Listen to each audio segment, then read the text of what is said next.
Welcome in, everybody. Yes, it is that time, so you know what comes next. Let's go.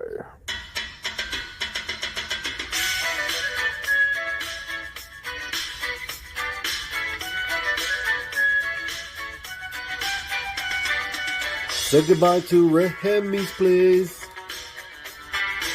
Looking for my friends on a Saturday. Where's Fantastic Lady, Chip and Journey, Beckerman and Robbie Fatstacks? And they're like, don't you watch MadSpidey'S Outback? Where Lemmy shows up just like that. Live chat here with YouTubers. You better sub, bring a comic cover. Bow down, bitches. Gobble, gobble, whack, bitches. My best mate Lee Simon Sorrow. A Lee meme with some muscle. On here you better watch your language, or you won't get any of his Vegemite sandwich. Freaky Sid, I come from MadSpidey'S Outback. Talking comics and some smack. Welcome all to MadSpidey'S Outback. You better sub, bring a comic cover, yeah. Yes, welcome in. It is Spidey's Outback time. It is 9 a.m. on Sunday morning for me and 7 o'clock Eastern over in North America. And wherever else you are in the world, that's just too much extra effort. But yeah, thank you for joining us. We do have somebody waiting in the wings. Before we get to the chat, it is my brother from the other side of the world. It is Matt from Heroes for Hire. Hello, everybody. With his fancy new headset that I'll probably be saying that for about the next 2 months at least. Yeah. I'm like, it helps. welcome to McDonald's. Can I take your order? Or you know what's funny?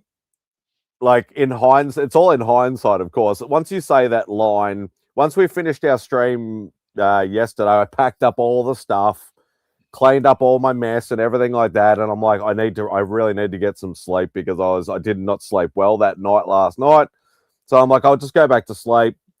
And about an hour later, because Beck and her younger sister or whatever had to go out and do some things, she actually brought me in some Macca's breakfast. So so it's kind of a little bit of an irony there with the headset and the Macca's breakfast. So, but well, it's I don't know. We might have some people not show up. It's a holiday weekend here in America. So which yeah, like to be perfectly honest, and I know I jinxed myself every time I say it. Like when I'm generally like under the weather or I'm sick or I'm or I'm tired or I haven't had much sleep or something like that, I'm like, oh, I just want to run like just a couple hours, it'll be fine. And then you'll have 10 people that just and I always say, like, I let people in, I try to let them have a little bit of time. I don't want to sort of just let somebody in and then say, look, that's the end of the show sort of thing. But I know that's what'll happen. Yeah, I've said it now. I've jinxed myself. Oh, it's Memorial Weekend for you guys. It's like it's cold here. It's it's whatever. People won't turn up, and yeah, it'll give it 10 minutes or an hour or whatever like that. Then yeah, there'll be 9 people in here. Yeah, exactly. So, but yeah, like no, it's fine. Like even if I only run it for an hour, if it's just me and Matt, we'll just run it for an hour or whatever like that, and then. Matt can read and I'll go to sleep or, I don't know. It's all good. It's all good. We've been, just had a lot of family over today and my little cousin came over and he's like, are you doing a stream? I said, I won't be on until 7. He goes, I wanted to why don't you make a video? So I made a deal with him. I shot a video of him saying hello to Stephanie and I sent it to her just so he could, that's the first person I could think of. So, madam, so. Trying to appease him, I guess. But shut him up for a couple of minutes. Yeah, he was making me nervous in here. He kept wanting to transform Transformers. and play with he grabbed Uh, a Superman statue off the shelf and was running around with it. And I got nervous. oh shit. I mean, they're made out of PVC, so they're not that sturdy. They could, if you dropped it, it would break the arm or something probably. Oh yeah. Oh yeah. And it's funny, like it's not like it's sort of a side joke, but it's something that like I've never wanted to have kids, and I don't have any, and things like that. And like I'm not saying it as a negative thing. It's just not me. But I always make the joke of I don't want kids because I don't want them playing with my stuff. Yeah, I had certain toys. I got him out though, so he could play with them. Yeah, But it's just it's like here's this busted old figure that I had as a kid that's missing a I head don't and an care. arm. Like the classified figures, as long as I take the guns off of it, I don't care if he plays with it because he'll lose the gun.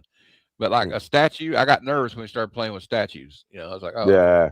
I said, here, take this G.I. Joe classified figure and you can play with these guys. So I let him play with those. So Yeah, I always have flashbacks of when I was younger, and I used to have my cousins come over, and they're all like, that's like, there was one that was older. There was 5 boys, and the one was older only by a year or two. There was one that was about a year younger than me, but then the other 3 were a lot younger.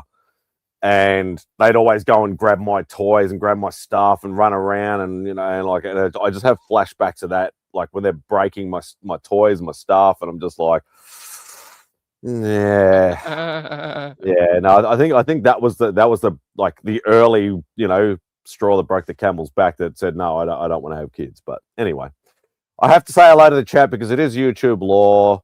Let's say hello. We have Las Crucius in about 5 minutes after because I was lazy again or tired or whatever it was. I didn't schedule the show till this morning, just after Only Slabs are finished. So that's about 5 minutes. He said hurrah just 5 minutes after that.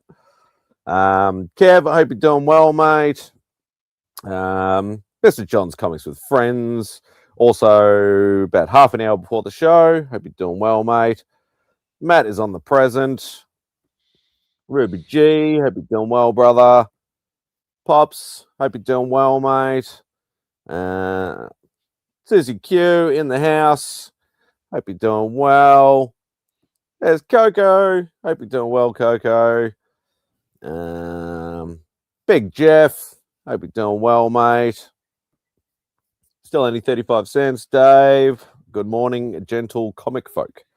Don't know about gentle, but comic folk will do. But hope you're doing well, Dave. Everybody's saying hello to everybody. Hello. What's going on, Sledge? As soon as you get ready to shut it down and send me the link, I'll make it. That's usually Tate's job. Tate's usually the one that does that.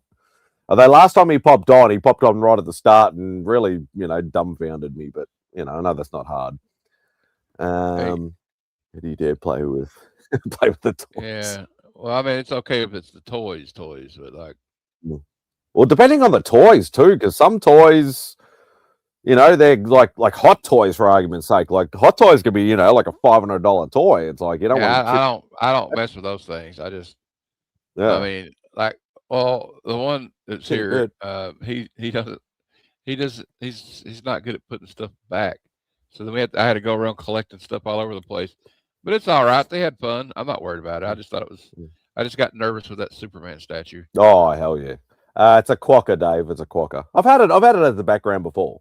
You know what we need as a background? What's up, bub? That children's show you told me, you turned me on to about the kangaroo. What's the name of it? Oh, Skippy. Skippy. We need to put a picture of Skippy behind us. The kangaroo. Well, I do have, but that's the thing. Like, it could just be, I could change it to. I'm just kidding. You don't have to. But no. I was just gonna say I could do that and just say that's Skippy, even though it's not. It's just a random photo of a. No, we need a picture with those dead kangaroo arms. Oh yeah, I know. Yeah, it's like this right here. You had 2 sticks. It was another conversation from another time talking about a children's TV show over here. Like where they were talking about Lassie. We're talking about Lassie. Lassie. And I said, well, we had a kangaroo called Skippy that would, solve crimes and help kids, like if they were lost and all that sort of stuff. And yeah, it was very, very, very early, and it was very low budget, and it's I'm so gonna corny. It's you sometimes I'm you just got to gonna see it. I'm gonna do a review of an episode on the Uh, channel. I let the grandkids play with any toys I have. They even know to put the collectible ones back in the display.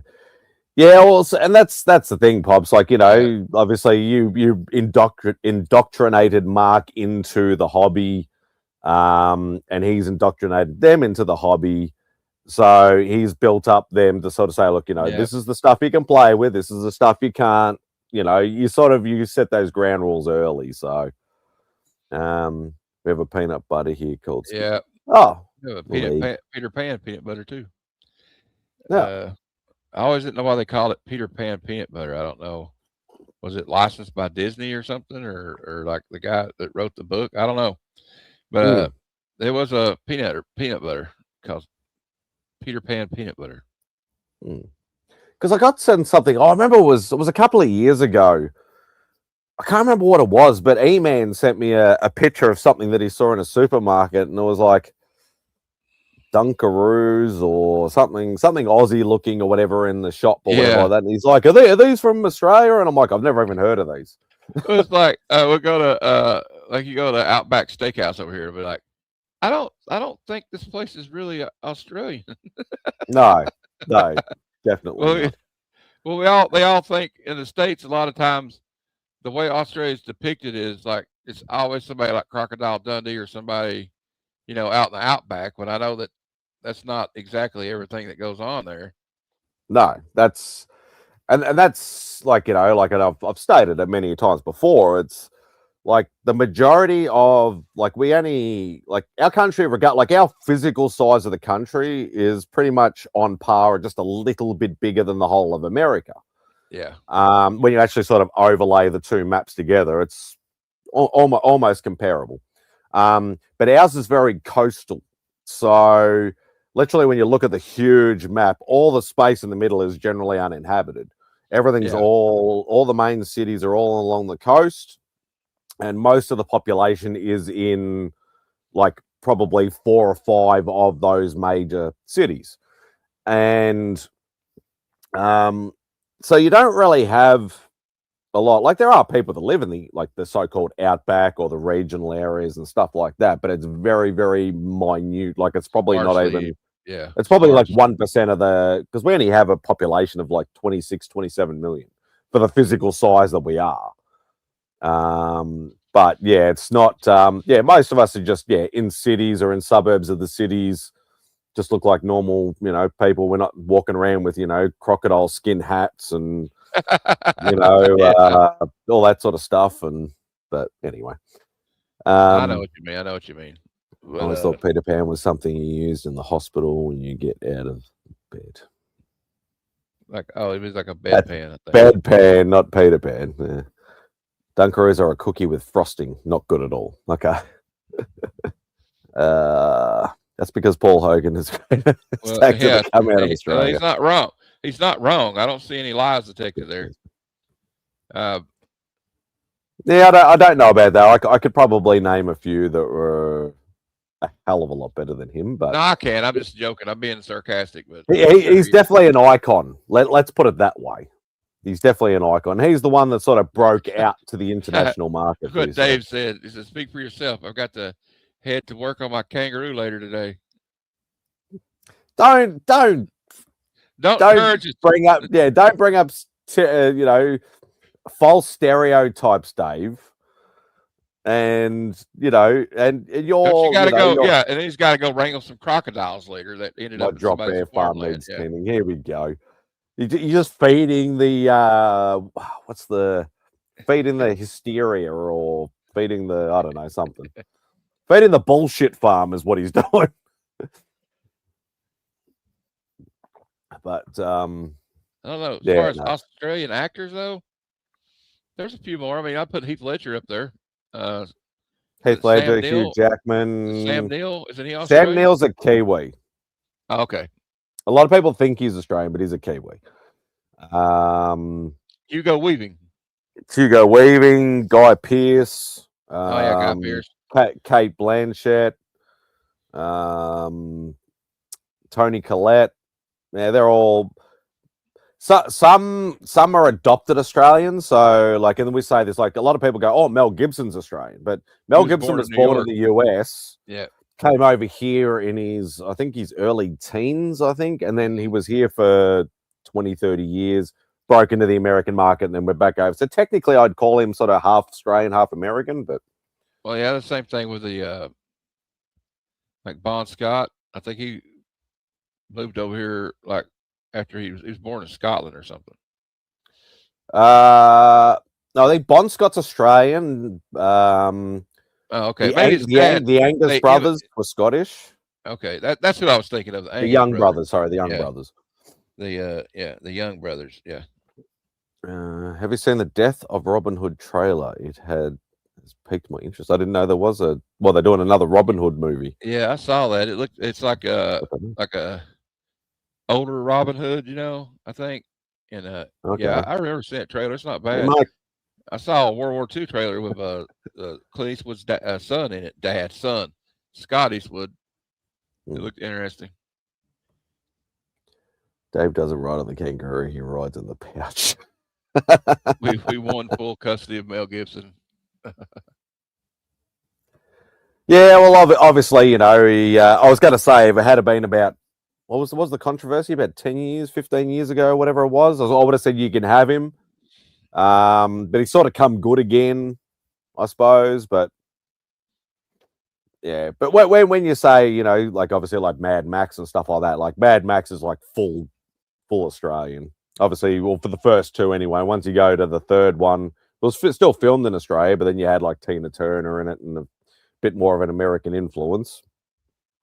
But yeah, it is what it is. But yeah, like a lot of our either bands or actors, actresses, things like that. Not all of them were like Australian born and raised and became big out of Australia, sort of thing. They're sort of like born overseas and then brought over here and then sort of made it big, so on and so forth. Like, imports basically. But I was a bit worried then when all I read quickly out of the quarter mile was I had a 10-inch. He means the giant Funkos. Oh yeah. How much do you think it is? I've got no idea. I still collect my Funkos, obviously the Spider-Man's orientated stuff, and the pop covers, the Marvel pop covers. But I'm not good on the pricing. I just buy the ones that I want, and the only ones that I know the pricings of is the few minute or the small percentage of the Spider-Man ones I don't have, which are the really early editions that are super pricey, and I refuse to pay those prices. I know, if Papa was here, he'd be able to tell you because he was really heavily into the pricing and the collectible side of things. But yeah, but I'll keep moving on from that. Thunderdome is the basis of my bowl code. You busted through. You face the wheel. Nice. George Miller is visionary. Yes. But yeah, no, it's it's interesting how that sort of stuff can happen. But yeah, it's like Australian band. I don't know whether you've ever heard of Crowded House before. Yeah. Like the two, or it started from a band called Split Ends. Split Ends was the two Finn brothers, Neil and Tim Finn. They're Kiwis. And Neil Finn has been called one of the best songwriters ever by somebody like Paul McCartney. Yeah. So he's got that sort of reputation of being a fantastic songwriter. But they basically came over to Australia, started Crowded House once Split Ends literally split. And yeah, Neil started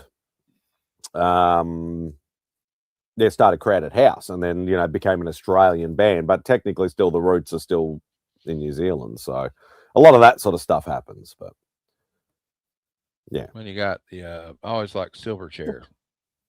when Hey, I was Brad. in high school, we listened to a lot of Silverchair.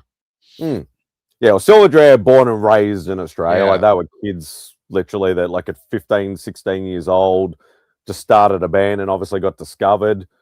And Well, they were like, if you listen to their first song, Tomorrow, like, it's a classic Australian rock song or metal song. There's not much to the lyrics, though. There's not much there. No, it's just a chorus. It's all chorus. That song's all chorus, though. Really. Yeah. He had a great hook. He had a great hook.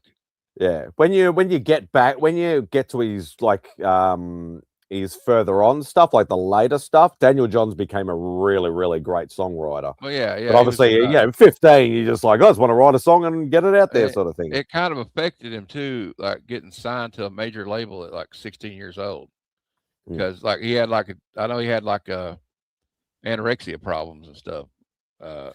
Yeah, and I think he had a bit of mental health problems and stuff like that. And I would say that the probably the three bands that you would sort of start and end with: AC/DC, In Excess, and the Bee Gees. A lot of people don't realize the Bee Gees are Australian.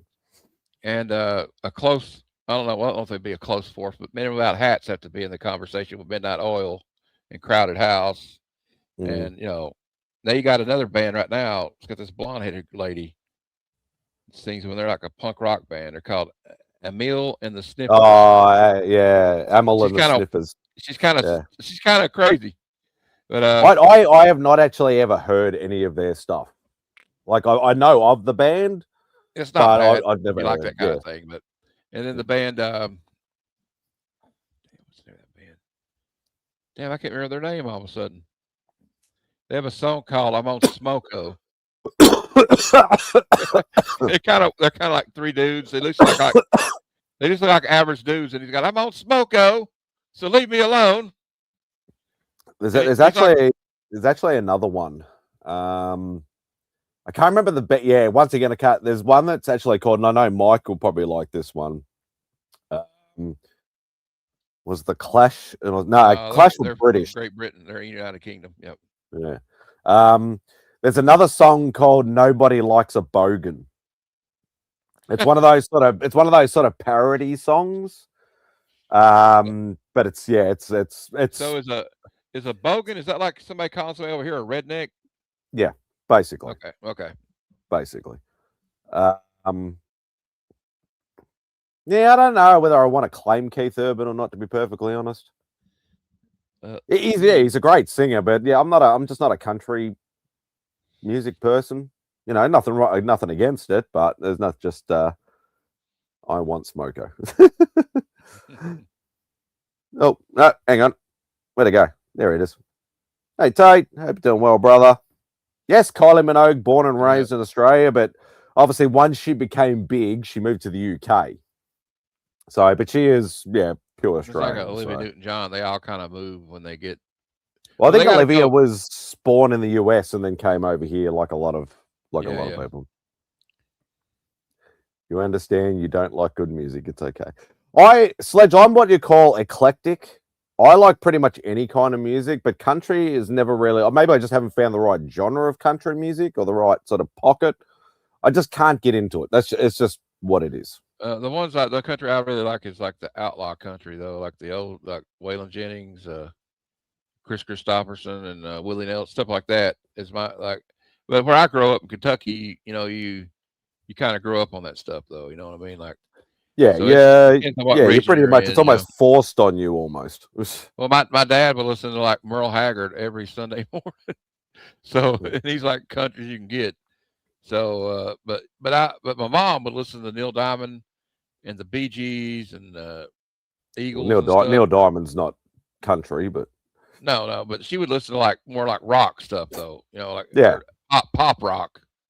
But like, cause I remember she had all these old records, and that's why I like that. I guess that's why I like the two Bee Gees songs so much. It's not Saturday Night Fever ones, but the ones before that. They have a song called Massachusetts.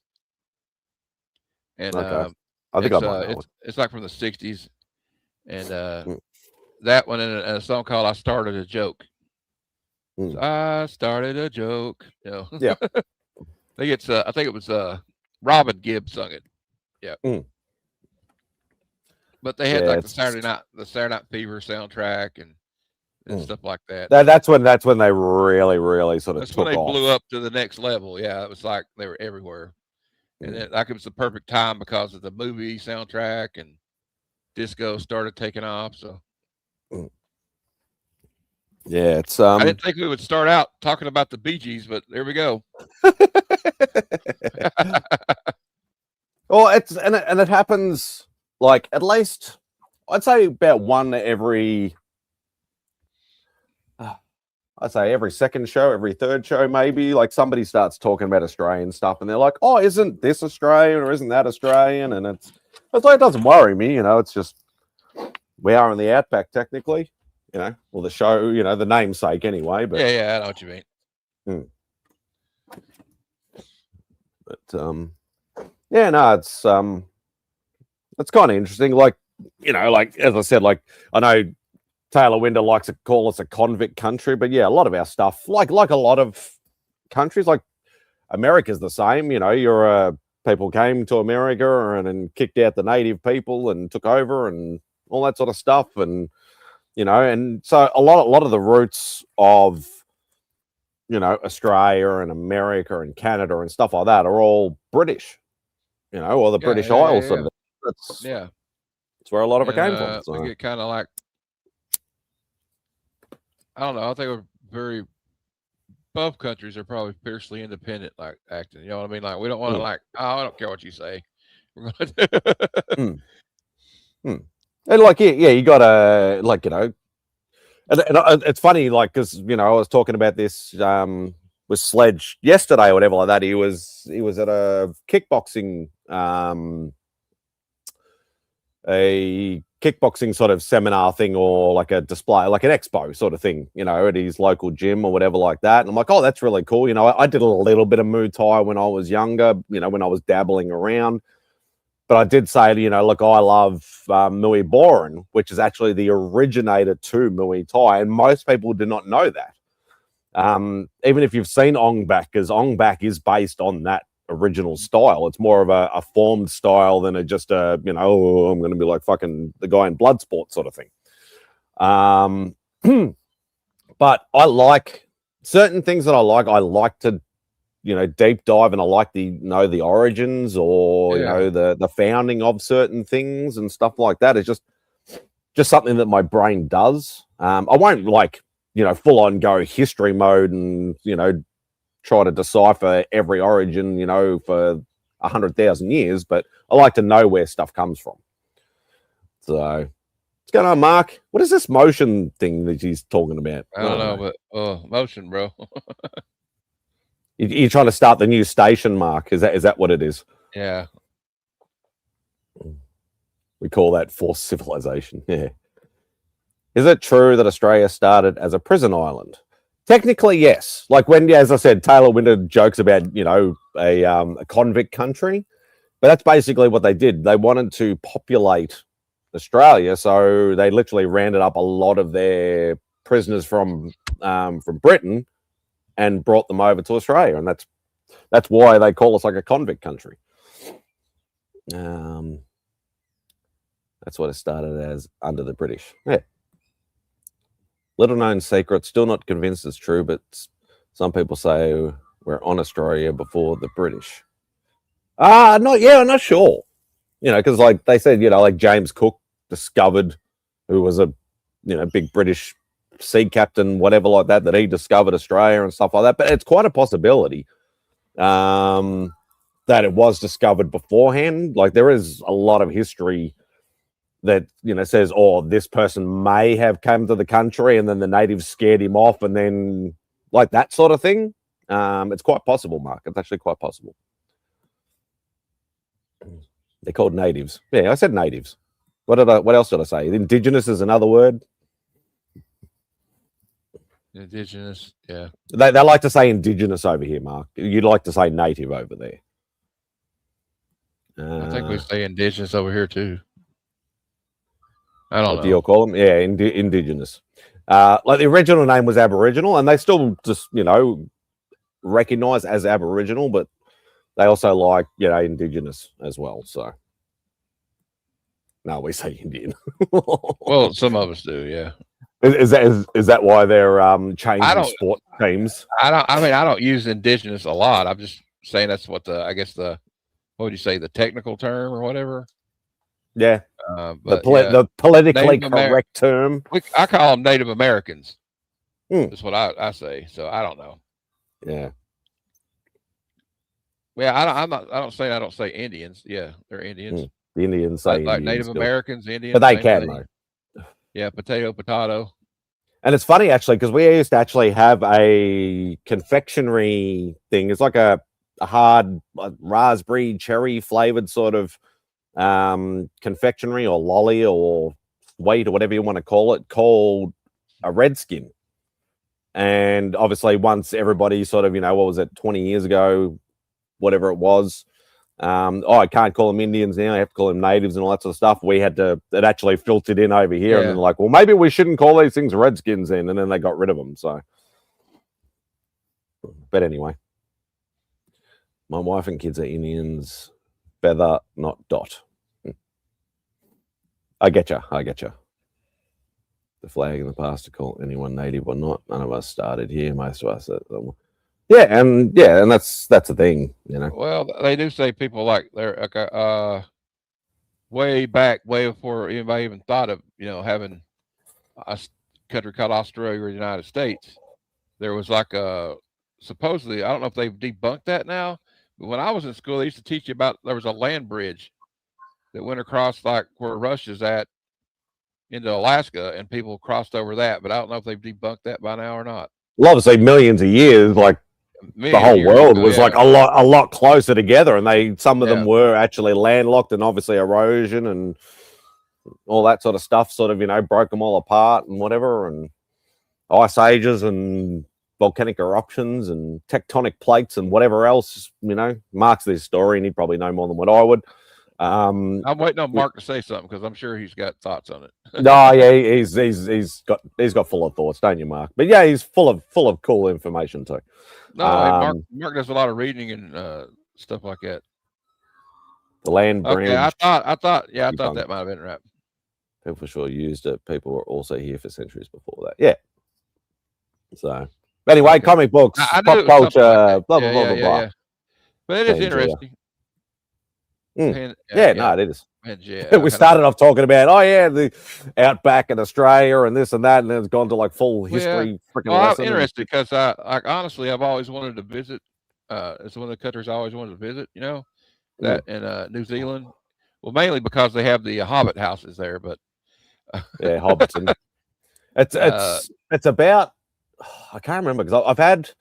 That's what they used to do, because they still have a big con over in New Zealand called Armageddon. It got brought over here, and then it sort of folded up and it got changed into a few other things. But Armageddon still runs in New Zealand, in I think Wellington and Auckland, the main two sort of main big cities like Melbourne, Sydney sort of thing. And what they used to do is like in their off time, they would take a lot of the stars that were there for the show. They would take them to Hobbiton and that, but it's about like a 3-hour drive or something. So they'd, load up a couple of minibuses and stuff and literally take them out there to show them and all that sort of stuff. But yeah, it's literally a full little town built into the side of hills and things like that was used on set as a set. So it's actually pretty cool. Yeah, I wouldn't mind visiting it, to be perfectly honest. It's called the Clovis First Model. It's outdated, yet still taught in universities, to make you wonder why these people choose to go in debt for bad information. Yeah. So, yeah, I wouldn't like. And that's the thing. Like, I've never been overseas. I'd love to. Obviously, my two main things would be, one, obviously visiting you numbnutsers over there, and the other one would be Japan. But I think I would struggle in Japan, and not the language barrier. It's more because I know a lot of people speak English in Japan. It's more the food I think I would struggle with, because I have a very fussy palate. Well, they do have you might have to go up and get you probably have to, I don't know, in Japan I might have to go to McDonald's a lot or something. I don't know. That's my thoughts. That's my thoughts. But I like ramen noodles and stuff, the noodles and stuff they make. I saw a video on Yeah, ramen and stuff like that. But yeah, I'd love to go, like, obviously visit like Electric City, which is literally just a whole sort of, pretty much a whole part of like, I think it's in Tokyo, a whole major part of the thing where like everything's just electronics, like all the latest electronics and games and things like that. Apparently it's just like a massive site. I'd love to obviously visit the old like samurai temples and stuff like that, Mount Fuji. Obviously Studio Ghibli has got their museum there. I'd love to be able to go and do that, but you also got to be very careful. Obviously totally different culture and things like that, but a lot of these sort of places that you go to, historical places, you're not allowed to take photos or take video or anything like that. It's going to be very hard to sort of document. If I did like what Simple Simon did with his like Simple Japan series, you just got to be very careful with some of that sort of stuff. But yeah, well, culturally, I love that sort of samurai ninja stuff. Yeah, So. don't go into the that one forest up there like Logan Paul did. They kicked him. He tried to go in there and film people like dead people or something. I think they kicked him out of the country. But yeah, I'd love to do that sort of stuff. But yeah, obviously first place, like obviously Japan would be cheaper for me. Only because I'm going over there to buy comic books when I'm visiting you guys. But don't listen to Pops. Don't go to Fukushima. That's where they had that reactor. I know what Fukushima is. That shit was wild. Yeah, I remember that's what it was. He like streamed a dead body or something, and they kicked him out over it. Yeah. I'd like to see like I don't know, some of that old like stuff like that, like over there, like the old castles or whatever. Yeah, the old temples and the old shrines and stuff like that. Feudal castles that we used. Yeah. Which a lot of them are still standing from the original days. Yeah.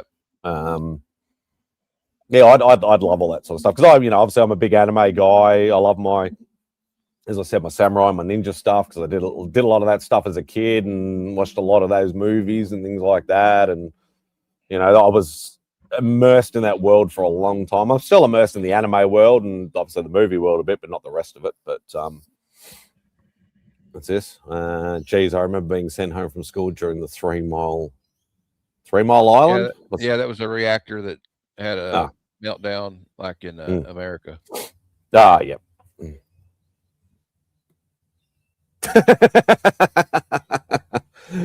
One of the original ones, Pops, or the one that's spoiler if you haven't seen the last episode of Monarch. It was in Harrisburg, or that Pennsylvania. Yeah. World Star. Could have been fine. Yeah. Oh, he's talking about the yeah. But yeah, like Japan would be cool. But yeah, like obviously, I'd like if I went to the US, like I think I'd be able to like only afford to go once. So I'd love to be able to do like spend maybe a month, and go visit a lot of places and stuff like that. But I've pretty much designed myself to just go, nah, screw it. I just need 4 or 5 days. Obviously, a full day to get over there, a day to recover because I've never been on a long flight, so I'm assuming I'm going to get jet lagged. And then obviously Heroes, and then a day to recover, and then the day to get back. So, but money. It's the root of all evil and the thing that I don't have any of. But I'm trying. But no, only Slabs this morning really went, oh, look at those 3 guys showing their ASM ones, and I'm just like, I really need to try and get one. How much would a 0.5 cost if you could find one? You think?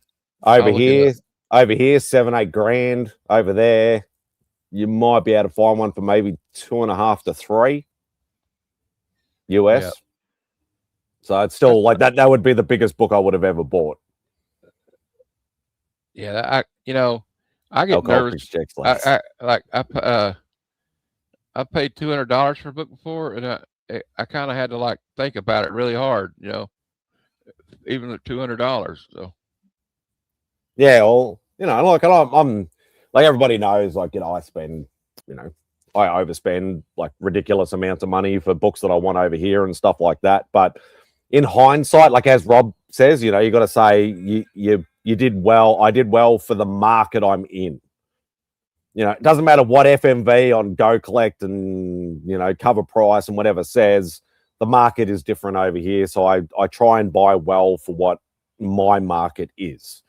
But like I've had ASM ones offered to me before, but it's like, I've got like a 3.0 or a 4.0. I need 10 grand Australian for it and stuff like that. Which, when you do the math, it's still FMV or a little bit higher. But I don't, they're like, can I pay it off over 6 months or a year? No, I need the money within like a month. I'm like, well, it's not going to happen, or I need the money now. So, well, it's one of those things where it would obviously, like if me or you bought something like that, we'd have to make payments on it. Leave my ASM one alone, Bob. Go away. But I get you. I want a GSX one too, but well, I'll trade you an ASM Volume 7 #1 for it. yeah, exactly. Only came out 6 months ago, but yeah, we can do it.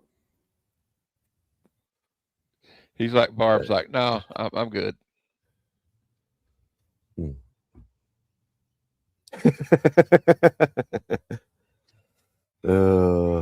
mean, yeah, maybe if it was a Turok 1 original page, maybe. Yeah. Well, now it depends on like what if it's like the GSX one is like a 9.4 or something, you know what I mean? And you could trade it maybe for a lower grade, or like ASM one, lower rate ASM one, maybe you could do that. Yeah, 7.5 white pages. Okay.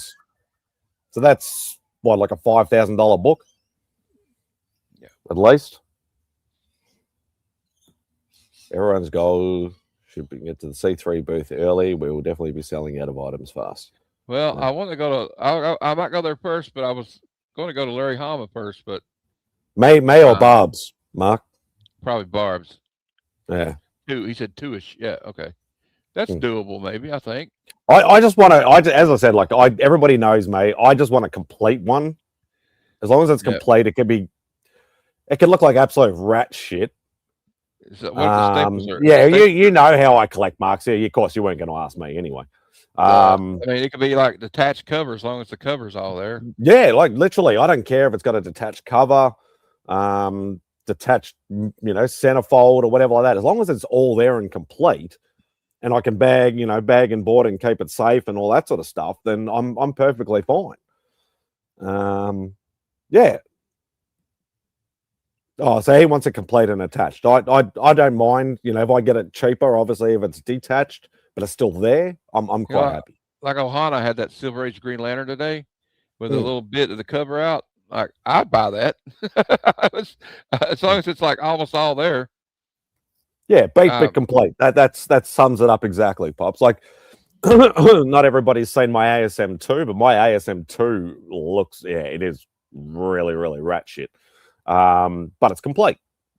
And that's all I want. And especially when you're spending multiple thousands of dollars. Like I know, like it sounds a bit ironic when you say it like that. Oh, spending multiple thousands of dollars. You want something that's, really good, in really good sort of quality or good nick or whatever you want to say. But when you're talking about a book like this, when a good quality one will probably cost you 10 to 15 grand, I would rather just have a complete one at like 2 to 3 grand. I'm indifferent about patience because I'm a very impatient person. But obviously I've wanted an ASM one for the longest time. So technically you could classify calling me patient, but in saying that, I still, if I could get one quick, I would. But I'm determined to come back with a Luke Cage #1. Well, as I said, Matt, if I can get one over here on my budget, I know your budget is less than my budget. I'm sure there'll be a lot of them there, but me and Chris are going battling over this one. Comic Vet's looking for the same thing. So. But there'll be more than one there. There'll be more than one there. It's all right. What grade was mine? My grade was, I think mine's a 4.0, and I paid $400 Australian for it. So that's about high 200s to early 300s. So if you look for maybe a 3.0 or a 2.0 or something like that that's complete, you might be able to pick one up for maybe $150 or something. I don't know. Or get Mark to haggle you one, pick you up like a 5.0 for $50 because he can probably do that. I'll tell you what, that Mark Spears cover is going to go fast that they got. Well, it's 500 copies, so that's probably it's hard. The other ones are going to be harder because a lot of them are only like, I think the Austin one's only like 25 copies and stuff, so it's going to be hard. All right, thanks, Mark. Score my ASM2 at C2E2 a few years back in a trade for that and a few other books. Swap my Science Comics number 6. Yeah, Mark will get you the best price for your. He likes doing that stuff. Budget. When you can pry him away, when he's not busy with the C3 booth, obviously, because that's. I want the Mark Spears and the Bart Sears cover. I think that's and I want the Austin LeMay one. Pretty cool. I kind of want like all 4 of the ones I've seen so far. I know a thing or two because I've seen a thing or two. That Spears cover is going to go fast. Yeah, it's going to be gone. Oh, it'll go fast, Mark, but it'll be a little bit easier to get than some of the other ones because obviously I know the Austin LeMay one. I know there was only 10 copies of it last year, but all you need is 10 community members to just come up first thing in the morning and it's gone. The thing about the Mark Spears is not just community members. Mark has put the word out, and his fans, they try to get every exclusive they can. You know what I mean? Like, I'm not even thinking I'll be able to get it. If I'm not there on time, I might not even get it. I'm indifferent. I everybody knows I've been a supporter for C3. I've been around since the first year before Rob and Mark and DJ even touched the show.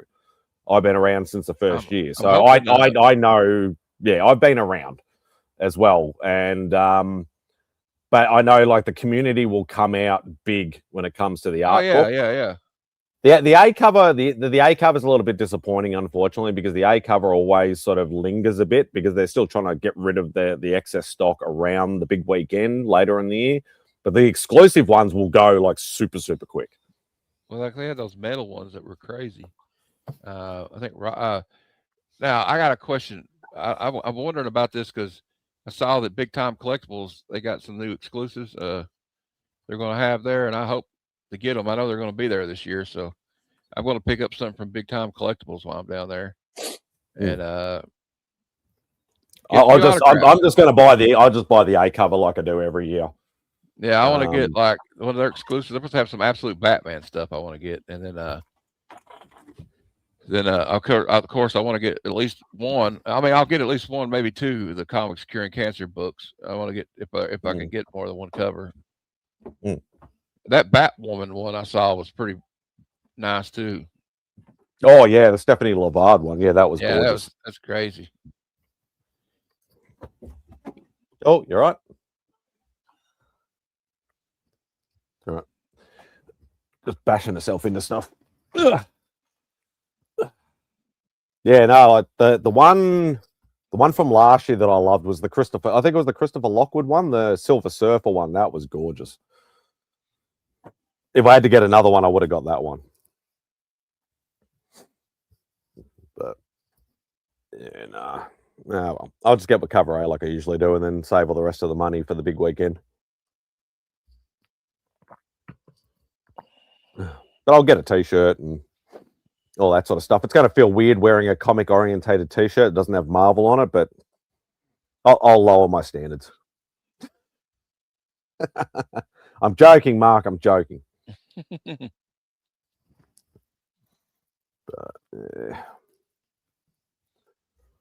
Oh boy, yeah, I think it is going to be a quiet one today. I think. Oh, Jeff said he might stop by. We'll see. You look like. Thanks, Mark. I appreciate the vote of confidence. You arsehole. And it's funny. Excuse me. It's funny now, like after we did the big AOK to Mark, Beck's finding like flamingo stuff everywhere now. She's like, "Oh, I wish I had seen this, or I wish I had seen that. I could have seen this, or I could have seen that." And it's quite hilarious, actually. And I'm like, I think, yeah, we did it. We did enough on that one. I'm not going to say dollar things because that'll scare the shit out of everybody or Mark. But yeah, we did well with it. I think we did well, and Mark enjoyed it. That's the main thing. So, second, your first time was when you put on the Legion. Yes, that is correct. That is correct, Mark. That is correct. Did you need me for something? Oh, hang on. I got to mute myself for a sec. All right. I'm looking at the trying to find the Comics Curing Cancer website.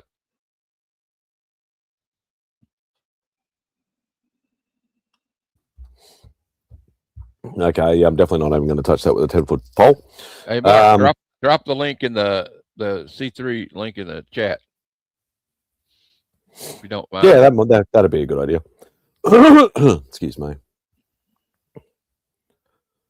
But I don't know where we were going. No, we were talking about the Comics Curing Cancer. Touch it? Touch what?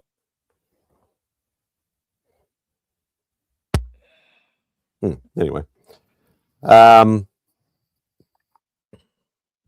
I don't know. I lost my train of thought now. Beck just distracted me for something. Isn't that that's the donation portal, isn't it?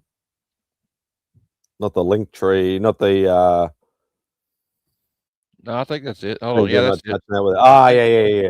Yeah. No, I'm not.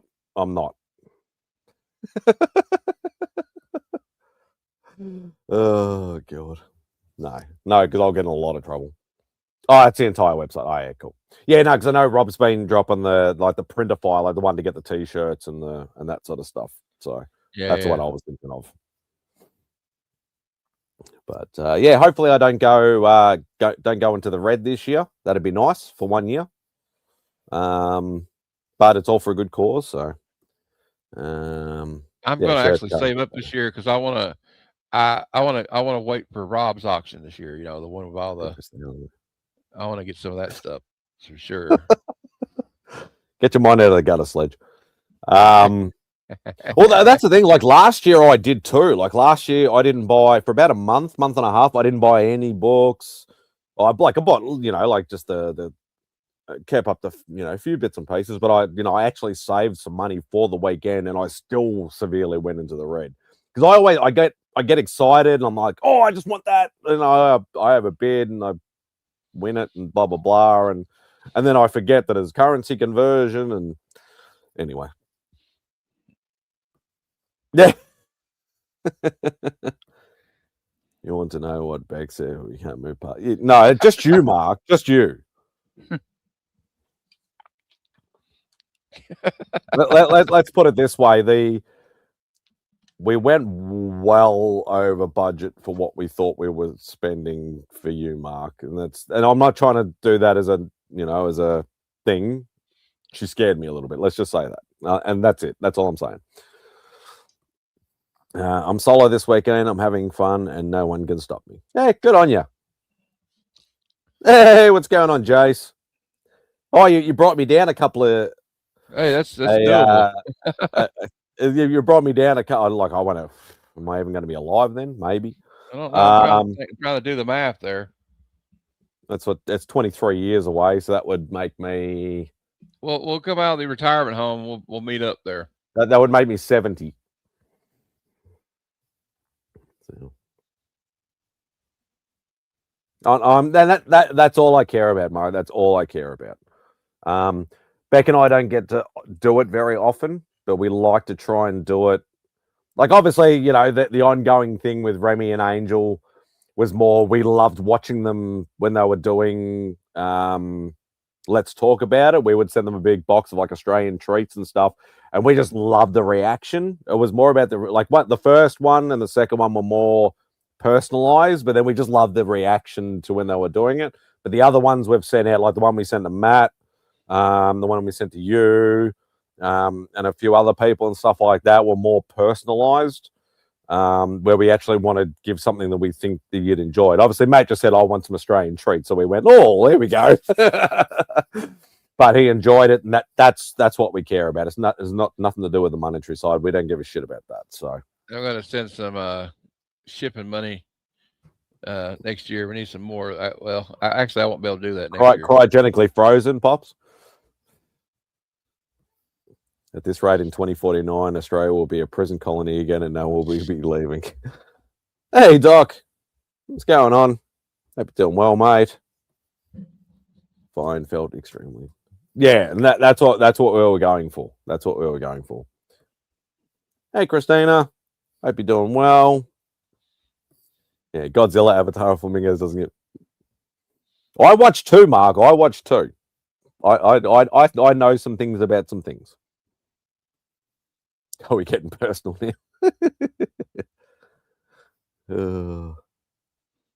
But I tuned in to Only Slabs late and found out I won Rob's giveaway. Yeah, the Transformers books. Yes. Yeah. Sorry, I should have mentioned that earlier too. I'll be seeing it this week. I'm going to see it this week. I'm excited about it. Me and my cousin are going to go. We were going to go Sunday, but then my cousin's coming down to stay Wednesday. So we're going to catch the matinee Wednesday. I'm excited about it. I've heard a lot of, well, at least in my circle, I've heard a lot of good, the people I follow, a lot of people I follow online say good things. I've heard some people say negative things. Yeah, and that's the thing. Like, we don't get to the movies as much as what we used to and stuff, and it's, you know, it is a little bit about the price, but it's just sometimes it's just the only time we can go is on a weekend, and weekends are always pretty busy. Either we're working or got this and that, and it's getting harder to go sometimes. But it's just like sometimes it's just like screw it, like just we're paying for streaming services. I know it's not the same experience as the big screen and so on and so forth. I want to go tomorrow. I wanted to go tomorrow, but I don't know if we're going to be able to make it tomorrow. Yeah, and that's what I mean. Like, we're already paying for all these bloody things. We might as well just wait for it to come out on streaming. Nice. Like, I still, you know, I still enjoy. I always try and find, and you know, the silver lining in fandoms that are like I know everybody bags the absolute crap about, you know, about a lot of the Disney Marvel stuff. And that's fine. People are entitled to their opinion. I always just try and find some sort of silver lining. Oh, I like that part, or I like the score, or I like that episode, or whatever it happens to be. I try and find something that I like about it, just to stay in the positive as much as possible. Doesn't matter how absolute dog shit everybody else thinks it is. If I find something enjoyable about it, that's what I'll do. So, did you go to see your man on the big screen? Oh, talk about Pedro Pascal. That big screen experience is just the way people try and shame you for not wanting to spend a fortune to sit around for 2 hours. Well, my matinee is not that bad where I'm at. It's like $5. But of course, the concession is probably where they try to get you on the matinee. You know. Well, the thing that gets me is especially the Marvel movies. Like, then I want the popcorn tin and I want the drink cup. And I want. Hey, fortunately, my theater is not with AMC or Regal or any of them. The big chains over here, they don't have that. They didn't have the when I saw Superman, they didn't have none of that Superman popcorn buckets. So I'm not even tempted. So that's why I go there. Yeah, and that's the, like, you know, a normal, you know, experience for Beck and I to go to the movies, you know, be like $45 for, you know, 2 tickets and, you know, just some, you know, a drink and some food or whatever. But then, yeah, once you add like the popcorn tins and the drink cup stuff, like that ends up becoming like a $200 experience, usually for me. And then it's just like, no, I can't do it. Next film is going to be Star Wars: The Force Takes a Nap. Yeah. FYI, the new Red Sonja movie is free on Tubi right now. I did watch. I'm assuming you're talking about the one that was released like 12 months ago. I did actually watch that, and I actually enjoyed that. I know Mark told me about it, and I was like, I didn't know they even made one. So I watched, and I actually thought they did quite well for the budget that they had. So I might watch that tonight. I didn't mind that actually. It was quite, it was enjoyable. It was. I have hundreds of thousands points of points with my theater. I got free popcorn and drink when I took the kids yesterday. Just bought tickets. Yeah. There he is. What's up, Glenn? Stay off those auction sites, you addict. Yeah. Well, he's here. We know he's safe here. He's not gonna. He's watching us. Watch Red Sonja on the big screen. I liked it. I felt like a low budget. Yeah, and we spoke about that before, Mark. Especially with like the Hellboy movie they did, The Crooked Man, on the really really low budget. I thought it. I didn't think it was like fantastic. I thought they did fantastic for the budget that they had. Yeah, But I still like the feel about it, the music soundtrack to it. Yeah, like I felt like it was just a good movie for the money that they did, and I enjoyed it. So I liked it. Sonja was fun. Yeah, I wouldn't say fire, but I enjoyed it. I enjoyed it. Like it kind of reminded me of. Simon is my 12 strap sponsor. Like it kind of reminded me of the comic. So I might go then. Oh, nice. It had the right creepy vibes to it. For yeah, definitely. Some of the cinematography reminded me of like some of the comic art. Yeah, so I've never even really looked at inside a Hellboy comic before. Like obviously I've seen all the movies and all that sort of stuff, and I like it's like the one that David Harbour did. A lot of people, that's a fucking piece of shit. I enjoyed it. I reckon it was cool. I liked it too. I'd like to get like I can't remember what number is I'd like to get Hellboy's first appearance one of these days. Oh, Next Men 3, I think it is. Yeah, I think it's issue 3. I think it's 3. Yeah, like that'd be a cool book to own. Just not something that I would sort of go after, but yeah, like I like Hellboy as a character. I like the concept. I like all the supernatural sort of stuff. 21. It's 21. Oh, it's 21. Yeah, I knew it was a Next Men book. But I couldn't remember the number. For some reason 3 was stuck in my head, but I can. It's like DC. Like I still love DC. Yes, quote me on saying it. Fucking clip me, whatever the fuck you want to do. I still, like Batman's one of my favorite characters. I always like the darker supernatural sort of characters. That's just the way I am. So if I was to buy a first appearance, like I'd want like Swamp Thing or Constantine or Zatanna, or like those sort of characters. Mm-hmm. David Anderson didn't see the movie. I know there's been a lot of it's when it comes to actors and their personal lives, I just thank you. I just judge them on the performance in the movie, not what they are in real life. Well then, Simon, let me tell you about JL Dark. I know about Justice League Dark. I have the animated movie, Mark. I have most of the. I would say not all of them because I've been a bit slack lately, but I would have the vast majority of DC animated and live action movies on physical media. Did Simon just say he loves DC? I must be hearing things. No. Oh, don't start that. We're hallucinating. Good call, Simon. You feel about early 1900s painters. Don't judge them, just do the work. Yeah, that's the thing. Like I love the Dark Knight trilogy. I love a lot of the DC animated movies and things like that. I'm just not going to go out and start buying the comics and stuff. The new Midnight is just for you, Simon. New Midnight?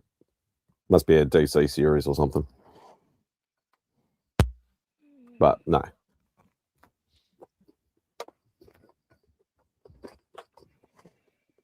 But yeah, I've even got some of the lesser known stuff, or the things that a lot of people don't have. Oh, he's talking about that Midnight Marvel thing. I'll have a look. Or Midnight Sun. It'll be out. It'll be out in October or something, I think. Oh, okay.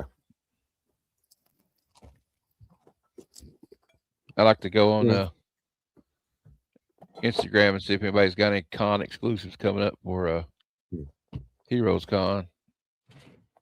They started off when they tried to redo the Marvel animated stuff, like the original stuff, like the Iron Man one they did, and the Doctor Strange and the Hulk versus Wolverine, and that they were looking. It was looking really promising. Like I really enjoyed those. I have all those, but yeah, it sort of fell off, and they started going into the animated comic books, where it was literally just, oh, let's just make the panels move a little bit and stuff like that.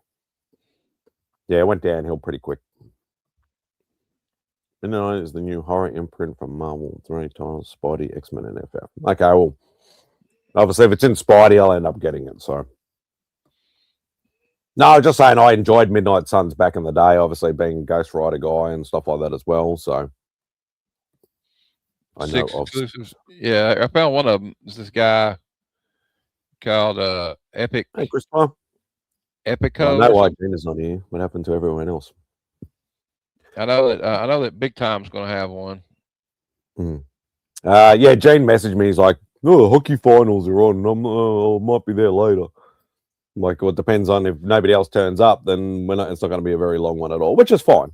You know, as I said, it's I've got rest to catch up on, or shows, or I'm watching Devil May Cry season 2 on Netflix at the moment. So, Midnight Suns game is really good if you want an atmosphere game, not an action game.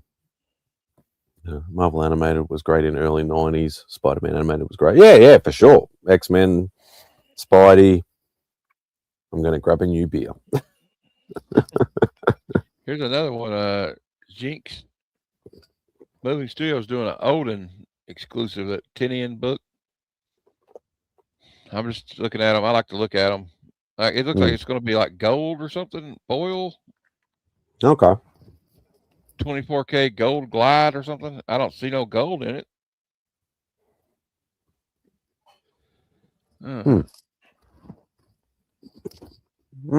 Go back. There we go. Yeah, it's I'm sort of glad in a way that I don't. What's this? No, next during the week. It's like 28th or 29th or something. Maybe. By the way, you got a lot of really nice stuff in the box yesterday. Oh, here's a. I don't know who this is. This is a Countdown Comics. Look at their heroes. Look at their Heroes Con exclusive. Oh God. I like it. That's pretty cool.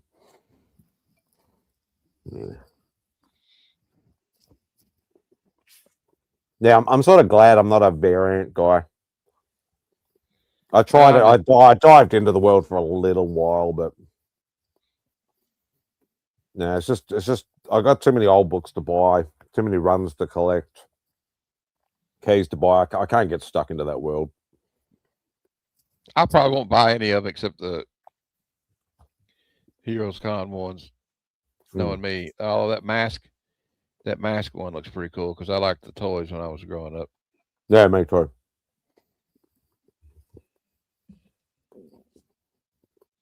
Yeah, it's The problem with them is that the people rush to get them, and then they get them, and then these people will sell them online for like crazy prices immediately, and then the price is going to go down eventually on most of them. Some of them will, like there's one they did at New York Comic Con last year that was a Absolute Batman. It was an homage to Akira, and it's still holding value pretty good, but some of them don't. I think it's also probably because Absolute Batman's so hot right now, so people are still interested in it. Yeah, it's why I stay away from that game. There's nothing wrong against doing it. People love it. That's fine. And I've always been on the thing where if it creates work for more creators, all power to them. But I'm just not gonna. I might pick up an odd cover once in a blue moon, but no, I try and stay away from that world. You see me and Only Slabs Now message in there. We had all kinds of people here. My little cousins were here, and I was watching it on the TV.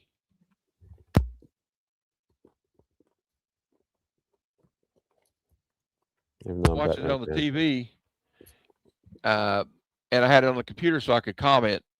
And my little cousin came in right when somebody did a super chat, and they played a super chat video of Family Guy where Lois is like, "Oh yeah, Peter hit me," and the dog smacks her on the butt, and he Yeah. comes in and goes, "What are you watching?" I said, "Nothing. He's just joking around. He's just joking around." Mm.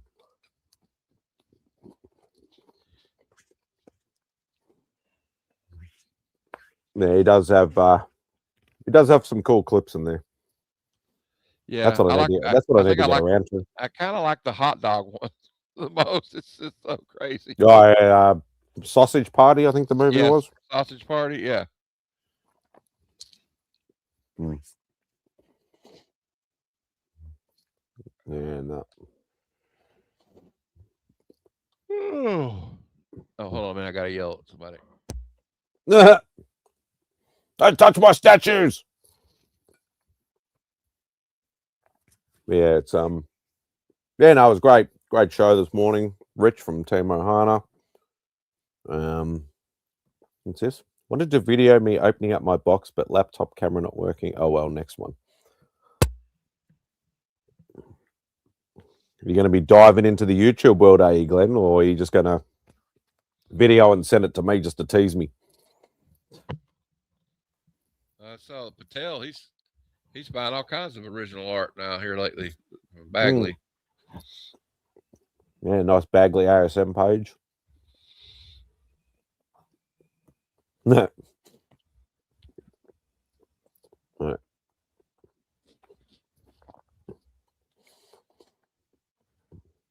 Yeah, and I think I'm about due for a bigger book. I think I was thinking about it earlier after Only Slabs. Not necessarily ASM one like we were talking about earlier, but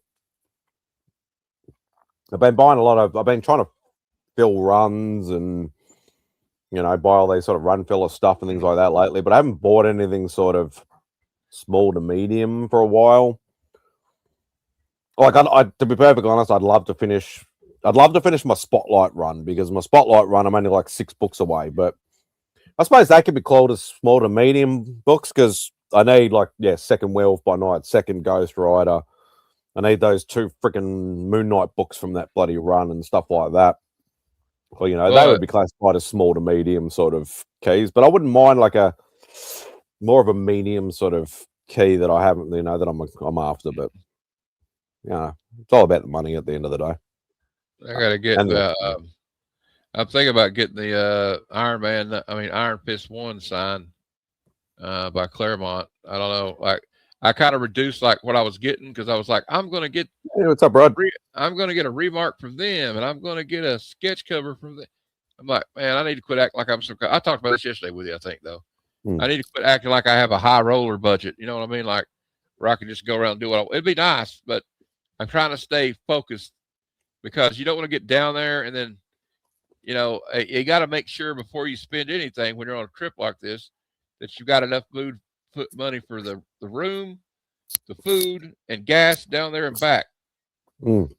And so I'm trying to keep it like, okay, I need this much, has to be over here. You can't touch that. So it's for room and board or whatever. So and I've said this since 4 years ago when Mark first started busting my balls about trying to get the heroes. One of 2 things will happen. I'm hoping it'll be neither of them and I'll be able to find a happy medium, but one of 2 things will happen. Either I'll walk through those doors and I'll blow all my money in the first hour, or I'll be so overwhelmed by, oh, there's that book. Oh, no, hang on. There's that book for slightly cheaper over there. Oh, there's a higher grade with that. And I'll get so bamboozled and overwhelmed that I won't buy anything at all. And I'll walk out of there with nothing. So that's what I mean. It'll be one of those 2. I hope it won't be. I had to control myself. Okay, I'll be honest with you. I went in with a plan last year. I was going to do this and that, and I got to get that. I got to get that. I just started buying stuff. Like, why are you buying that? You don't need that. You're trying to get this, but like, you don't think of it when you're there, because there's so many little vendors. You see dollar bins. I saw 50-cent bins. I've never I don't even see 50-cent bins in comic shops, really. Where I'm at least, but I I don't know, but next year I'm going to start traveling more. I'm trying to get in better health, so hopefully, I don't know. But I was like even thinking about like I was just curious because I've always wanted to go to like Canada and Robbie. Australia and even England, and I was like, how much would a flight to like somewhere like London or like Sydney or Melbourne be? And it's like $2,000 round trip. A lot And of money. that's like the cheapest option. You know what Yeah. I mean? Yeah. Don't see dollar bins where I'm at anymore. We've never had dollar bins. Well, not And, since like the 90s. Usually the dollar bins that I see around my area are dollar bins you don't want anything out of, or everything's just ratty. You know what I mean? Like it's cool when you get to a $1 or $2 bin and there's actually stuff like because you're not expecting any keys, but it's nice to get run filler books that are still good. Like your mail call the other day.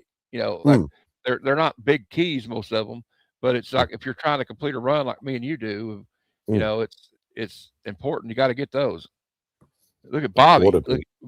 Bobby, you know where everything's at, dude. I got to go to Kansas City. I got to go to Kansas City and go shopping with this man and him and Beckerman and all of them because they find some deals, And that's the thing, like, talking about, going for the first time sort of thing. The way I'd probably best describe it would be like, okay, I have, like, we're putting the money aside. I'm just talking about the amount. So Australia, I would classify as like walking into a 7-Eleven and buying a chocolate bar. And then going to Heroes would be like going to Willy Wonka's frickin' chocolate factory. So it's like, doesn't matter where I go or what con or whatever like that. I have this tiny little, selection at high prices. Whereas if I go to Hero, it's going to be like going to Willy Wonka's frickin' factory. And I'm going to have so much bloody overwhelming stuff to look at. Like, oh, do I just go big boy hunting, or do I look at the dollar bins and try and fill some runs that might cost me $10 or $20 over in Australia, but only costs $1 there? But then you got to think about luggage and shipping it back and And there's so much going through my head that it's very overwhelming for me. And I don't even know how I'm going to go on a long flight. As I mentioned earlier, I'm like, am I going to be jet lagged? Am I going to be able to do it? Am I going to be, not sleep on the plane? Can I sleep on the plane? Can I sleep too much on the plane? I'm just, and that's what I mean. Like, there's so much going through my head that I'm just like, it can be overwhelming at times. And a lot of people are like, oh, stop making excuses and just get over here. But it is. It's sort of daunting on a little bit of my mental health problems of the previous years, and it's it's part of the reason probably why it's taking me so long. Like, obviously the money is the first main reason, but did you see my post today? This is something I bought at Best Buy in like 2000. It's a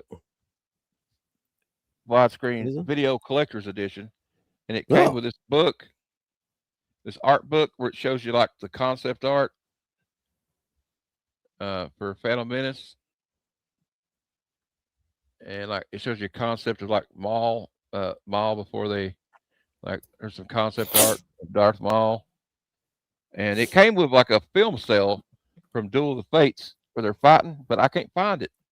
But it's got the it opens up. It's got like a little background of Naboo, and then it's got the VHS in there. Oh, nice.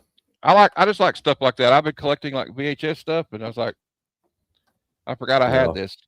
I'm not going to get into the VHS discussion because it still saddens me today that you had, man, like the ones you told me you had, those would have been like worth some bank. They've been worth some money. And that's what I mean. It's like I literally threw out in the rubbish, in the garbage bins, in the trash, whatever you want to call it, like hundreds of videotapes because I couldn't sell them, let alone give them away. And now it's all retro and it's just, but them's the breaks. Simon is original ASM one only, no golden red.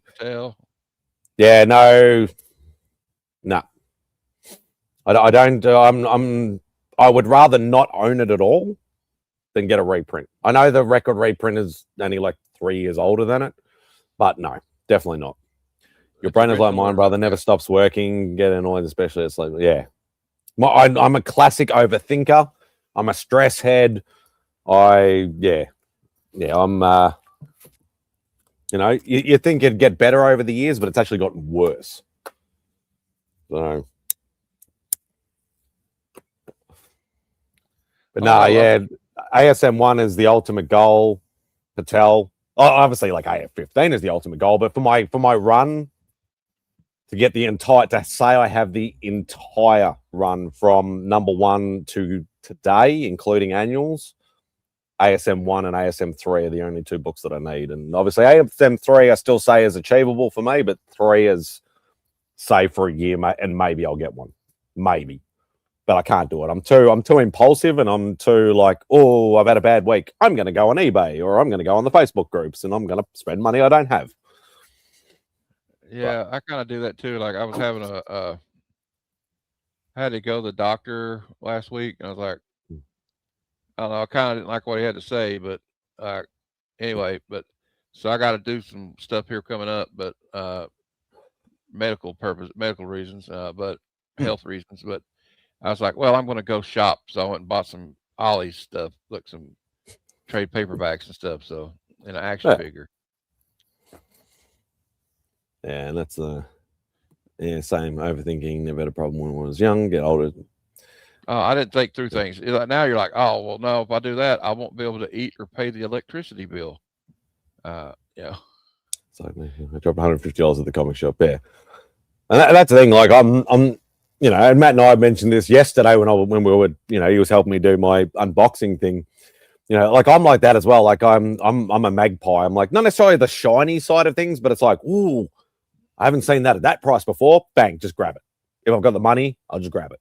Yeah. And I always say that it's like, I haven't been doing the big cons over here for a couple of years now. I did 1 or 2 straight out of the lockdown a few years back. But since then, I'm like, the comic vendors don't really go to the big cons anymore. It's more just the pop culture stuff, like everywhere now. But when I go to a con, regardless of whether it's like a small little sports hall, scout hall type fair thing, which a lot of comics at, or a big one, I would rather walk into a con stacked with cash and not spend a dime than walk in with nothing and want everything.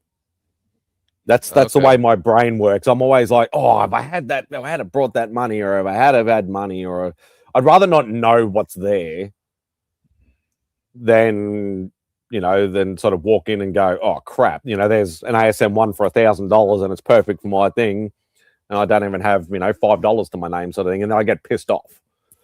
So that's the way my stupid brain works.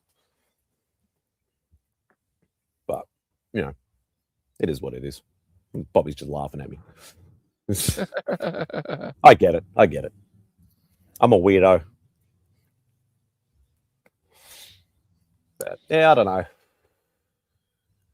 Yeah, I want to finish my getting back to that. Like thinking about the next book or whatever. I would rather finish that Spotlight run. I want to finish my Premiere run as well, because I'm only about, I think, 10 or 15 books away from finishing the Premiere run. The Premiere run's not as bad. There's no real big books that I still need from that. It's more the fact of, if I find one, I'm trying to maximize my dollars, where I'm trying to find one, then, somebody who's selling a couple of them so I can maximize the postage cost. No, I don't want to buy one from this guy and spend $10 on shipping, and buy one from this guy and spend $10 on shipping, and spend one from this guy and spend $10 on shipping. I'd rather buy 3 from one and spend $10 shipping. But, if you need some redneck representation, I can jump on and cause all kinds of trouble. Oh, God. How many beers have you had, Sledge? That's all right. I don't mind. As I said, I don't mind having a bit of a short one. I am quite happy. 3. So you're only getting started, is what you're saying? He's not even got started. Yeah, he's probably not even started. He had 3 in his sleep. But I don't know. Apart from the runs, I was thinking I still would really love an Iron Man 55. I I think I could probably pick up a lowish sort of grade of that for maybe $300 to $400, maybe. Yes, sir. Obviously, first Black Widow, like Tales 52, is still on my hunt list for this year. I haven't been able to find a reasonable priced copy of that yet. I haven't looked for about a month or two, but that is still on my list. I picked up I was able to pick up first Hawkeye a couple of months ago, so that was on my list. First Thanos, Glenn.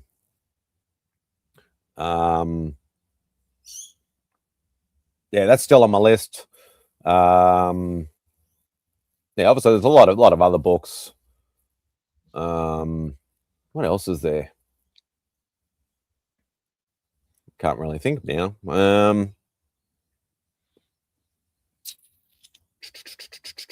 GSX 1's another one, obviously, but yeah, that's higher echelon stuff. Oh, nice.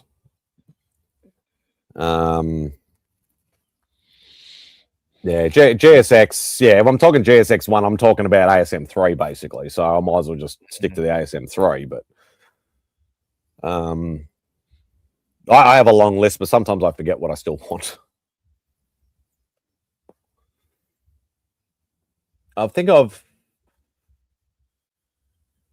achieved. I think I've crossed off every, because like a lot of people know, another one of my goals is to have one book in the first 10 issues of every Silver, Bronze Age Marvel series that I collect. Mainly the Silver Age, so like, you know, the first 10 issues, ASM and Hulk and Fantastic Four and Captain America and all that sort of stuff, which I think I've pretty much crossed all that. I think the last one I needed was Journey into Mystery, which I was able to do. So the first 10 would obviously be 83 to 93, and I think I picked up issue 89 or something a couple of months ago. So definitely, yeah, it's definitely a cool little goal. Like, I'd love some more earlier books. But obviously, you know, first 10 issues are generally the most expensive in the run. Not always, but a lot of the time. But it's yeah, it's definitely a fun goal to try and do. Just trying to think. I still want a big number 1 issue too. Like, obviously ASM 1, but like probably a more achievable number 1 would either be a Daredevil 1 or an Avengers 1. Daredevil 1's probably the most achievable, I think, still.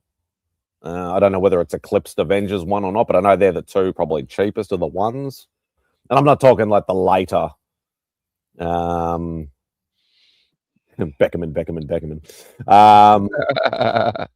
We were doing that yesterday, actually, because when I was doing the Thor books, I think it was.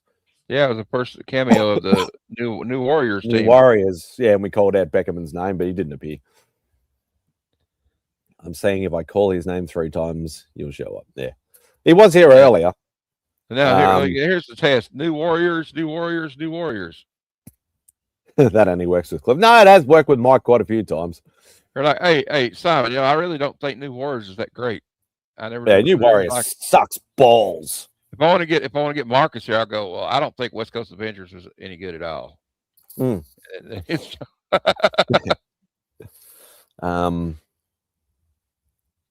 what was I saying? Yeah, so the number 1 issue is like, yeah, I'm not talking about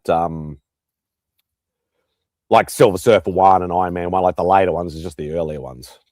Oh, hello, Mr. Fat Stacks. Why, hello there. It's been a very quiet one today, which is, you know, not always a bad thing. Well, probably a holiday weekend. Yeah. Holiday weekend. I know a few messages have sprung my way, like, oh yeah, hockey finals are on, or playoffs on, or whatever, and basketball finals are on, and I'm just like, yeah, whatever. Fair enough. Yeah, exactly. So, yes, another. We did mention Only Slabs earlier. Nice, another nice appearance from Rich. And all 3 of you being arseholes and teasing me with your ASM 1s. You can all go fuck yourselves. Well, I haven't started when I really start teasing you is when I start giving them away. I don't know. that ain't gonna happen. If he does that, he's never talking to you again, probably. Oh, no, yeah. But even like, I know you're nuts. You're nuts, but you're not that nuts. No, he's not that nuts. Yeah. Yeah, no, maybe the newspaper reprint. There you go. Yeah, or the or obviously, I think you've given away. I've given away the facsimiles facsimiles. Yeah. Hey, Rich. But yeah, yeah, it's funny, but that would be mean. No, that would be above and beyond mean. That would be like, I'm gonna ring Mary and say he needs to be institutionalized for that kind of giveaway. Yeah, that's fair, really. And she'd probably do it before I would, because she would know what that book would cost roughly. So, but she knows, because I called her when I bought mine. Exactly. But yeah, one day. Say, hey, I'm thinking of doing something silly. And she's like, I'm a nerd too. Go for your life. Her words were, am I talking you into or out of? Yeah, that's right. I do remember that. Oh, that was fun times. And it's funny because in saying that, Dave's been on the hunt for an ASM one for me, and I'm just like, do not do that to me, dude. Like, I know you've got the bankroll to help me get one, but I do not like owing people that kind of money. Because one of I can't remember, is it future auctions or future past auctions? I don't know, one of them sort of ones. They had a UK number one Raw.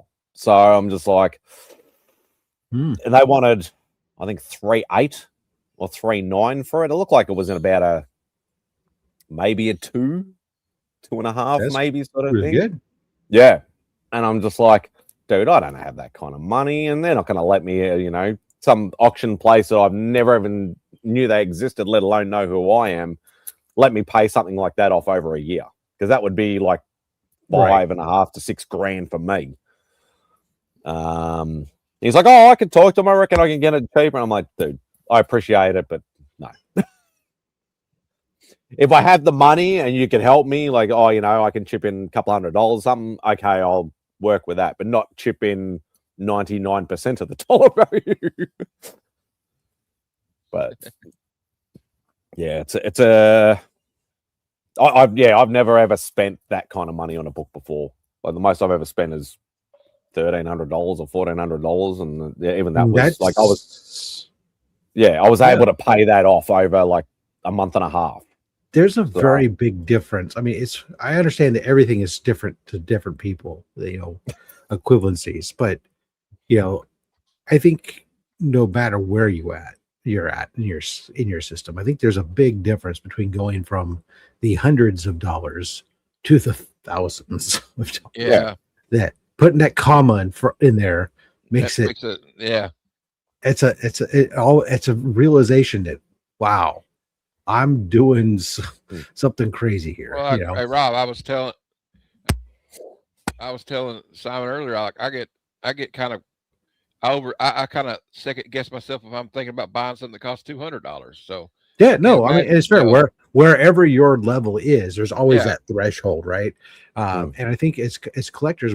You start off first, and you're doing your low stuff, and that first $100 book is like and then you get the first $200 book, then you cross that $500, that you do at some point, and it is unfortunately, it makes each time you cross a threshold, it makes it easier to do it again, to do anything below that, right? That becomes like and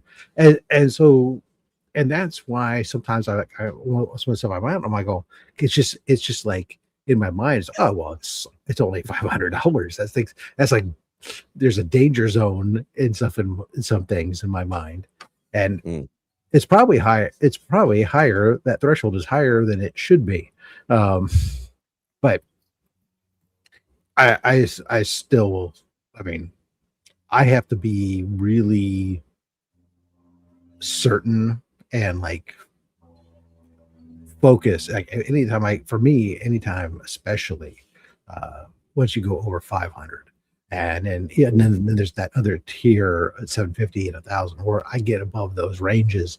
It's like a real scrutiny and really rarity when I go to 4 figures and all those things. And I have to have been prepared for it. And at that point, it had to have been a book. I will never on a whim. Well, I say that, but wasn't really a whim. I mean, ASM1 was a known entity that I was going to do at some point. Yeah. So it was just a matter of what. But I mean, I'm not going to just randomly see a book I've never seen before and go, ooh, sure, $1,000, let me go. That's not in my mentality. I will have to have thought about it. But it's same situation that hobby. Yeah, spending over $500. Yeah, the first time you do it, yeah, exactly. Then you realize what some of those can go for and how much and how easy they are to move for way above that. You're like, well, I guess it's still, I guess it depends on if you put a lot of thought into it beforehand. If you prepare for it, yeah. But like just going by and see a book you're not even like a character you're not even collecting, it's like, oh, that looks cool. I'm gonna drop $800, $500 on that. Yeah. Not unless I was just going to a con with that kind of money and going, I'm going to buy something, and I don't care what type of thing, right? Which is very rare. I always have a plan, but yeah, if you plan for it and you know you're going to do, and you work for it and you save for it, then by all means, when the opportunity is right, you take advantage of it. Go. But that's what I'm going to do after Heroes Con. Is I'm going to start probably putting money aside for like a giant size X-Men. It may be 12 months before I can get it, but just like just a little fund, like people do for their Christmas fund, sometimes at the bank or something. You just make it.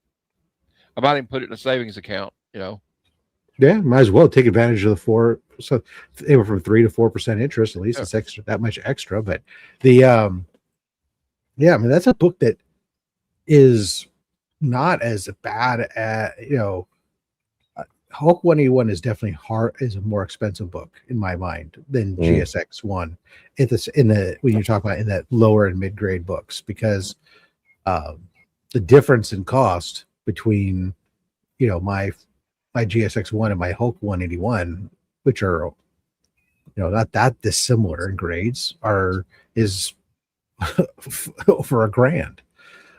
But so giant size X-Men 1, I mean, granted, fortunately, there's a lot of them out there. You can get good looking raw books or graded books.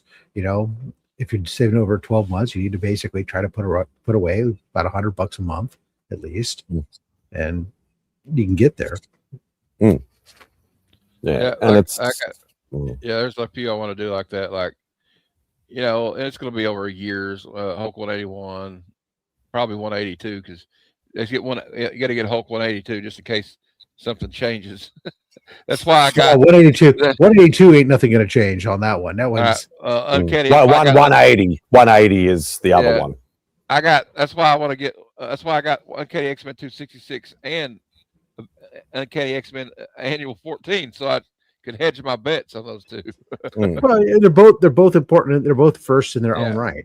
So it's right. 181 is a super popular book, and the popularity drives the price beyond what it probably should be, given the fact that it's not a rare book.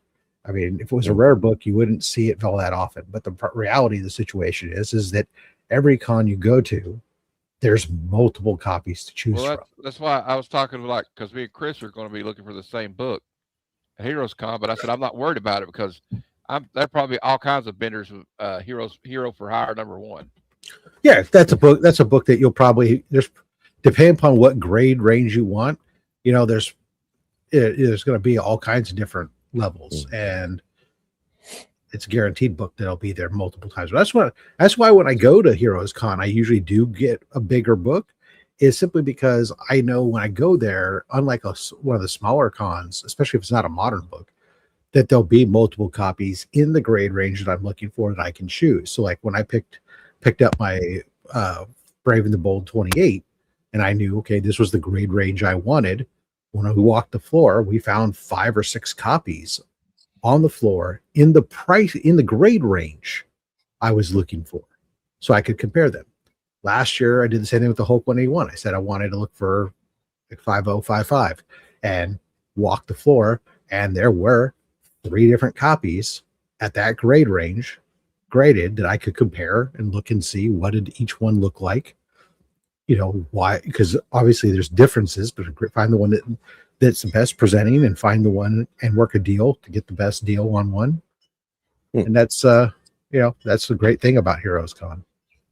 Yeah, this year I'm focusing more on like last year I focused on getting as many signatures as possible, but now I've kind of got it down to about 5 people that I'm gonna get signatures from and try to get more books. So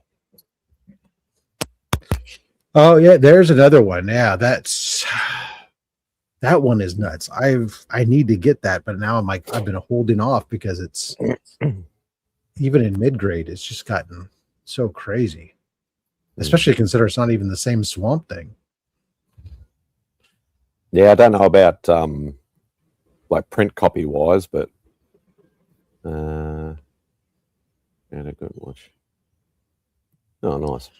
Yeah, and that's the thing. Like, it's like talking about that threshold. Like, I always say, like, I'd rather go into a con with a stack of cash, or for what I call a stack of cash anyway, and not buy anything than, you know, and so on and so forth. Like I said earlier, but it's like when I bought my Hulk 180, I went into that little Yarraville comic fair thing that, you know, Simon Venn's at, and I go to when I get a chance. And it's probably the best for hunting comic books because most of the it's just a small hall. Most of the vendors are comic vendors. And occasionally you stumble across some bigger books and things like that. And I hadn't really found anything that sort of stood out. And I saw that Hulk 180 and I'm like, I think he wanted $650, $700 for it or whatever it was. And Dave happened to literally be standing right next to me at the time. And I'm like, dude, is this a good price?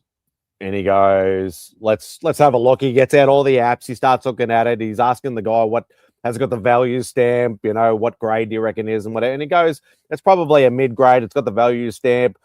We had a look and there's like FMV on it. It was about probably 500 US, 550 US, I think at the time. So it was a good Australian price, like a really good Australian price. And he goes, oh, how you be paying? I said, look, mate, I opened up my wallet. I said, I got physical cash. You knocked $100 off it. And Dave goes, do it. And that was my good purchase. Still a very spare of the moment purpose, but it caught my eye straight away.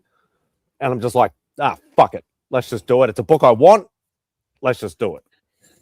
But yeah, when you start going across like that $1,000, like as I said, like, you know, I pay a lot of money over here for my market.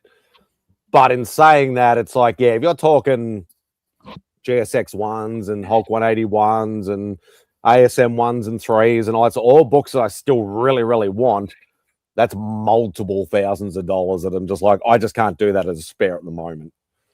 No. Even if I did have the cash, because I'd be too scared that I'd be like, even for my market, I'm still overpaying for my market as well. So what books a lot of them. Well, it's not. Yeah, well, it's not a rare book. It's just an expensive book. It's a popular book. Yeah. Yeah. The demand for it is high. It's not really rare. It's like ASM 129. It's not rare. I've seen pictures of people on Instagram with 10 copies of 129.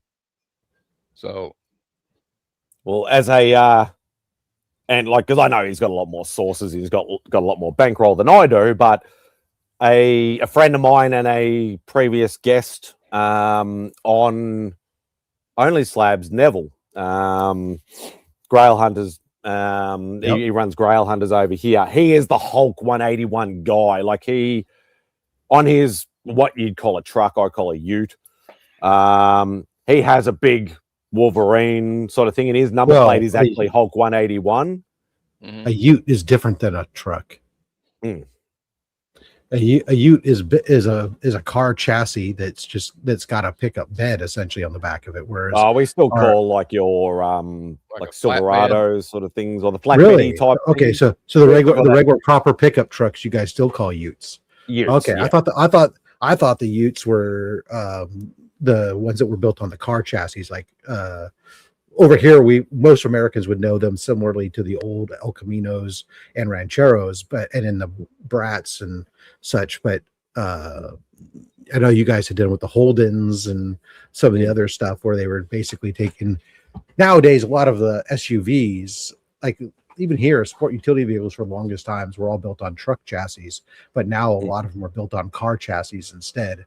But anyways, irrelevant. Yeah. But yeah, he's got, I think it's like last count was like 20 or 25 copies of Hulk 181, and we're talking anywhere from 0.5s to, he hasn't got any like super high grade ones. He's just got a lot of low to mid grade copies, but he's got that many. I just say to him, go, mate, stop being a stingy arsehole and sell me one or give me one or something. But that's his one. Give it to me. That's his thing, sort of thing. So it's like it can be achievable, but he goes over to the States and stuff like that, and he buys them and whatever, but he trades for them and all that sort of stuff. But it's just one of those books that I just always look at as like, that's going to cost me a lot of money. It's a book I would love to have because I've got either side. I just need that one in the middle. But that is the one that's going to be like, I'm going to hesitate because it's like the handover. That would be the most cash I would ever, unless I find one for $1,000, which won't happen over here. I'm not going to, it's going to be too hard for me to go, oh, well, $2,500, $3,000, $4,000, whatever it is to hand over that kind of money for that kind of book. Yeah. But the man is higher for a limited number of books. They're desirable books. I thought of you. Ute. Short for utility. Like an El Camino, I'm assuming so. I know Rob did mention El Camino. Yeah, El Caminos were they were cars up front, but truck utility beds in the back. That's my other problem, Brian. I don't trade anything, or I don't have anything to trade, and I don't get rid of anything. I bought my son an 80 El Camino. It will be his first car. Nice. El Camino means the Camino. That's fun. Thanks, Patel. I appreciate that, mate. Just another 1,000 of those, and I should be right. But I appreciate it, brother. I really do. It's the thought that counts, and that is the main thing. So we'll. No, I'm not gonna play one of the silly ones. I'm gonna go this one, seeing we were talking about him earlier. That's not a knife. That's a knife. Yeah, it's true. It is a knife. In case you were wondering. It's not a sword. It's not a machete. It's a knife. Just a very big one. But yeah, thank you, Patel. I appreciate that, brother. I thought it was the path. Yeah, I don't get it. Oh, but, yeah. They're talking about the translation of what El Camino means. Ah, okay. In Spanish, because there's a famously the Spanish missionaries built missions along up and down up California, and each one was a day's walk apart, and the pathway that connected them all was the El Camino Real. Matter of fact, where I live, there's still part of El Camino Real is here. You can go to it. It's actually just a road that everybody drives on because Mission Santa Clara was here, one of the old missions. But nice. So we're getting a history lesson from Mark earlier, and now we're getting history lesson from Rob. So I like that sort of stuff. That's cool. Especially saying we usually don't know that sort of stuff being over here. Yeah, and it does. It translates to the road or the path. It's just a. No, that's cool. In the case of El Camino Real, it translates to the Royal Road. I don't know Spanish, but I got the Royale part. That was about it, though. Oh boy, that's hilarious. Comics. I'm gonna look at my list. Where do I have this book? Or do I need to buy this book?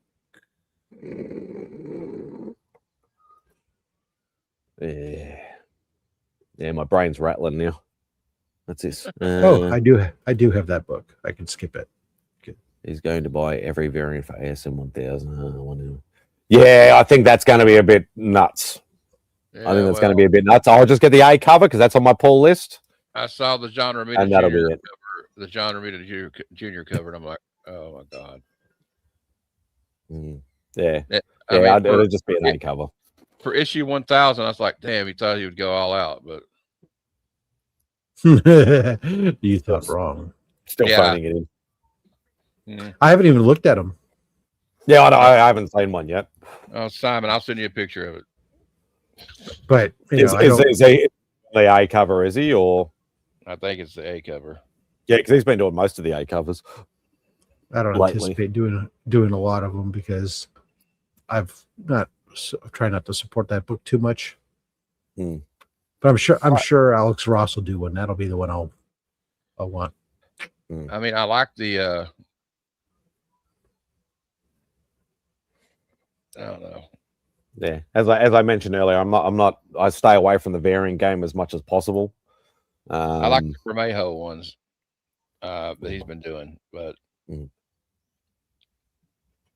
right, here you go. I just sent it to you, Simon. And Rob, I'll send it to you too, so you can be. I can go. I'll just go look at all. All right, just so you can be disappointed as well. I'm already not a fan of that man.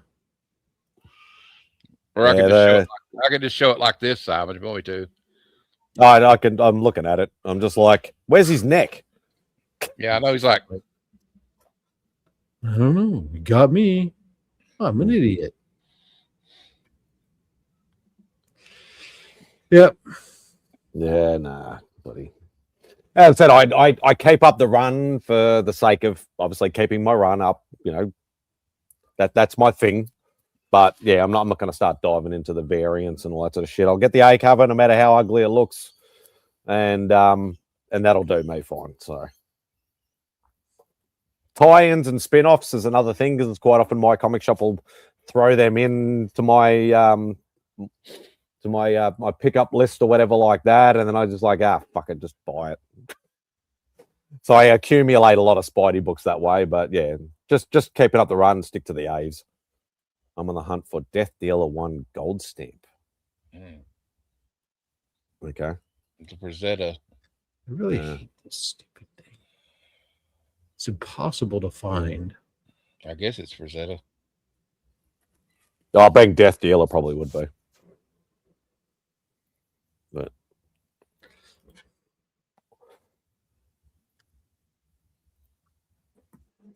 bit warm where you are.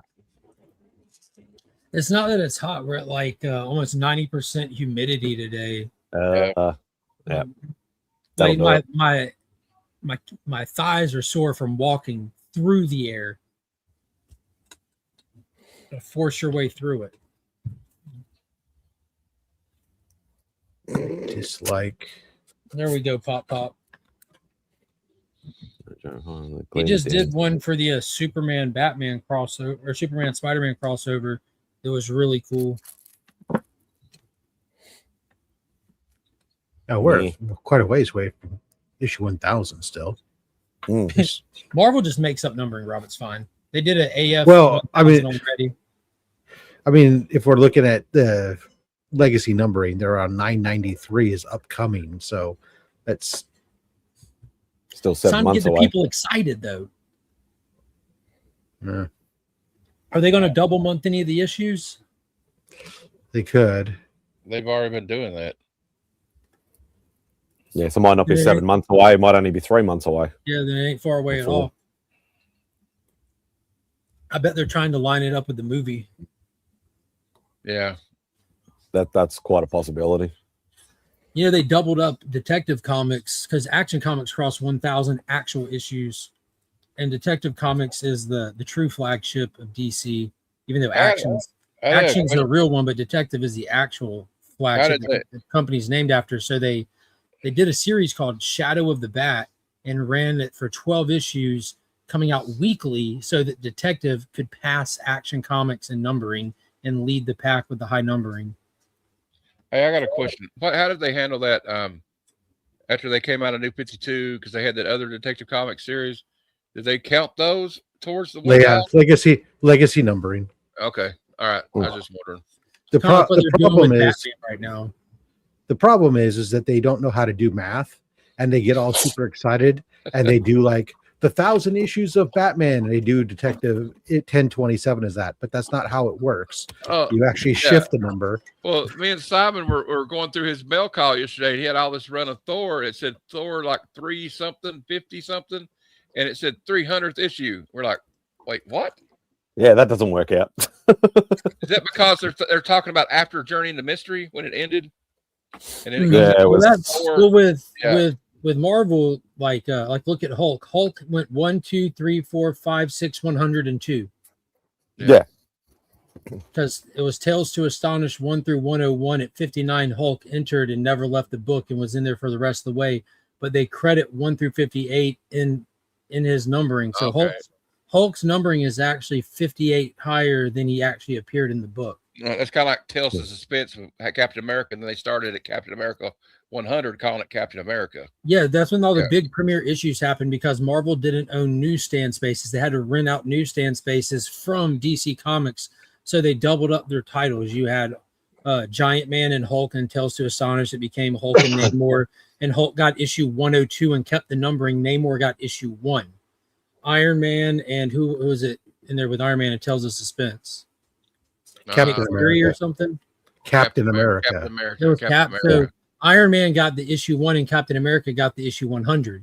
And then Doctor Strange and Nick Fury, and Doctor Strange kept the numbering and Nick Fury got the number 1. Yeah. So out of the two characters, one kept the numbering, one got and they all said big premiere issue. Yeah. Yeah, Strange Tales was finished at like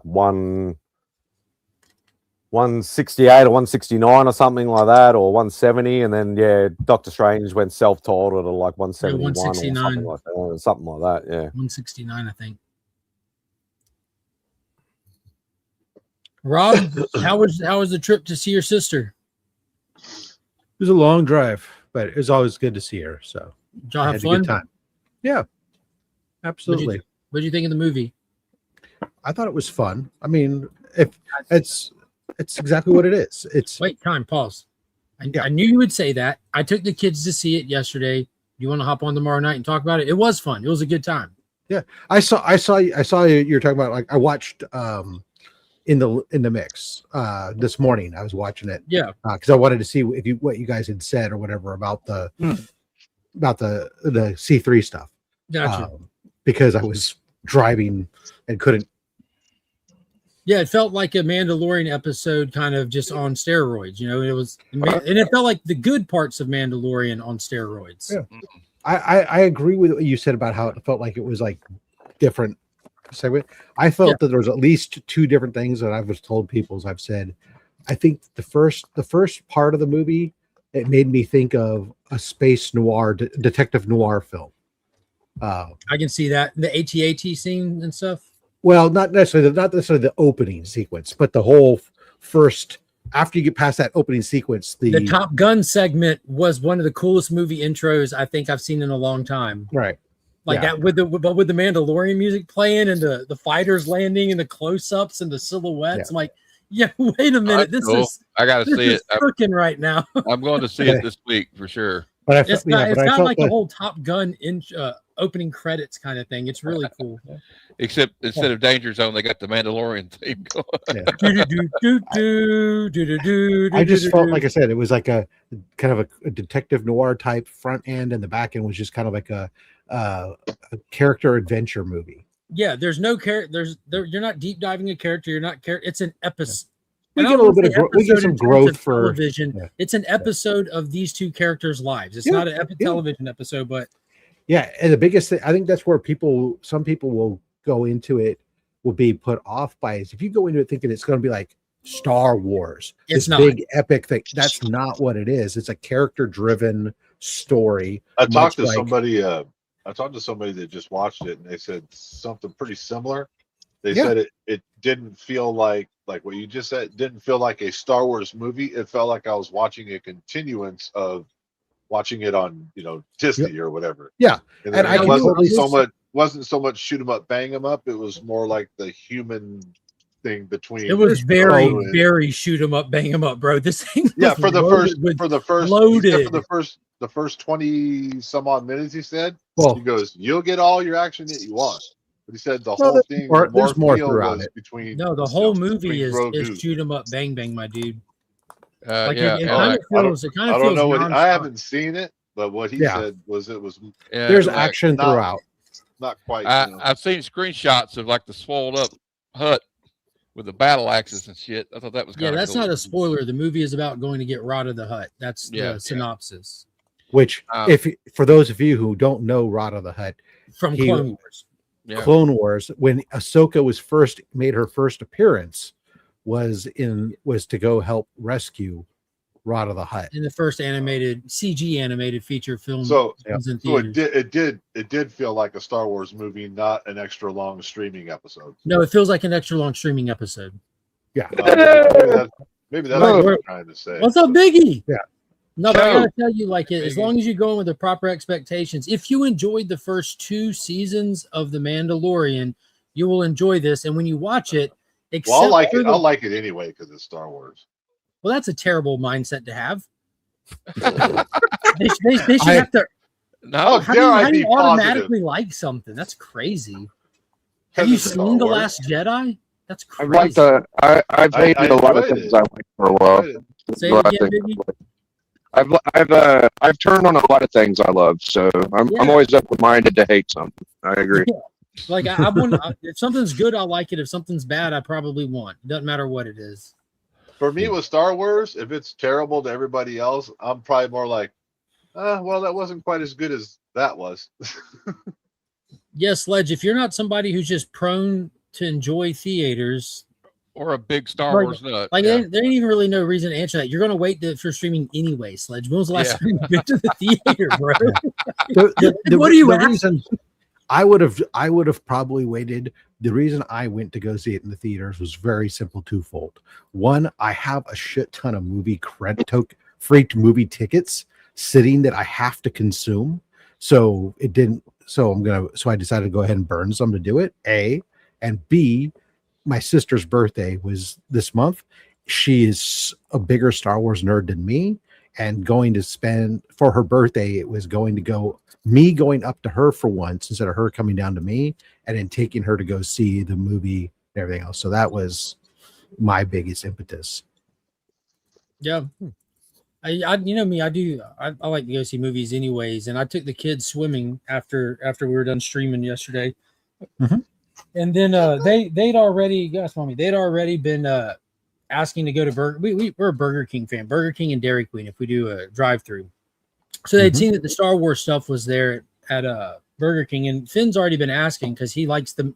He's a kid. Mandalorians are cool as shit, just like they were for everyone else with Boba Fett, with Jango Fett.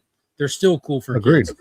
So he's got like the hoodie for him and has since the TV show came out, and he did the Halloween costume one year, and he saw Mandalorian toys. So they've been asking for the past 3 days to go to Burger King. So after we went swimming, we went to Burger King, and while we're sitting there ordering, they're like, let's go home and watch it. I'm like, no, it's in the theaters. So normal monkey, like, oh, okay, well, let's go there and watch it then. I'm like, well, let's eat first, then we'll go. Then we'll go. You get a little flutter in your heart then, saying with the kid going, I want to go to the theater right now. Hey, let's go. So I can go right now then. Let's do it. It was good. But All yeah, right. I think they did a good job aiming it for, like, they're going to catch fans with this. We were kind of talking about it on Friday, and they're not going to catch any new adult fans with this. Not one. You're either going to be Jeff and you're going to like it even if they fling poo at you, or you're going to be a kid who this is geared toward and you're going to make a new fan out of it. Finn, it was his favorite movie he's seen all year. Like, he was locked in for the whole thing. Like, he Well, from what loved I it. heard, if you like to see a lot of action with Mando and a lot of scenes where Grogu looks cute as hell, you're like, oh, It's got both of those. Yeah. Yeah. Now it's got a loose story that threads all those little here to there things together, and it's at sometimes that if you pay attention too hard to the story, you might hurt your face slapping it. But I'm just being honest. Does the movie, like, on a critical score, is a solid 6, a 6.5. On an enjoyment level, you can get a lot more out of it. It depends on how vested you are and from what angle you approach Yeah. Star Wars. Yeah, one thing I'll say about the I was going to say this earlier when we were talking about the music. The Oh, original the soundtrack the is great. The original soundtrack for the show and the movie It kind of reminds me of like a spaghetti western song or something. Like, Yes. Well, it's supposed to. It is a Western. Yeah. Yeah, it's supposed to. They built it and crafted it as such. The sheriff, they're in the desert. They come to the small town and. I've rewatched up to season 2 so far this week, getting ready for it. Stop. Right there. Stop. No, I'm not joking. Now, that was one thing. Now go watch the last episode of the very last episode, and then you're done. Watch the last 5 minutes of the last episode. There's nothing about the TV show that is required in order to watch this movie. Not one thing, and they did that really good. Because you get the Kroll. Yeah, maybe. Okay. You get the Kroll, and you just know, okay, we have a bounty hunter taking jobs to clean up the remnants of the empire in the area. That's it. Most of it set. I mean, how they got together and stuff you might, but yeah, you could question that, or you could just roll with it. Who cares? Like it's not mandatory. Look at that. Tatooine. Nilla Wafers has released green little wafers that look like the little Grogu Nilla nummies. We got the Mandalorian and Grogu icy that they had when we went. It was really good. It was cherry lime. I like the blue milkshake. It was pretty good. It tastes like birthday cake milkshake though, like the one at Zaxby's. They got banana pudding milkshakes right now too. I think it's an appropriate time to jump in. I'll let y'all talk your Grogu shit for a little while. The Invincible run. Is there anybody in here familiar with that shit? Because I know that like the Battle Beast is pretty popular, right? It's very popular. The whole run is right now. All right, so it's a cartoon.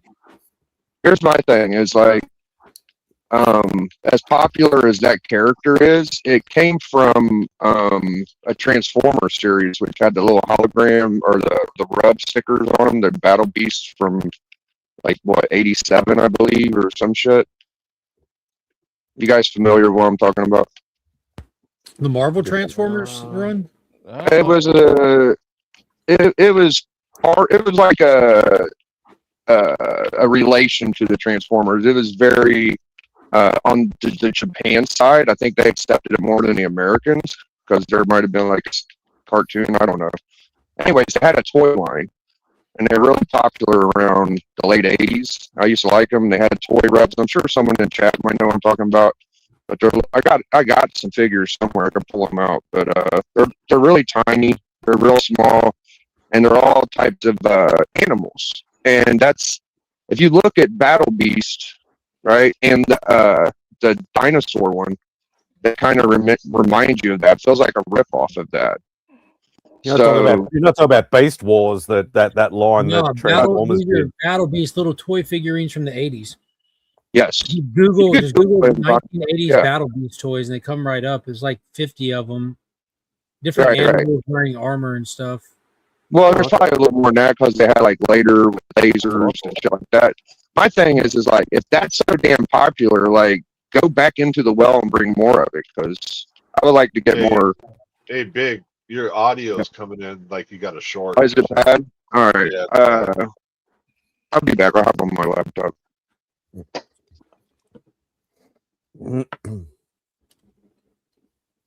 The base figure of Battle Beast does very much resemble like a 1980s toy version of the current. Well, he's probably like Kirkman's probably influenced by that, like he probably sees stuff like that. Yeah, because he is the one in charge of all the image stuff. I wonder if he was a kid playing with those.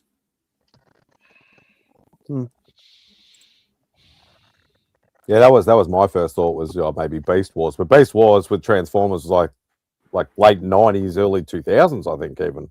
Yeah, this isn't Transformers. It's just a different toy line altogether. Yeah. I remember the Muscles figures. I had a bunch of those. I'm just trying to think of if we had them over here. Well, I can't remember.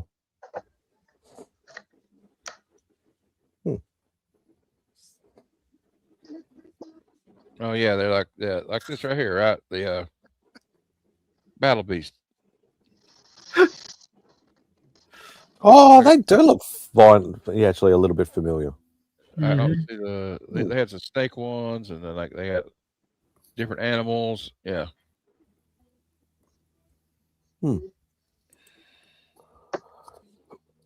Yeah, some of them go for a little bit of money. Looks like, damn.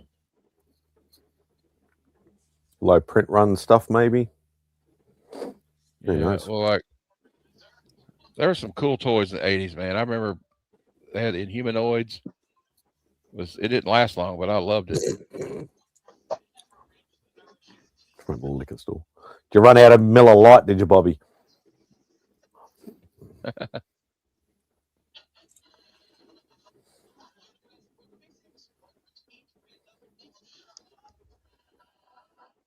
time is it? 6:10. What's up, Cliffy? Yeah, keep track of the time. I got short ribs on the smoker. Shout out to my boy Bobby. I won some of his art yesterday. Yeah, he gave away a original art piece on my stream Thursday.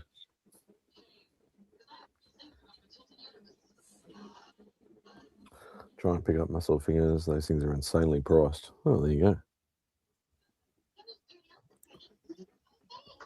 Short. You said short, not shirt.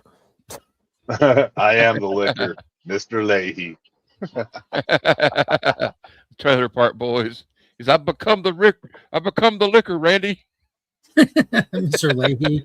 I used to have a shirt. I used to have a Mr. Leahy shirt. Yeah, I'm back. There you go. Now you see a songbird of our generation. Yeah, Anyway, I found the one you were talking about, Biggie. The base figure.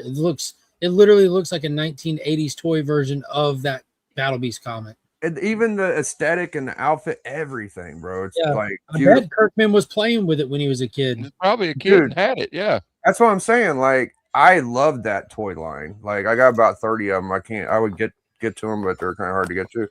But yeah, I used to love buying those because they were cheap and they were cool and they had the rub. And if you guys remember, like the Transformers G1s had the reveal the Decepticon or Autobot with the sticker too. So that's kind of like the connection to the Transformers, and they didn't really transform, but anywho, there's a whole big lore about it. I would love to see. I don't know enough about Invincible. I was wondering if y'all seen any other characters like him and maybe the dinosaur, because if they did like more of that shit, maybe it would. I mean, there's some people that do have like nostalgia for it, but I would like to get more. Like, I don't know. I'm just a geek for it. That's all I'm saying. Oh, I love me some old toys. You remember the Biggie? You remember the Inhumanoids? I do, dude. I watched Those are fucking expensive. toy collectors. I watched this British dude today. He went to a shop in Ohio, and then he went to the Columbus Toy Show, which I went to about 6 years ago. And oh, dude, I love looking at old vintage toys and me shit. too. Like, There was one seller at Heroes Con last year, and he had all the old like 3/4 inch G.I. Joes, and I had a good time looking through them. I only got like 2 of them, but it's pretty cool to see them. I got Major Blood and Hey, that's practicing major restraint. I'm proud of you. well, yeah, they Well, probably it might weren't cheap. They probably fucking $10 or $20, right? yeah, they were like $15 for like, and Yeah. they didn't have no weapons with them. You know, just had they had Oh, leather neck in the Marine uniform. They had like a leather neck variant where he's in the dress blues, and it was like I $15. might have got that by itself. That's a And then badass. Major Blood is like one that was like a mail away though, I think. I'm not I sure. got a couple of Melloways I fixed about a month ago. I got the Slaughter cool. and the Masked Cobra Melloways. Yep. Those were the I remember they had the Duke Melloway, and I had the Fridge. There's a Perry. Yeah, Fridge is a really good one. That one's actually better than Slaughter. There's actually more Melloways. If you just look on eBay, you'll see like 20 to 50 different Melloways. They did that quite a bit. Nice. Yeah, Because back then, all those mailaways, you had to buy like 5 figures or something, and then Yeah, you like send at the it proof the of purchase, UPCs, and then you send in a little bit of dollars and get something back. Because Star Wars did the same thing, and Boba Fett, yeah, it was a big one. well, Boba Fett was initially, but then one of also them, the Emperor was one. There were also accessory packs and a bunch of Yeah. other stuff. But the idea was was to get you to spend money buying multiple figures in order to get that one figure. Yeah. I'll If tell they you, sold the one, They put the one out, you bought the one. But we make it a mail way. Now you got to buy 5 figures in order to get that. And I'll tell you what, when you got all the proofs first together, you got your mom to help you mail it in. You were wait every day from school. Is it here yet? It'd take like 4 to 6 weeks back then. Oh yeah, it's awesome. I did 4 that to for 6 my. weeks waiting for a GI Joe when you're a kid is like 6 months. Oh, that's great. Yeah. Yeah, I've only experienced that a couple times. So me and TM we're talking about DCU variants, right? And I've always heard this like fairy tale folklore story that there's a Batman Adventures 12 DCU. There's a possible chance they could have had one, right? And I told Bleecker and TM that, and they're like, "Oh yeah," Bleecker went to his apps and looked for it. There ain't no pictures or images. So I Googled it, and it actually told the same story. It's like it came in department packs, and I don't know if y'all's AI is like mine, but have y'all ever heard that story? There could be a potential first Harley Quinn DCU. If anybody would know, it'd probably be Brucifer, because he's the one that's he's the big DC universe like collector guy. I wonder if he heard that story. I'd be interested to, because I've heard it, but I don't know if I believe it. It's just because he loves, because he's going for the whole like every book that's got that DC universe logo on it, he's trying to get. So he's really into that stuff. Some of them are straight up ghosts too, from what I heard. Like they're hard to get, and they're hard to get a good grade because they were in those packs. But it's kind of like that one Rob that you have, the Spider-Man 2099, the white one. If it comes in a figure, they're hard to get in a good grade. Yep. I don't know how I pulled that. I can't remember. I remember that. I pulled that out of my ass. All right. We just talked about it not too long ago on some channel. But we were talking about 2099 books last weekend. Should always be talking about 2099 books.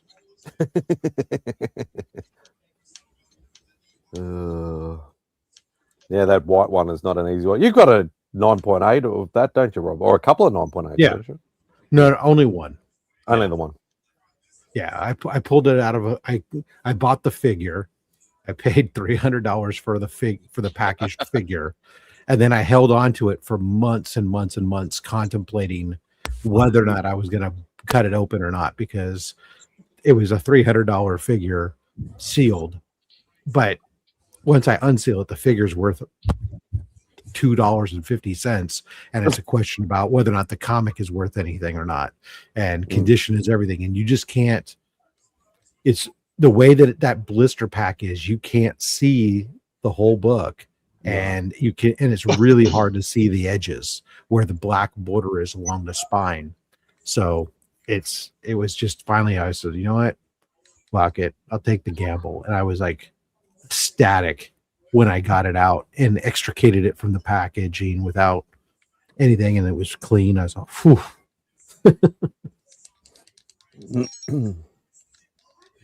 I've seen some of those omnis that have facsimiles in them, and they're making these new facsimiles like Avengers 1 or AF-15 and shit. I don't know what they're called, but I've seen a video, and they have like yellowing on the paper, like kind of make it look older, even on the inside and shit. Like they've added a patina to it to make it look like it's aged. It looks like a real old book, but it's printed clean as fuck, or cut clean. I hate when they do that with the covers, and they try to make the covers look worn and stuff, because CGC fucking every single time, man, they can't tell the difference. Oh shit. I think you had a submission like that, didn't you, Rob? Or somebody had a. Somebody. I sent in a Bruce Timm, All Crimes Bruce Timm book signed by Bruce Timm, and they fucking slammed it. And I'm like, and then you leave notes, and it's talking about fucking spine ticks and shit. I'm like, there are no fucking spine ticks. There's just all the fucking fake wear on the goddamn book. Holy shit! What kind of grade they give you? Oh, 9.2. I mean, it wasn't like, and it was like, I think it was a 9. It wasn't like they graded it like a 4 or something, which they could have. But it was just like fucking, what the fuck? Come on, dude. There ain't nothing there. I was wondering if they like Yeah, that completely one. fell for it. That'd be hilarious. Yeah, that's like one of the books you think of when you think of that kind of style. The made to look shitty. Yeah, that's great. I can imagine them not picking up on that. Well, it was just it's irritating as hell because of Bruce Timm. You don't get a lot of Bruce. You know, first of all, that's not a book that's just laying around everywhere you go. Second, you know, then to get Billy, I sent it off to Bruce Timm signing because he doesn't do a lot of signings, and then it's like, then you get that, and you're like, oh, come on. Keep up with the market, people. Because I sent that book along with I sent 2 books for a signing. I sent that one and the Bruce Timm Out of This World cover, which is fucking awesome. I thought you were going to say the silver dress Mary Jane one for a second. Then no. I might have that one signed by him as well. But the Out of This World, that was the one that was the.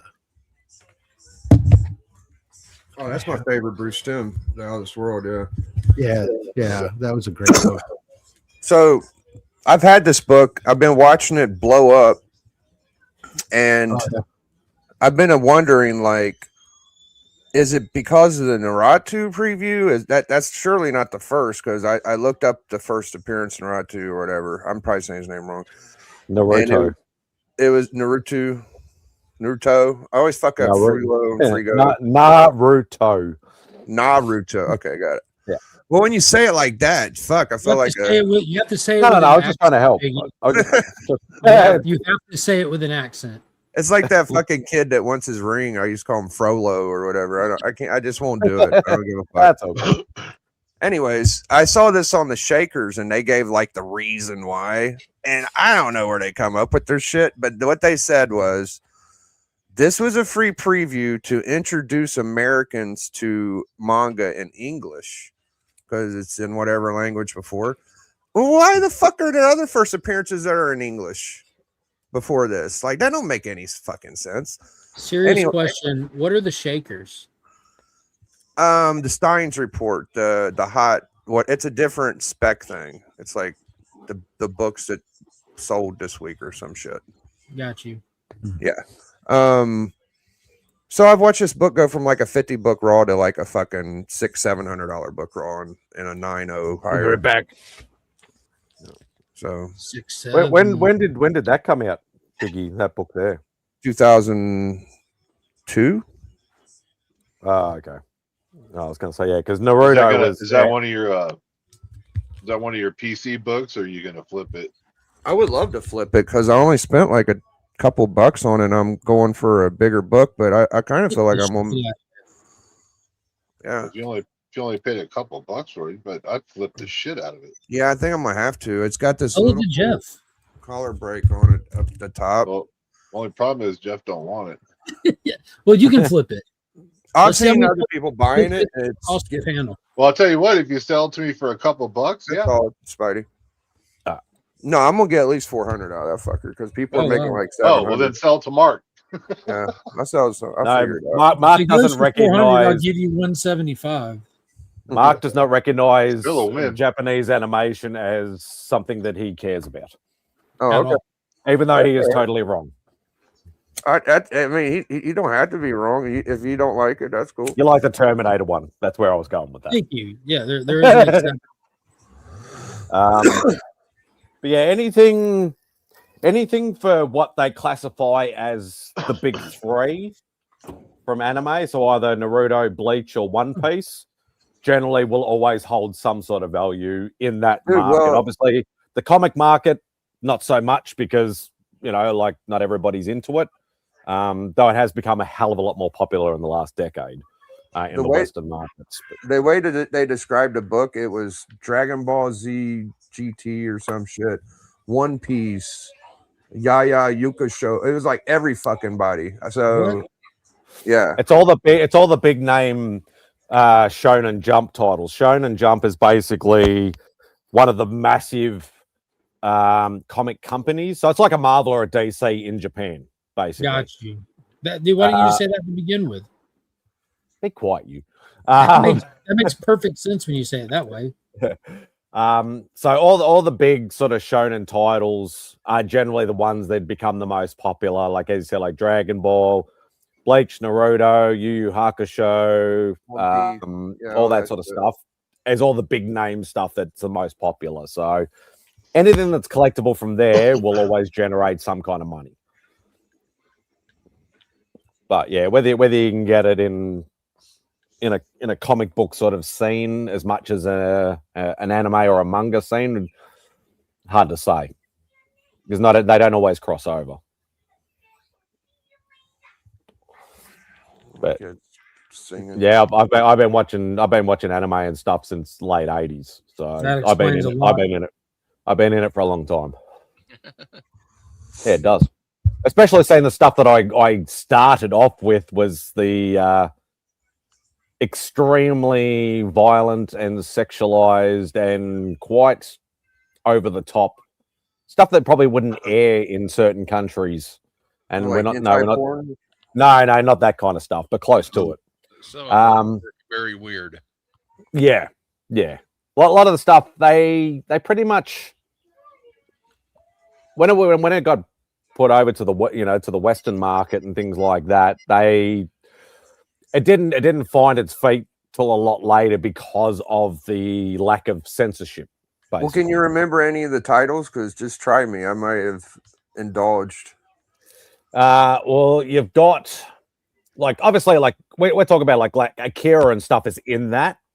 Obviously, Akira is one probably exception to that rule because that broke into the Western market. But you have things like, Demon City Senjuku, you have Legend of the Overfiend, which is another very well-known one for the non-censorship stuff. Was considered anime or no? It was done by Japanese studios, but it was towards the American market. So it was more American market than it was Japanese market. So gotcha. Oh no. Hey, what's up, Legend? The Saw is family. Okay. Yu Yu Hakusho was a good run. Yeah, I didn't watch all of it, but they did a live action of it and stuff like that as well in recent times. It was still a fun watch, but it's very dated. Some of the stuff can be very, very dated and can be a little bit harder to watch, but yeah, I'm not. Some of the old school stuff is cool. Did any of you seen the live action movie of Yamato? Oh, spaceship Yamato. Yeah, the spaceship Yamato. Yeah. I have not seen the live action of it. No, I've seen the anime of it, but yeah. A lot of people forget that Voltron and Battle of the Planets, which was originally Gatchaman or whatever, that's classified as anime. Good shit. That's me. I love that shit. I gotta go. Yeah. We gotta pull meat off the smoker and all that shit. If Legion's a big easy, Rob. Godzilla guy, he had to have ran into some of that kind of culture at some point. Like there's stuff connecting. Surprisingly enough, Godzilla animated stuff hasn't happened until recent decades. It's all been live action. Behind that, you have Godzilla Earth has three Netflix specials. You have Singular Point, which is kind of anime-ish. It's a little series. That's pretty much it. Well, I'm saying like, what are they called? The big robot guy crushers or the ones Gagers? Yeah, the ones that shoot the fist. Ultraman stuff, shit like that. I remember Ultraman, but see, like live action stuff doesn't bother me. It's anime. My favorite Godzilla cover. It's because it's a bunch of child predators drawing your comics. They all look weird. Like, poor guy. But I'm also I'm a big sucker for like aeronautics and fighter jet, airplane type stuff. Macross. I guess. This is the watch Macross, watch Robotech or Macross Plus. But you got to get over the mecha stuff. Yeah, I've loved Robotech since I was a kid. I haven't really watched any anime since I used to watch Akira, which I still love, Vampire Hunter D, Fist of the North Star, and Ninja Scroll. Those are the ones I remember. What was the I'm one? familiar, and I approve of every single one that you just named. What was Like the the one eight- that, Surprised me, Mark. I've got a new level of respect for you.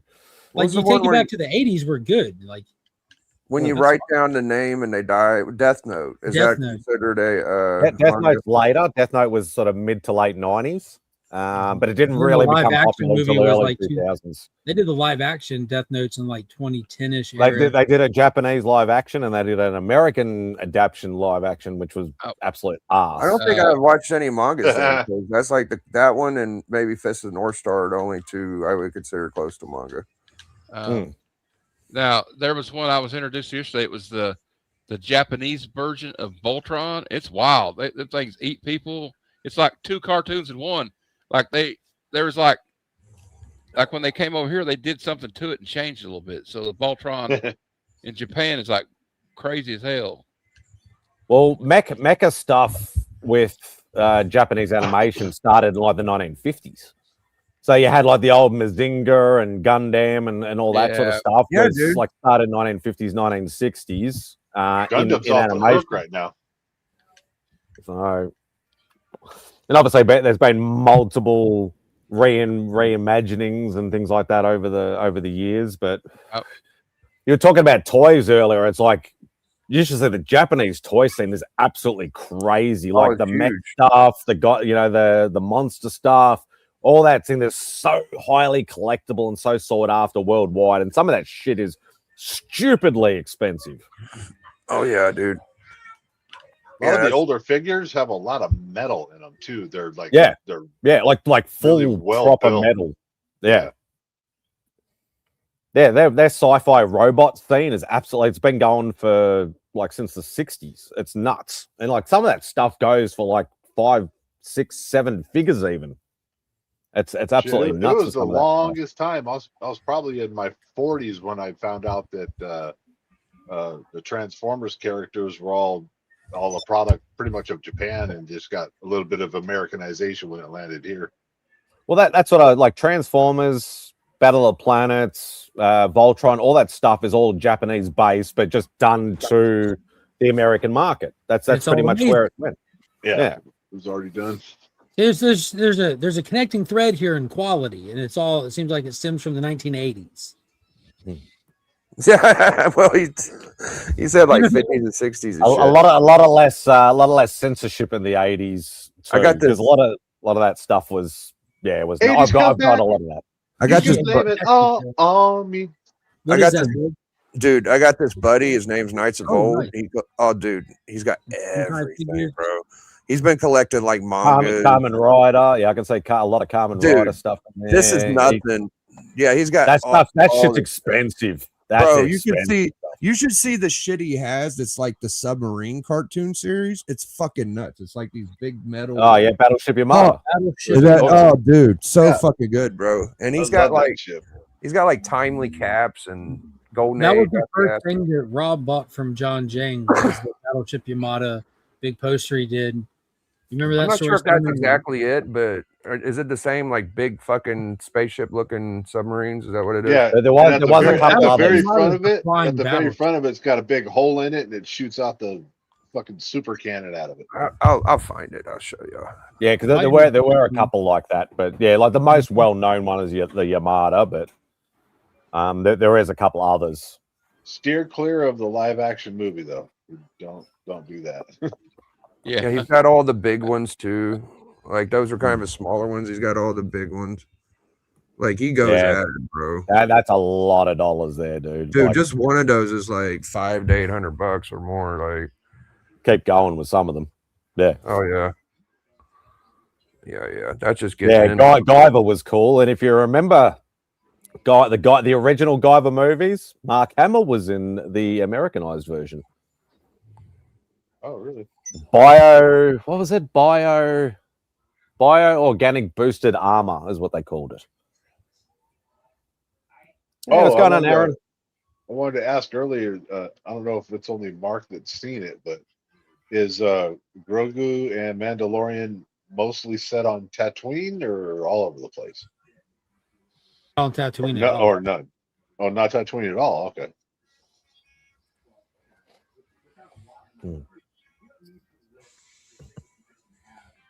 Oh, here they are. I think.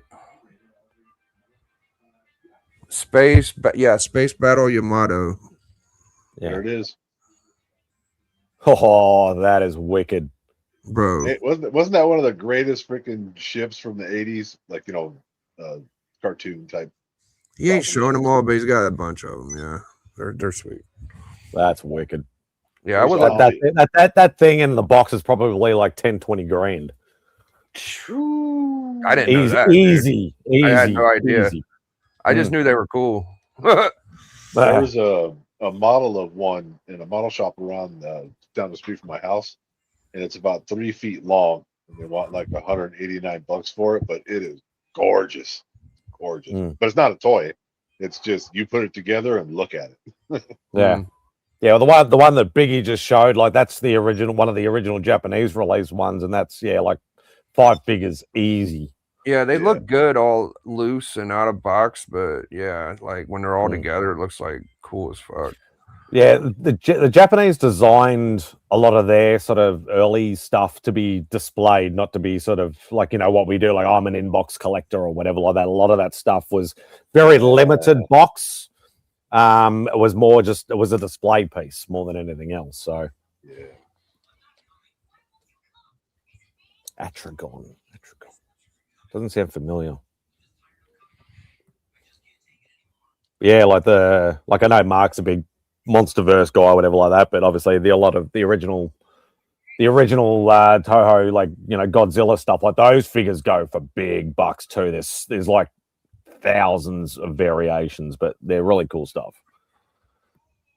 What's going on, Scott? Prying you away from your art auctions for a couple of minutes?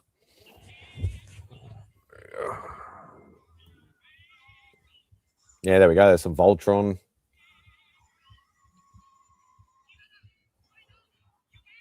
Yeah, that's some. Fuck, so he's got a couple of them. Jesus Christ. Oh, yeah. This was a long time ago he posted that. Yeah. Does anybody remember an anime where they're like on a spaceship, but they're like pirates? Cowboy Bebop? No. It's something else. I can't remember the name of it. I saw it on Netflix one time. I was watching some chess matches and talking about Bobby Fischer, and Bobby Fischer was actually kind of homaged in Cowboy Bebop. There's a episode where they're playing chess and the girl's playing chess for like a week or two or something, and it's supposed to be homaging Bobby Fischer, so that was kind of cool. Matt, is it Harlock? Yeah, that's it. Yeah, Captain Harlock. Yeah, John Jang did a 1 in 50 wraparound cover. I had to track down some years ago for that.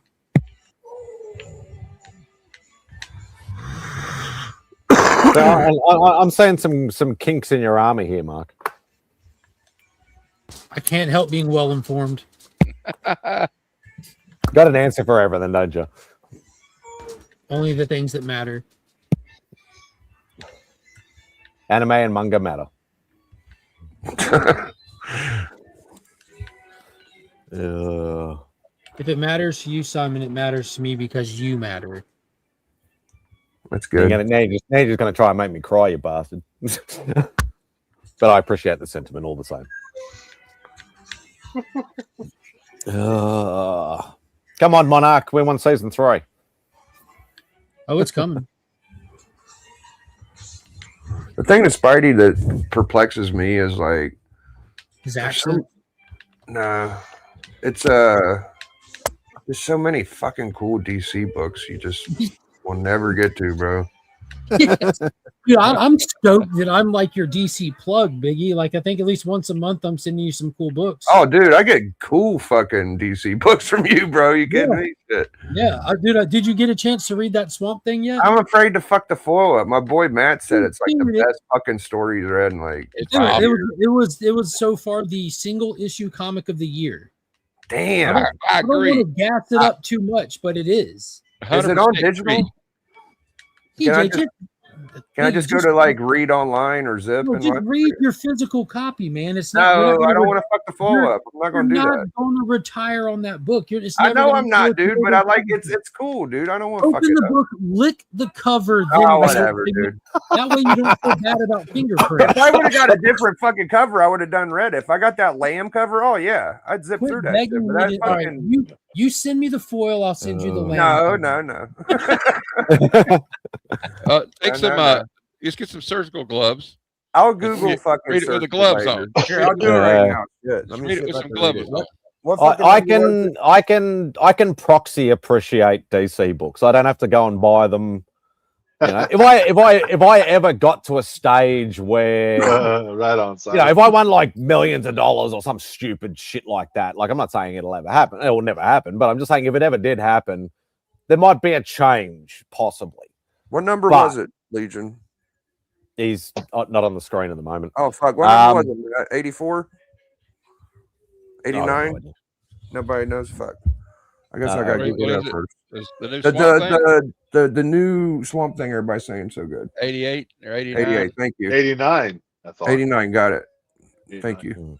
I think it's 89. But yeah. I might be a Marvel guy, but I still give DC opportunities. I may not buy all the single issues and pay, dipshit prices. So I'll just wait till that guy comes out. Yeah, that's the way of doing it. That's a good way to do shop it. Never ready is Fantastic Four 12. Hey, Jeff, honestly, I'm considering starting to do that. I read my damn book. I did it on review, man. What are you talking about? I got a fucking literal video of me doing a review on FF12. So there you go. Because I figure, a six issues and the first trade paperback, I can get in on the ground floor, check it out, get a good 6-issue, run under it, and be like, well, am I going to be still interested or not? And it's just way cheaper than doing them one by one. He's been appreciating the book before he actually opened it. That's what he did. Hey man, you got savor things, dude. Yep. Yeah, I'm looking on Zip and read, and it won't let me. It's been busted for a while, so I don't know how I'm gonna get to it. I'll figure it out. Don't worry about it. I appreciate that, Jay. Thanks, brother. I've been doing the non-super chatty videos today, so I'll give you one of those instead because I really need some new ones. But thank you, I appreciate it, Jay. There are worse things out tonight than vampires. Like what? Like me.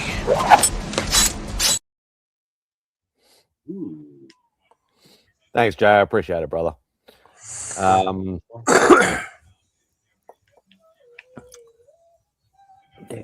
Oh, damn. Philip Kennedy Johnson going to Rad's LCS next week. That's pretty cool.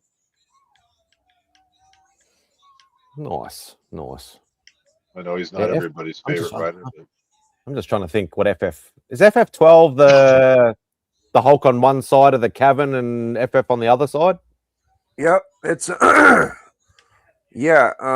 the first time Hulk ever crossed over to any series, and it's also the first time that Hulk and Thing fought. Yes, or met FF.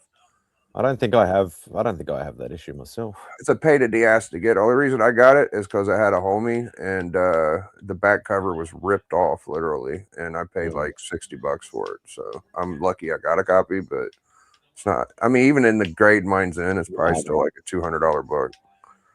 Yeah, no, I don't know. Hey, Mark, my lowest was 22, and now, like, thanks to a mate, I picked up 7 and 8. So that's good, dude. I do have some sub 10 FF books now. Thank God. Was Doom in 7 or 8? No, remember. he was in 5 and 6. Yeah, I got issue 6 just because I like Doom a lot. I figured you go down a rabbit hole and you're like, I'm just gonna keep bleeding like a Sith. I was like, fuck it, I'm just gonna buy the second appearance and call it a day. I got that and the annual too, and that was it for me because I would just I got annual 2 in that big lot I got. What was it, last year or the year before with the FF 48 and 49? Annual 2 was part of that lot. Yeah, dude, it was a pain in the ass. All those books. Hey, Mark, did you read the new Howard Chaykin Zorro? I was wondering about it. I might get it. I kind of had a I didn't get a chance to go through all the stuff that was coming out. I just kind of like grabbed my regular pool list stuff, but I didn't see it till after the fact. I might go back and check it out.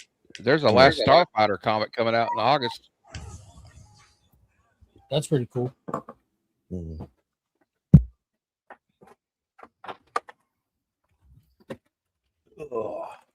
A little off topic, but are you guys enjoying Jeff DeKalb's covers? Yeah, I am. I've loved his art for a long time. Yeah, man. I haven't noticed any. I don't, but I'm digging. Try and get a signature at Heroes. Not going to get that many sigs though. Yeah, I've shed down. Mine's very focused around Larry Hama. Obviously, as soon as the news hit, he was going to be there. I'm like, screw everybody else. Larry Hama out the gate. Be there. That's hilarious.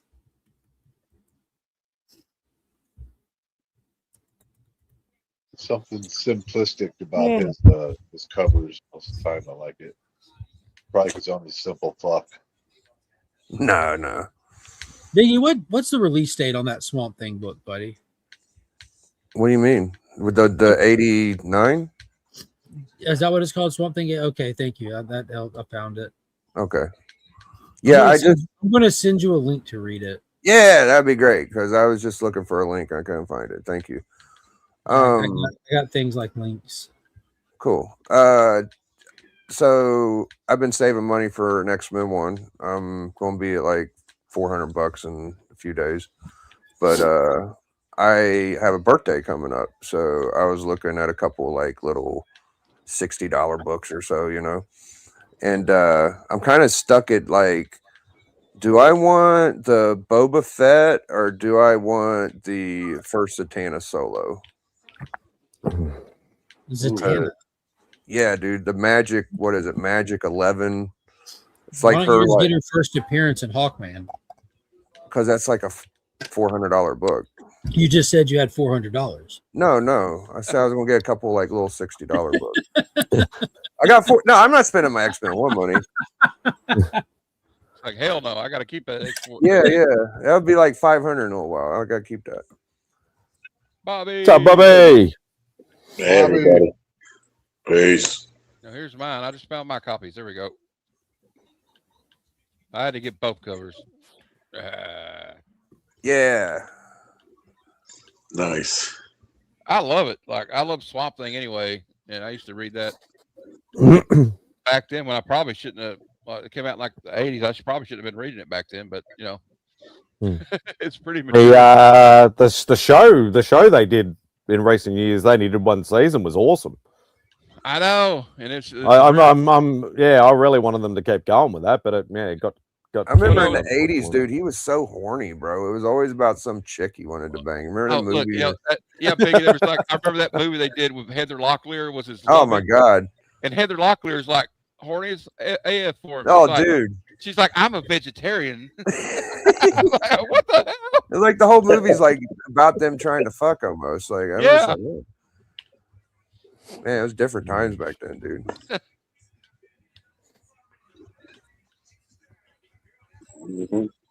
Don't remember half stuff I bought. Good start, all 12-cent ASM so far. Oh, nice. I was watching Cam Noonan on Alan's interview show, and Cam Noonan was talking about when he was like 5 or 6 or so, and he had some comic books, like his original collection, right? And he kept them in like a drawer in his bedroom, and he came back to his drawer to check on his comics and shit, and he said that they were just ripped to shreds, bro, like everything.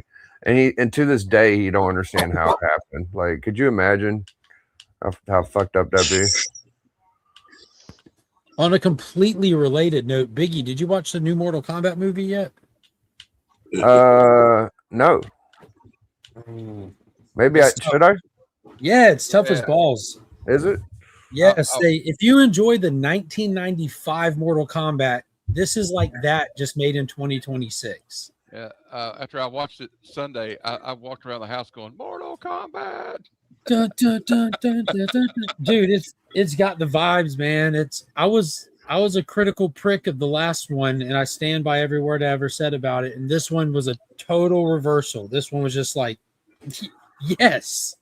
Dude, I like that Street Fighter promo where they had the Tupac music in it. I'm like, oh man, that's cool. Have y'all seen that one? The commercial for the new movie? Yeah, it's like a Tupac song they're singing. I didn't catch the song, but I saw the commercial. Oh, okay. No, there's like Mama. 2 or 3. What? Dear Mama. Yeah, I can't remember the song it was. Oh, it was something like Ambitions as a writer, but it was like I'm a street fighter, I think was the way it went. Oh, okay. Yeah. Yeah, I think I know. Yeah, I won't deny it. Yeah. I won't deny it. I'm a street fighter. That's right. That shit was hard. I was like, oh, okay, this is gonna be good. Interesting.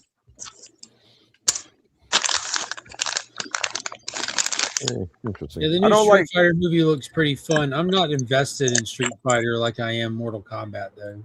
I don't know if I'm ready to like pirate. Like I'll pirate like a fight or a pay-per-view, but like movies feel a little more dirty. You know what I mean? Yeah, it should. It should feel dirty. It does. It feels I dirty. want you to know I wouldn't have sent you that link if you didn't own the physical comic for it. Oh, okay. Cool.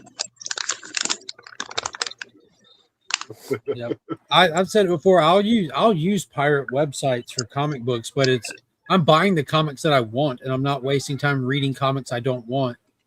So I'll use a pirate website, like if I'm at work, to read the books that are at home, like trying to save time. I used to, when they released DC on Tuesdays, I used to wake up on Tuesdays on my off day to a quiet house.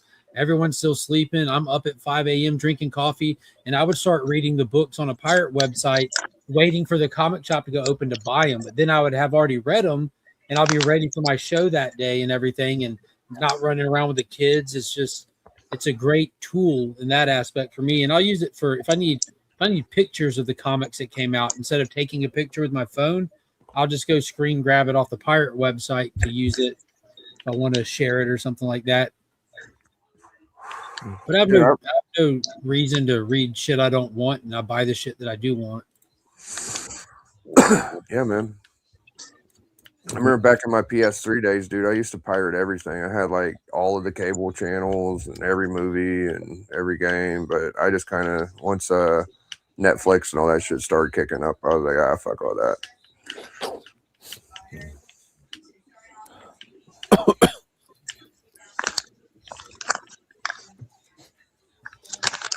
Well, sounds like the old school days of like the first Xbox and that, where you used to get it chipped, you know, to play the pirated stuff and things like that. And yeah, I remember those days. Yeah, PS3 came with Linux or some shit. You could like stream 2 live streams at once and watch them on your screen. It was pretty cool, and then they nerfed the shit. Mm. You could still do it, but not as good. He was in the chat earlier, Jay, but yeah, I don't know what he's doing. He might be sleeping or shagging or something. I got no idea. Shagging. Smash. Yeah, baby. Yeah. Oh, yeah. I finally rocked the shirt, Mark. Nice. Yeah, I seen that earlier. It's really cool. No. Oh, I just shag and love it, miss it. I was telling him earlier, I was watching Only Slabs, and I had a lot of my family here today. My little cousin runs in, and somebody hit a super chat, and they played the video, and it was that one where he's like, where Lois bends over, he's like, Peter hit me, and Ryan smacks her on the butt. My cousin walks in and goes, "What are you watching?" I'm like, "Get out of here." Get out of here. You're not supposed to be seeing that. My weird comic stuff I do. Yeah. It's funny. Oh, I don't know how many times. Close the door. Yeah, at least it didn't come out during the pie humping one, I guess, right? Yeah, that's the one that gets me, is the pie humping 5 times a stream. It's like, geez. I also like the sausage party one's kind of like, whoa. And the Family Guy where the girls are full black. That's pretty good too. Yeah. Yeah, we had some. Yeah, we're talking about you, There he Cliffy. is. Jay wanted to know where you were. Yeah, we had some two massive super chats out of $50 and $100 super chat today. Damn, I missed all Yeah. that. Good. Oh yeah. What's the biggest super chat y'all ever seen? That's Probably 100 is definitely the biggest I've seen. In the comic book community. Yeah, yeah. Oh, I don't know. Like I hang out like right now. Like I'm watching on my phone this debate thing, and people drop hundreds of dollars super chats on the regular. Only Slabs. That's the biggest I've seen. It was the day that SG summer. Yeah, I know. I've seen. Like I'm sitting here right now watching this stream. There's $100 super chat just sitting there. Nice. Like that's normal. I saw my my buddy Matt likes comics. I think Robbie Joseph dropped like 500, dude. Said, "Here's some money for your Action 252."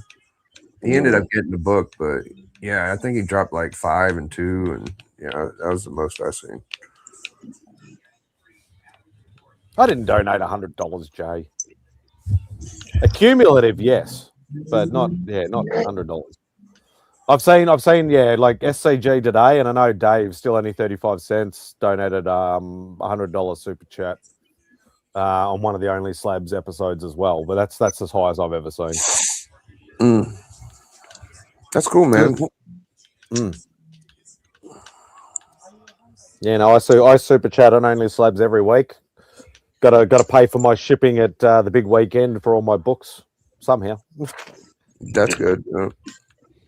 Yesterday, I spent the whole day visiting all 3 Harry Potter parks in Orlando, and then went home and watched the boys just to have a Sage character destroy me. Yeah, I still haven't watched the new season yet.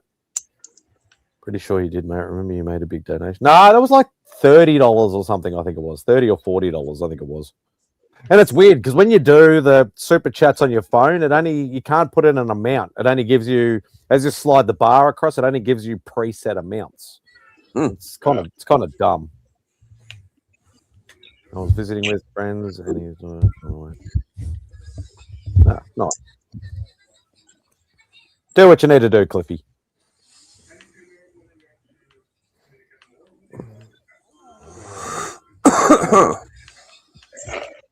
Yeah, no, super chats are the only way I make any money on YouTube. Or not that you can call it making money, but get any money on YouTube. Yeah, same.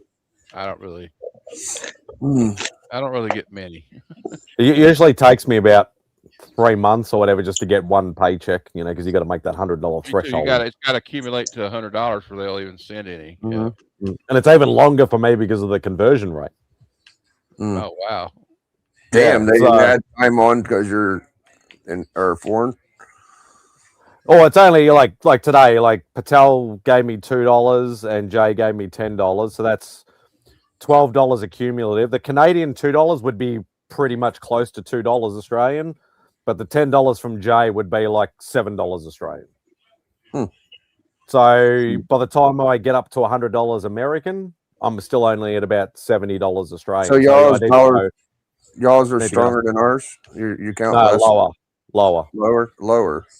Yeah. Okay, I know. I talked to Canadians, and they like it's like almost half. It's like they got to spend 70 to spend 40 years or some shit like that. Yeah, that's UK for us. Like our dollar is like 50 pound or something. So you get basically, if I buy something from the UK, I've got to automatically double it, which sucks. But their shipping is cheaper. So to buy something, get it shipped. So it sort of almost works out a little bit. Like if I buy a comic book from the UK, it'll cost me about $10 to $12, maybe $15 Australian. Whereas I buy one comic from the US, it'll cost me about $30 Australian. So yeah, it's weird. It's weird. Icky, someone threw 2 Scotty Youngs in one of my piles. What's wrong with people like Scotty Young? Not everybody does, but especially for free Scotties, I'll take them. Yeah, especially if it's a Marvel book, I'll take any free Marvel book. Pretty much. If it's within reason.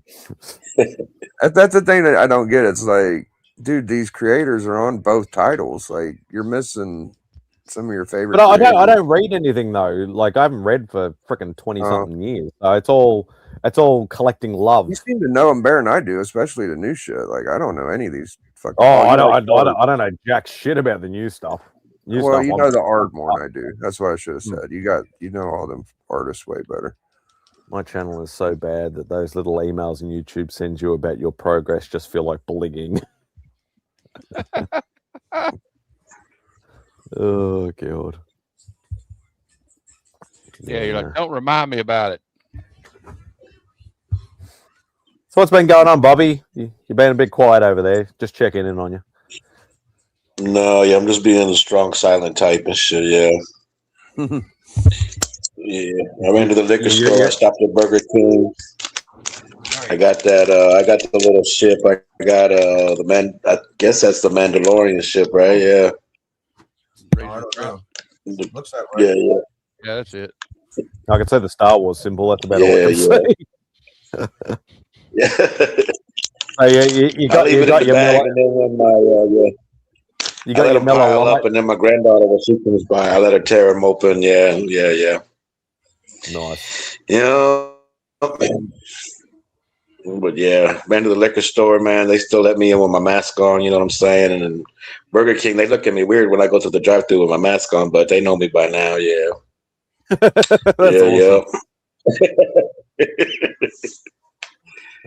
Cruising around in my ghetto mobile. Yeah, man, they recognize me. No. There's Bobby Della Doom coming through the drive-through. Yeah, man. Yep. Waving at all of my fans and shit. You know what I'm saying? Mm-hmm. That's what I'd always wonder, like with DVH, like going to cons and like going to the pub afterwards in his full like Mal outfit. I'm like, yeah, people are gonna look at you and go, "What the fuck is this guy?" I went to C2E2 and my whole like Biggie Shack thing, right? And I went to the party. It was Nerdy Girls Party, and when I went, like local. I mean, I'm not saying like I'm a stud or hot. They're probably trying to rob me, but like, I should probably say, like a couple chicks were like, "Oh, let me see your belt, let me see your chain," and I'm just like, "Yeah, I gotta go do this," you know. But yeah, if people look at the belt, they think you're a fucking wrestler, and it's a toy belt. It's like I'm obviously not like a real wrestler, but it's just funny.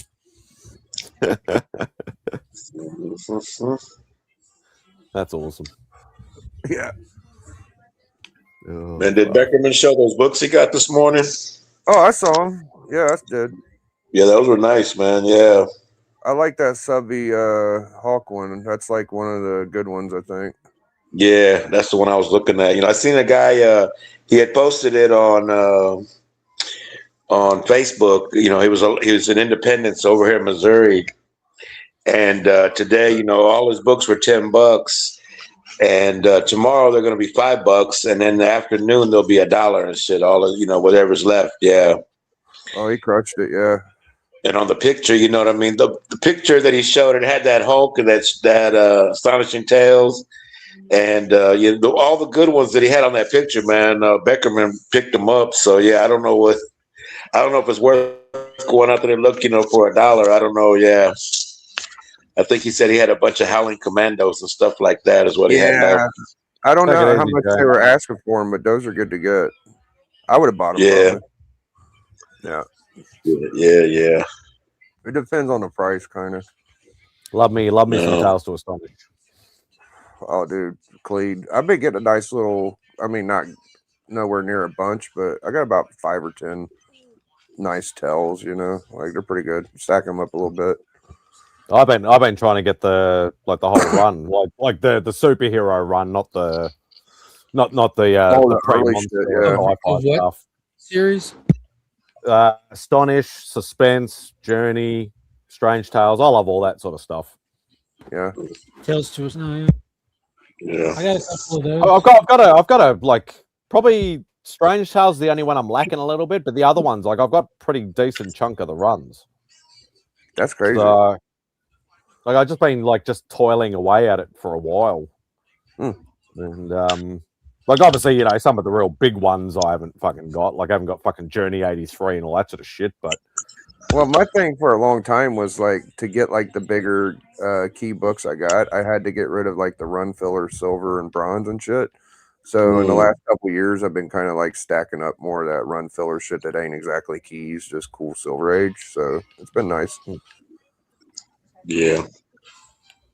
yeah, like looking at it's probably a bit hard to tell from the screen, but like Tales of Suspense, like, you know, I've got some pretty decent chunks of the run, and I love that that Angel. That's the first X-Men crossover. I need to get that book. Yeah.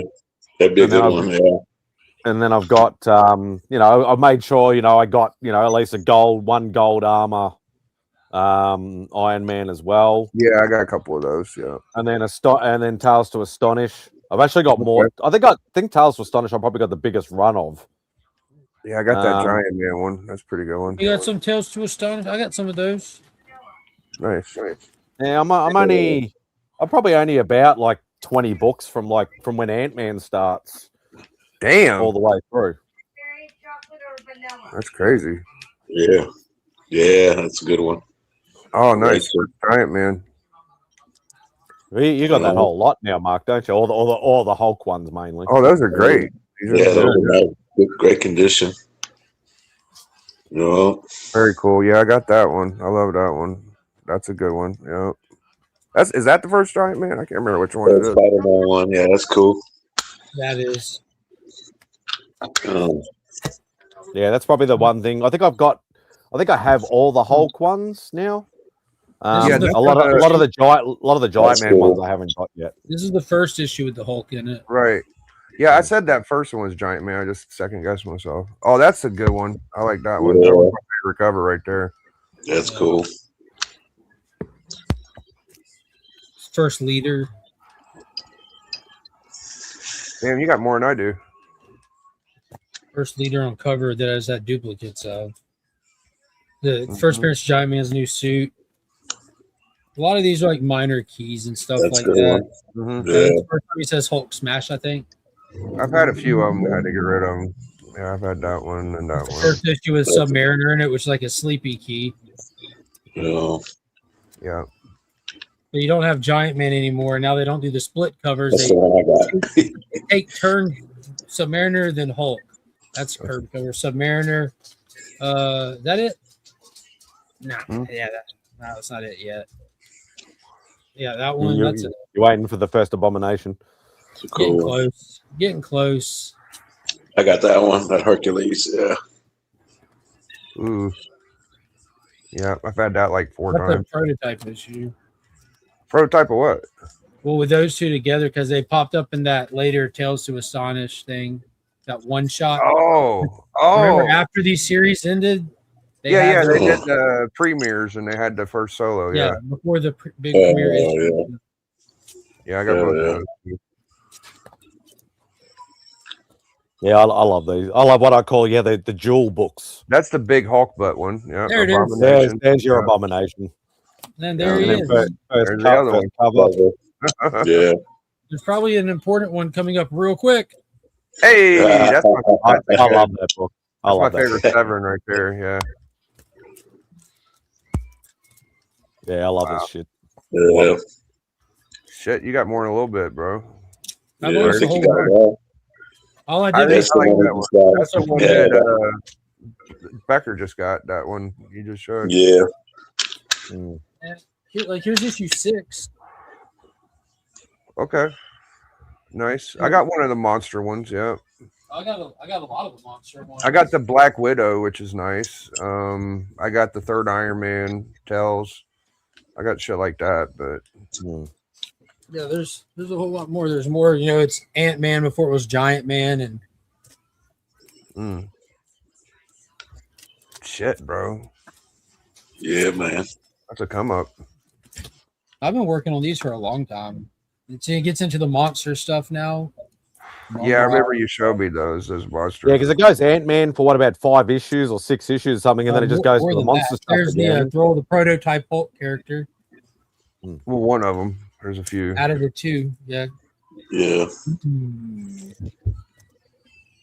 Momex. Yeah. Oh, Got yeah, a very good cool. bit of them. Yeah, I think I've got a couple of the Strange Tales monster books. Only just because I was buying a lot at the time and they looked really cool, so I just went, "Oh, fuck it." So I bought them, but yeah, most of the stuff I just got is just all the superhero stuff. But Ain't nothing wrong with that. I do want that first Groot and first Fing Fang Foom though. Do Those you? two, they're two monster books that are not easy and not cheap. Have fun with that shit. Yeah, I know. I tell you the way to go, bro, is just go with the first costume Ant-Man and say fuck them all. Yeah. No, you need the man in the anthill. Yeah. Some people argue that first costume is the first real Ant-Man, but I ain't on that. Well, Tails 27 or something, I think it is. Oh, I can't It's remember. like, oh, that's first Hank Pym. That's the man in the anthill, yeah. It's literally the first one you see him in his costume on the cover. It's like, then you have 13 is Groot. That's the other big one. I said Groot and Fing Fang Foom are the two monster ones I really want, but pricey and rare, especially over here. Oh, come to Heroes. They're at every other booth. Yeah, they'll have them. Find me some nice cheap copies of them then. Okay. We'll come to Heroes and I will get you the cheapest copy you will find, brother. So who was the first shrinking character? Y'all know this? The first shrinking character. Ooh. I The don't know. Atom? It'd be some obscure thing that has nothing to do with superheroes. It's not. It's a superhero character. And Oh, you want to know a superhero character? Ant-Man Atom? predates the Atom. Okay. No, you don't. He doesn't predate the Atom in Showcase? He doesn't. How much? What are the dates Not on the by man? much. I mean, it was a 10-cent book compared to a 12-cent book. That should tell you. But yeah, it predates it. Let's see. I'll just tell y'all. It's the first Doll Man's the first shrinking character, and then of course, Fighters. it's from a Favorite Fours, I think. I don't know. I mean, he was on the. Yeah, he was one of them. But what the fuck was I going to say now? That fucked my head up. Doll Man. I can't believe. Oh, Doll Man. Yeah, I completely. It'll come to me. Never mind. Anyways, oh no, I got it. Golden Age Atom, right? Because the Silver Age Atom is kind of a play on the Golden Age Atom. Yeah, Al Pratt. Right. The one that was in all the Golden Age DC and shit. So yeah, that guy, he didn't shrink. He was just short. Mm-hmm. With a big attitude. Right. Mm-hmm. See, that fucked me up is because I thought, like, I wonder if that Atom was earlier than Doll Man, but he was just fucking short. Yeah, I don't think Doll Man shrank. He was just like, he shrank one time. He was Doll Man, I guess. I don't think he ever got big. That's a good point. Yeah. Yeah, dude. Yeah. I like Atom, dude. That was my last big book was first Silver Atom. That's Al Pratt. He made an appearance in the Black Adam movie. He was played by Henry Winkler. Also known as Bonds. He was played by Henry Winkler. What? Yeah, because his great nephew is gifted his legacy. So, when you first get to meet his great nephew, he's on a video chat with Al Pratt, who's an old man at that point. It's really cool because Hawkman doesn't age like the rest of them. Dr. Fate doesn't age like the rest of them. Al Pratt did age out. It was pretty cool. So, Adam's great nephew became Adam Smasher, who could grow in size. It was also damaging. Doll Man is the first comic book character with the ability to shrink, created by Will Eisner, debuted Quality Comics, Feature Comics 27, cover dated December 1939. Yeah, it says Feature 4 on the cover as far as I remember, but yeah, it's probably a feature comic, I guess. Yep. Well, guys, my computer's running low on battery. It's been a fun little time hanging out with my comic buddies. Plug it up. I don't feel like it. I need to. I'm gonna go watch YouTube fights and get something to eat. I gotta make a phone call too. Saying my computer's battery's running low is just the nicest way I've ever heard someone say, "I'm sick of y'all. Good night." I stuck around until it was like, let's see what it's on. It's on 4%. Oh, you're good, brother, dude. It was awesome catching up to you. Once you read that Swamp Thing, hopefully we'll be here next week. We can talk. Yeah, about I'll it. message you, let you know how it went, man. All right, yeah. It's cool, dude. It's really good. You'll enjoy it. I bet I will, dude. It's very cerebral. Take it easy, Biggie. Cerebral, you say? All right. Yeah, you'll see. I think that's it. Matt, what do you think? Is that a good way to describe it in few words as possible? So not horny, not horny Swamp Thing then. Not horny. That's my favorite. It'll have you thinking about a lot of things, like stories you've heard as a kid, perspective on things. And I can't wait to unpack some of it, like what made it so controversial in the 80s versus what's controversial with it today. And I tell you, it's good. No, I tell you, the thing that's kind of made me shy away from it is because the religion just kind of makes me anxious. It's like, and that's good. I think that'll help the experience of reading it, dude. That's a very fair take. It's kind of metaphysical too, like kind of thing. Yeah. There. Religion doesn't make me anxious at all, but I love diving into that kind of stuff, and I can see I can look at it from different perspectives, like growing up in a very religious place, what they would like, what the very religious people would think of it then versus now versus the influence of the non-religious people that might be writing a religious story. Like there's so much to unpack with the book. It's so well done, dude. So well done. Yeah, sounds fun. It ain't so bad. I get more worked up about like blood and shit bothers me more, but yeah, I just kind of stay away from shit that gets me going. But yeah. All right, guys. All right, bro. Have a later, boys. Hashtag enjoy.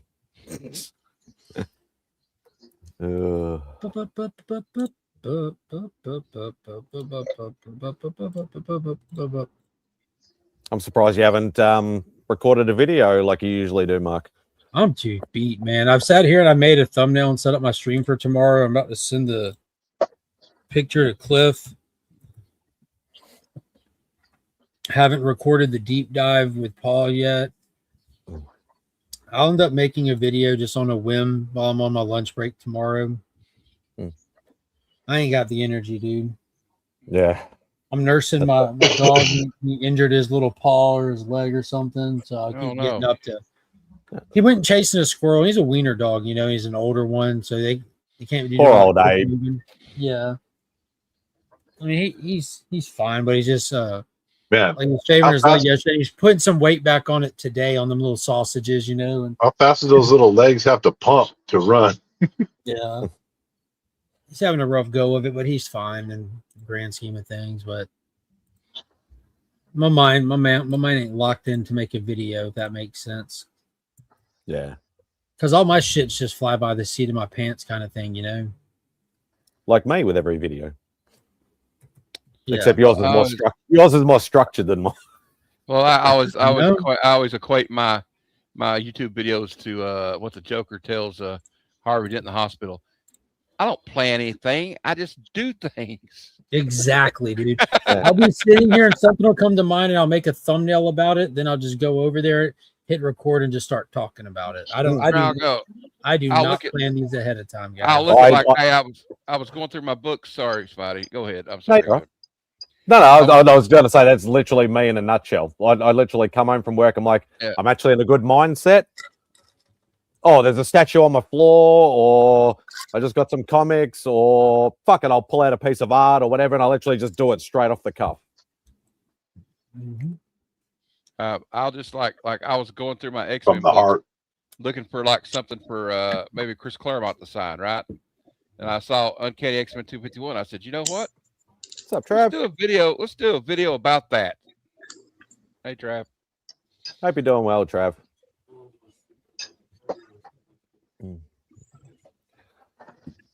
Yeah, no, that's me. That's me in a nutshell. I hardly do. Well, I'm all show and tell anyway. So. That's me in a nutshell. Hey, how'd I get in here? Yeah, that was a Mitch Hedberg joke right there. Get in this room? Yeah, I'm too lazy to do research stuff and that. The only time I do research stuff is when I'm doing my my movie night things. You know, pull one off the shelf and I'm like, let's have a deep dive and let's see what sort of trivia and facts I can find out about this movie or this series or whatever. And that's about the only time I really do any research.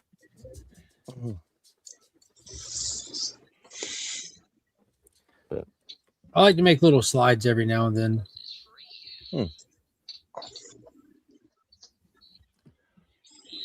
Just got my copy of Dungeon Crawler Carl, and Swamp Thing 1989. Speaking of which,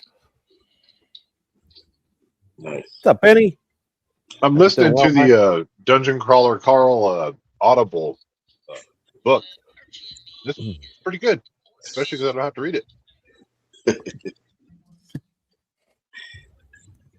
Don't have to try and pay money for a free comic book day book on the aftermarket. Yeah, yep. It was on a free credit because I do the subscription. So whenever I'm in a car, stuck in traffic, blah blah blah, boom. Mm-hmm.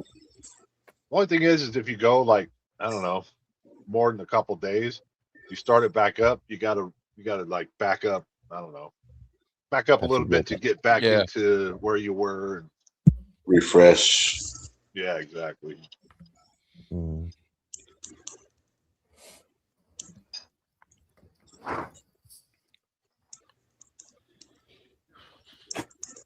Well, fellas, I'm going to head out. It's been real. Is your battery low or? No. I got. He's got family around. I'm gonna watch a movie or something too. I don't know. I got my kids in the other room, so I'm gonna get Thanks, Matt. Take it easy, brother. All right, guys. Good seeing you. Yep. Nope. Bounce. Yep. Bounce. So you picked up any cool stuff or done any cool art lately, Bobby? Or no, man, I need to get on some drawing. You know what I'm saying? I need to do some art. I haven't done nothing in a while, so it's been bugging me. Yeah. But I need to get down and do some, yeah. I haven't been to my LCS since Free Comic Book Day. I haven't been to my LCS since then, yeah. So, yeah, I'm bugging on that. I found a Dracula 2, though, at a half price, yeah. It was in real nice condition. I was pretty happy about that one, yeah. What, Tomb or one of the older ones? Yeah. No, Tomb of Dracula, yeah, number 2. Nice. Love it. Yeah. Love it. Yeah, I'm so glad. I'm fine. My Tomb of Dracula and Werewolf by Night is behind me now. I don't have to worry about that anymore. Done and dusted. Thank God. So onto the next. So yeah, I'm looking at finishing my Spotlight, my Premiere, and probably my Subby and Captain Marvel runs, I think, because they're the ones I'm closest to finishing. Yeah. Those are some good ones, those Premieres and Spotlights. Yeah, I like those, yeah. Yeah, the only thing is I don't want to pay like freaking $300 for a second appearance of Ghost Rider. It's freaking driving me nuts. Trying to just find it, just a nice, low grade copy for I'm quite happy to pay $100 for one. I expect to pay at least that, or $100 Australian, maybe a little bit more. But yeah, I don't want to pay too much more than that. But it's been I love going after these sort of those like 50 to 70 sort of issue runs. It's something that's achievable even for me. It's always fun. It's fun hunting big keys and big books, but it's fun doing runs too. Not everybody likes doing runs, but I like doing it. So you could trade those up to a GSX 1 or a Hulk 181. I could, Brian, but I won't. It's hard enough try to do these runs, let alone get one of them. But I'll get a GSX 1 and a Hulk 181 one of these days. That's what I did. We went to there was a Tower Con. There was a little con they had at the Boulevard Brewery where they have they have beers and but they had a setup for a little con, and it was Beckerman, Marcus, Swagda. They were there, yeah. So it was fun, man. And I wasn't really looking, but it's a bit dangerous. Beer and comics sounds a bit dangerous. Yeah, it could be, man. But I wasn't really looking, but I found, even though I wasn't looking, I still found Red Sonja 1 and Marvel features with Red Sonja number 1 and number 4, and they're real nice condition. And I picked them up. Yeah, you know, they just look too good and the right price, so I had to get them. Yeah. Oh yeah. Yeah.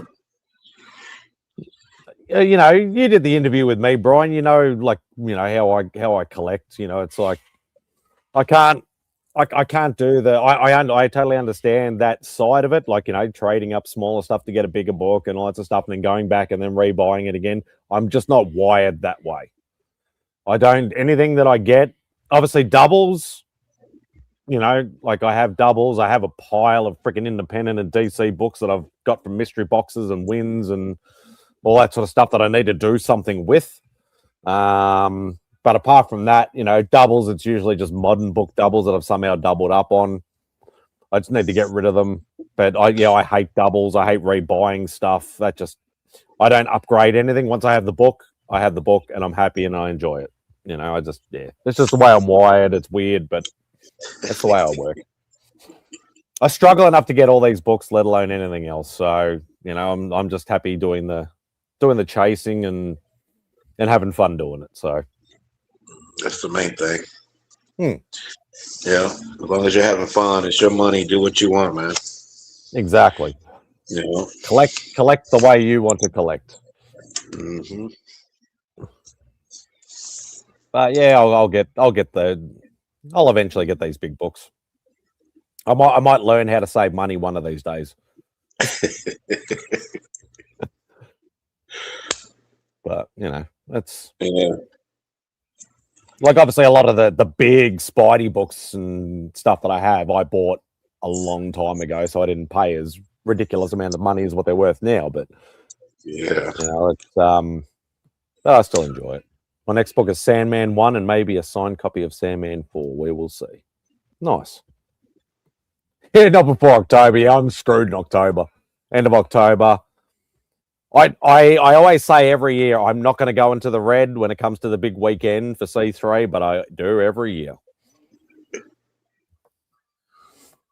And I know it goes to a worthy cause, and I know it's appreciated and all that sort of stuff, but I still have fun doing it. So, shout out to C3 for real, yeah.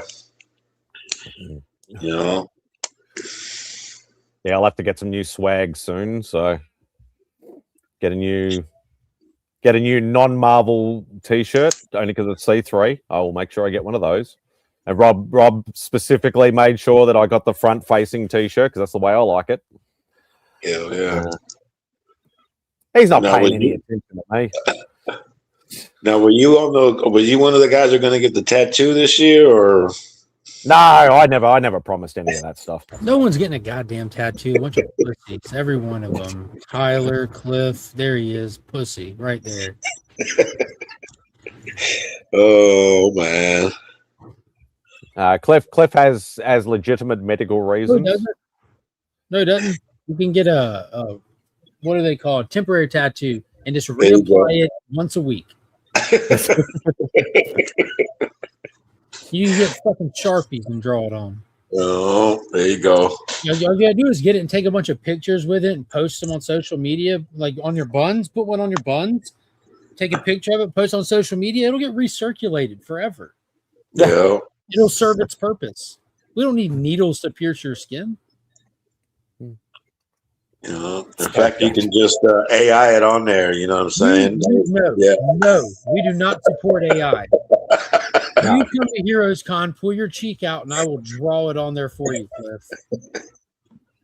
And I've heard of people. I've seen people do that. They get like a signature from a person or something like that, and then they actually get tattooed, traced, and stuff. And no, we don't. I say there's a guy over a tattoo, but there are other options.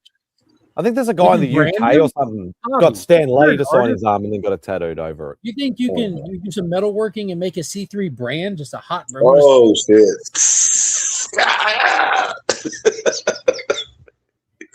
The C3 brand gave me cancer. Oh shit! Yeah, temporary tattoos on the C3. Temporary tattoos would be like the biggest slap in Rob's face ever, dude. I'm doing that. Rob will be so mad. He gets so pissed off with. I don't care. Like the people get the tattoos, people don't. It's never a big thing for me. Like, oh, let's get them to get the tattoo.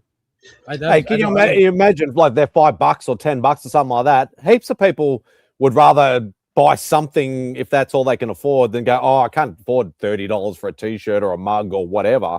But if it's like $5 or $10, yeah, fuck it, I'll just get one and wear one on the weekend or on the Hero. It'd be fun. Yes, Cliff, I will draw on your buns, dude. Let's do it. Very nice.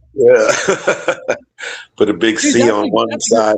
Like if there was anybody there that was actually on the hook for one of these tattoos, because like not many people know this, but Nick has one. Yeah, I know Nick has one. He's got a little one on his wrist. Yeah, Nick modified a tattoo. He has a C3 Easter egg in his tattoo. Rich kicks and okay. Rich has got one. Tamo Hana. Rich, who was on Only Slabs today, right? I didn't get to catch it. But he showed it. He showed it too. Yeah, he got one unprompted, no goal involved. He got one just out of sheer support because he loves the cause. He did that like year one. Like he's the man. He's the only man. He's the myth. He's the living legend when it comes to that. Tyler he pussied out. Like he had these grand plans like that. I'm waiting for Lay to come to America before now see, I'm a little bit in on the know with all that, and I watched how that all fell apart and everything. So that kind of took the piss out of it for Tyler. You know what I mean? And life was happening for Tyler at the same time and stuff. Yeah, he should have got it like immediately. And after he didn't get it immediately, I knew it wasn't going to happen. And same thing with Cliff. At first with Cliff, it was like, I can only afford black and white. And I rallied everyone like, well, we can all throw in and give this guy a nice tattoo. Doesn't have to be big, but a color tattoo, because he's doing it for the community. The community raised the money. The community could come together and pay for the tattoo. He's the one getting it. He shouldn't have to come. He shouldn't have to spend a penny for it. Like, we're all in this together. You know, we're not putting it on our skin. We can at least all chip in $20 a piece, whatever you can afford. It won't be no sweat off no one's back, and he wouldn't have to pay for it. And I guess like whatever happened between then and now we're talking about temporary tattoos. Comic community is soft, bro.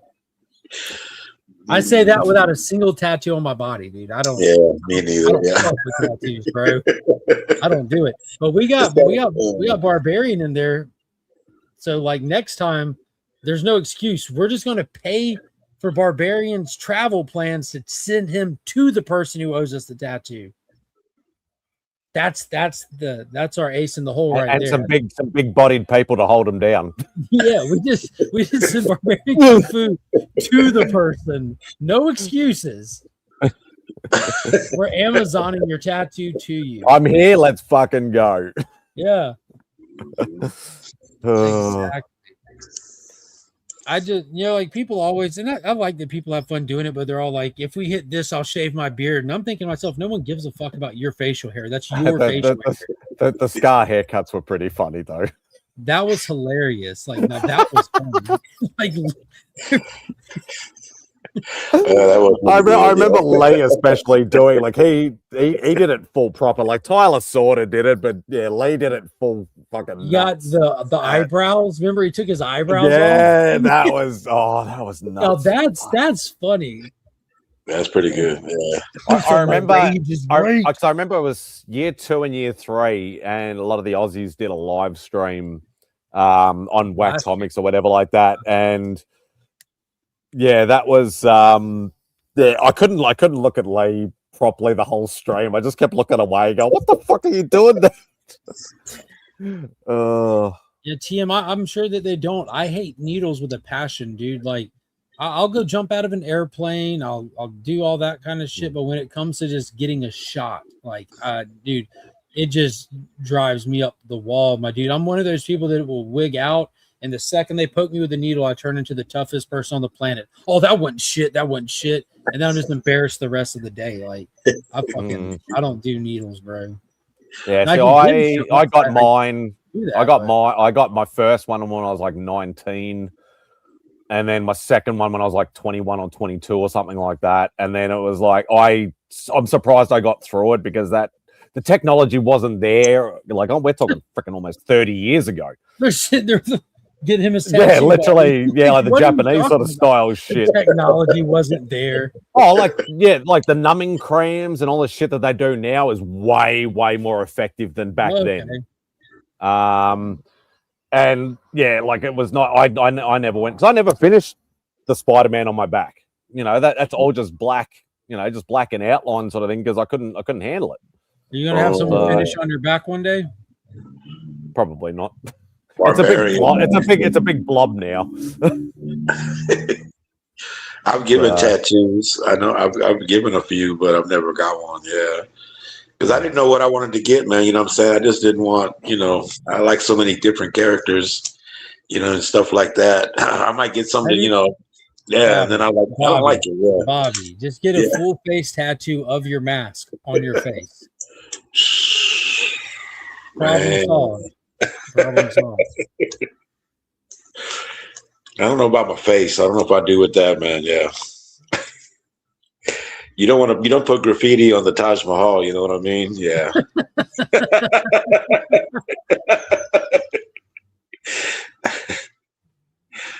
Yup. Tate, where you at, man? Come on in.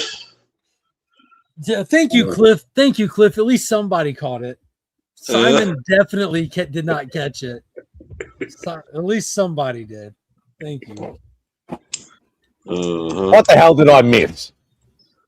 Spidey can finish him up. You're like, they haven't even finished my back tattoo, and I waited for you to finish. I said, are you going to let the guy finish on your back? And you're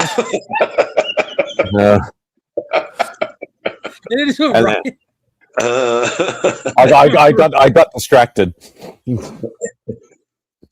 Oh shit. No. Cliffy. Any excuse you got, Cliffy, to jump in there. Oh god. Maybe one day. Probably not. No, it's not fun getting stuff done in your shoulder blade, that's for sure. Not the best place I could have picked. Especially when you're talking about something that's like that big. Well, lucky for you, you're so bad with money, you'll never be able to afford to get it finished. So problem solved. Yeah. You gotta think of the silver lining. I got more chance of finishing the tattoo than I do of I got more chance of going to Heroes than I do to finishing the tattoo. At least you have your priorities right. What, finishing the tattoo, going to Heroes, or finishing on your back, Cliff? And I know what the third answer will be, or what the answer will be. Oh boy.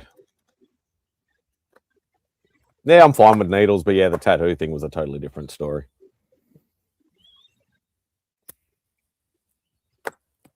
Yeah, there was I was in Job Corps, man. This guy made a tattoo gun. He had like a pin, ran a wire through it. It was a guitar string. Yeah. What's going on, Tate? No, brother. Good to see you. Good to see you too, bro. Hell yeah. Yeah, it was. Yeah. I was going to say, speaking of tattoos, Tate's got a couple. I got 3. I got that, and then that, and then I got my Wolverine up here. I don't know if you can see that, but let's see, blow them up. Oh, you can just sort of make it out. Yeah. Hell yeah. Now, you only get one of the 3, Cliff. You don't get 2. Oh god. Yeah, speaking of Wolverine, I will have some Wolverine books coming. But like the guy that I talk about, Tate, Michael, who's I've done multiple deals with or whatever like that, he unearthed some Wolverine comics. So I sent him my list, and he's able to fill a few gaps in that first ongoing volume. So nice. And he found a box of Hulk books as well. So I'm like, oh fuck it, I'm lacking in some Hulk books, so let's fucking go. Let's do another deal. Speaking of me not saving any money. Next place you get 2 for you get Simon and Bo, like, and Dave and Sean when he's here. And other Simon.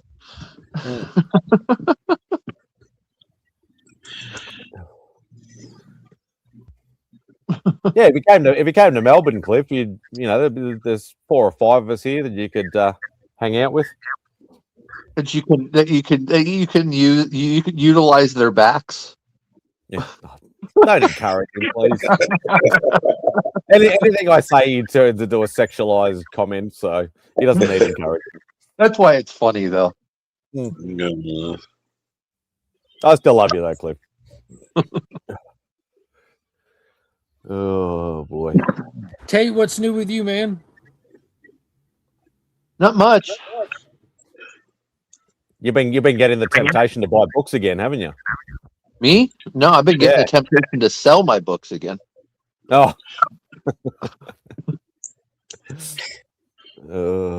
I go through it every once in a while where I'm just like, God, I just want like two boxes of books for myself. It's like not the other 12 that are sitting in my living room. Like only 12? 12 short boxes or 12 long boxes? Short. I won't do a long boxes are a pain in the ass. Oh yeah, I hate long boxes. Cliff is a bigger perv than me, which is quite an accomplishment. Oh fuck. Yeah, I don't know what I'm up to. I think I'm up to maybe 40, 45 short boxes, I think now. Something like that. Yeah, but you're the run master, like, so it's Yeah. no, I've only got a few things that I'm actually working on runs, you know. You notice how like a short box of older books is a lot lighter than a short box of newer books? Yeah, the paper is it's way heavier. You put like 200 new books in there. Yeah. And then imagine like a long box full of new books, man. That's too heavy, man. I couldn't pick that up. You know what I'm saying? Shoot. If I had the money and if I had the space, Scott, then it'd be on for young and old. But I do not have either of those, so screw you and your freaking warehouse. 45 short boxes, isn't that cute? And we don't have dollar freaking bins and quarter bins and whatever else over here. So fuck you, Scott. You probably have 450 short boxes. Actually, probably 4,500 short boxes he probably has. Yeah, that's too much. What happens if you have to move? It's just days moving freaking comics. Yeah. And the rest. No, we don't have dollar bins here, Scott, at all. Our dollar bins are probably $8 or $10 bins, and that's we just don't have the back issues. That back issues started like $7 to $8 in most stores if they have back issues. So yeah, if there were dollar bins, I'd fill up a lot of runs real quick, especially a lot of the '90s stuff because a lot of that would be dollar bin stuff. So yeah, for sure. I'm lucky if I can pick up a back issue for $3 or $4. That's an absolute steal for me. Simon, what you know about the arcade one-up cabinets? We talk about this is the like retrofit arcade stuff, like Mortal Kombat, Street Fighter. Yeah, this is stuff that they have at like Costco sometimes. Yeah, it's pretty. That's really cool. They're supposed to be pretty close to the original, except for they're not the same size. They're a lot more compact. Yeah, they're a little bit smaller, which is fine, but they don't break and like.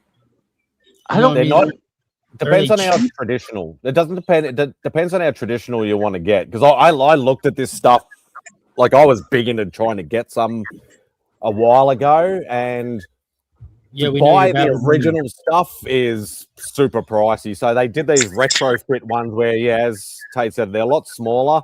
All it is literally just a little tiny, like usually a little box computer, and they just load the games on it. But they're getting so really good with like the graphics on the side now.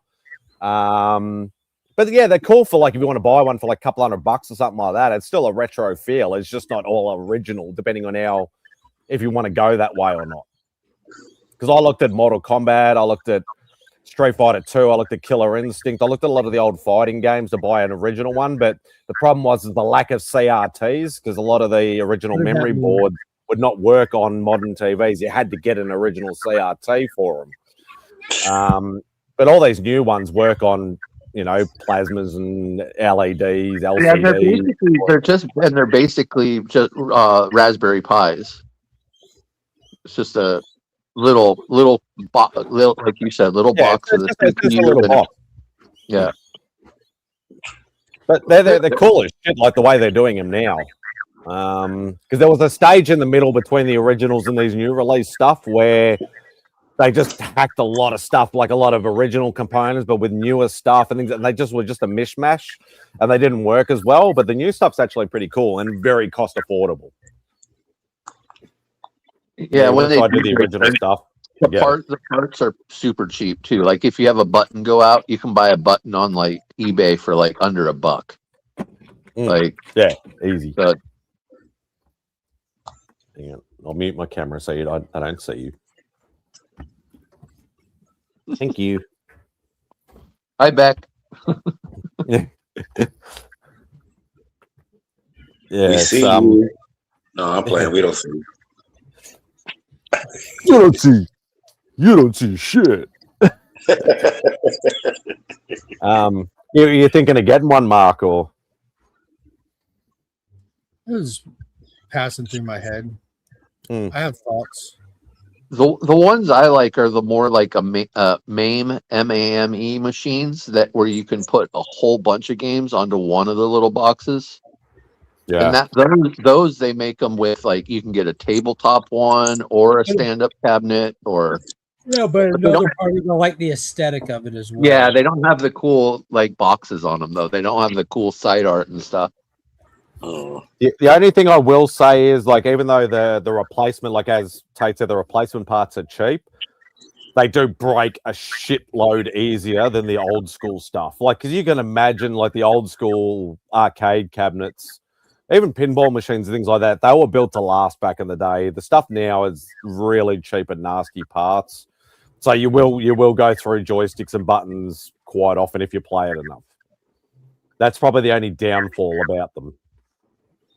But that's also, you're looking at the price difference. One that you can get a one up for $300. You're looking at $2 to $3 grand for a retro one, and then you're probably looking at money to get it work up and running. So it's price comparison is worth it, but because I looked into the one-ups when they first came out, but and some of them are really short, and you got to get like another base. Like they kind of rope you into buying the extension to make it. Yeah, you got to buy like a plinth to sort of put them on. But if you're 5.5 or if you're under 6 foot, basically you'll be fine. But if you're 6 foot or over, then you got to like scooch down a little bit. They sell like matching stools. They'll sell like a stool. So for a lot of people, they sit and play them instead of standing at the cabinet. Yeah, riser. Thanks, Sledge. Couldn't think of the right word. Plinth works too, but not everyone knows what that means. So.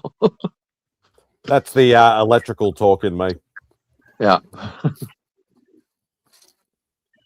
But yeah, no, they're cool because they've even popped over here. Like, because obviously we have a few Costco's here now, and they've been selling some of them seasonally in Costco's, and I'm like, Beck will be like, "Oh, have a look at that," and I'm like, they're like $600-700 over here. Half tempted, but I'm like, where am I going to put it? I don't have my art on display. I don't have any comics on display. I don't have my statues on display. Where am I going to put this fucking thing? In the living room? Mum and dad will kill me.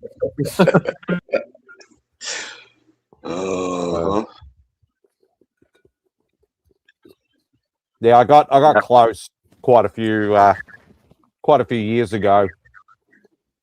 It was an all original, like totally original Street Fighter 2 machine. Had all the original motherboard, all the original buttons, all the original screen, everything, but they wanted like freaking $1,500 or $2 grand because it was in a bit rough condition. I actually put down a deposit on it And then things went sideways, and I lost my deposit and didn't end up. That's a beautiful cabinet, though. Street Fighter 2. I watch a lot of YouTube videos with people doing the cabinets and stuff, the people that buy them. Dude, some of the collectors of those are nuts. There's a couple of places still around. There's one main place I know because Beck used to work near there. They used to do all that sort of stuff. They were big into the pinball machines, and they had some fucking killer pinball machines. Like they had like the original Terminator 2 one, they had an Aliens one, they had a Kiss one, they had a Back to the Future one. Like they had like and they're like creme de la creme, sort of like very sought after, but you're talking like 20, 30, 40 grand for these sort of things. You know, not any chunks of change. It's like over here, something that got really popular is barcades. It's like an adult arcade. Take care, Mark. Later, bro. Like there's a couple of those in the city here now. Yeah, you just drink and play games. Yeah. But nothing will ever match the 80s and early 90s with the killer arcade going in and it just being loud as hell and the machines going and standing around playing games, and nothing will beat that, man. Yeah, man. Yeah. Sledge is right about that. Yeah, nothing cheap about them like there. And that's the thing, like me being like an original type guy, like I wouldn't want to buy any of these new retrofit ones. I'd want an original one. Just super rare and super pricey. Like I'd love either the original the X-Men arcade, the one with the 3 screens, or Gauntlet 3, the one with the four places to play on it. But again, they're huge and they're expensive. Yeah, man. I'd love a like an original Marvel versus Capcom one, or Street Fighter 2, probably first or second Mortal Kombat. So many cool ones. I don't remember the Marvel versus Capcom arcade machine, but that might have been. Recognize the name, but welcome in. Thank you for joining us. That might have been a little after my time in arcades, but. There was some, or like House of the Dead, where you had like the two gun sort of spots, and you had the foot pedal for when you wanted to duck, and Time Crisis, all that sort of stuff. Yeah, that was some wicked stuff. When I was a kid, I lived next to a 7-Eleven and Shakey's Pizza Parlor, and I remember Shakey's Pizza Parlor where they got the Space Invaders and Asteroids. You know, the very first ones when that shit came through. There you go. Yeah. Oh yeah. Dude, these aren't dude, that ended up costing me like $130. And the games are expensive. Although I got this is each one had a different like code for which printing it was of them, like when they made them. And it goes 0, 1, 2, and 3. And the 0s and 1s will play burned discs. So I got a 0, which is the launch year. It's the one from '99. Yeah. So I gotta teach myself how to burn the disc, because I don't want to spend $250 on a frickin' disc game, man. Yeah. I do miss gaming a bit, but I just don't have the patience for it anymore. But I do really miss my Dreamcast. Yeah. I miss my Dreamcast and I miss my N64. They were probably two of my favorite systems. I was looking at, because I was like, well, you know what, a Super Nintendo would be cool. After I got this, I've been kind of thinking, because I still watch these shows, and when you watch stuff about nostalgic stuff, it makes you want them. So I'm like, so Super Nintendo for a good one are Night, Cliffy. Good night, Cliff. Sleep well, brother. So Super Nintendo, and then I stumbled across, I was like, it was like $150 for a good, nice, clean unit with a controller and all the hookups and stuff. It's like, it's a little expensive. I don't really, but then I stumbled across these things. It's called a Retron. It's a Retro Duo. It played Nintendo, it has 3 slot cartridges for Nintendo, Super Nintendo, and Genesis, and I can get one for like $50. Yeah. Oh, that might be. Plus, it's newer hardware too. It's and I just want to kind of I just like to play the game, so I don't know about I don't really need. I'm not into it for a collector market. Yeah.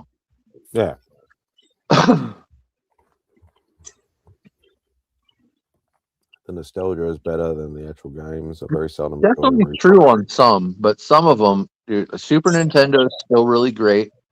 The Dreamcast, dude, some of the graphics and stuff, notice the graphics aren't the same, but they're still really fun. I've been playing Shenmue again.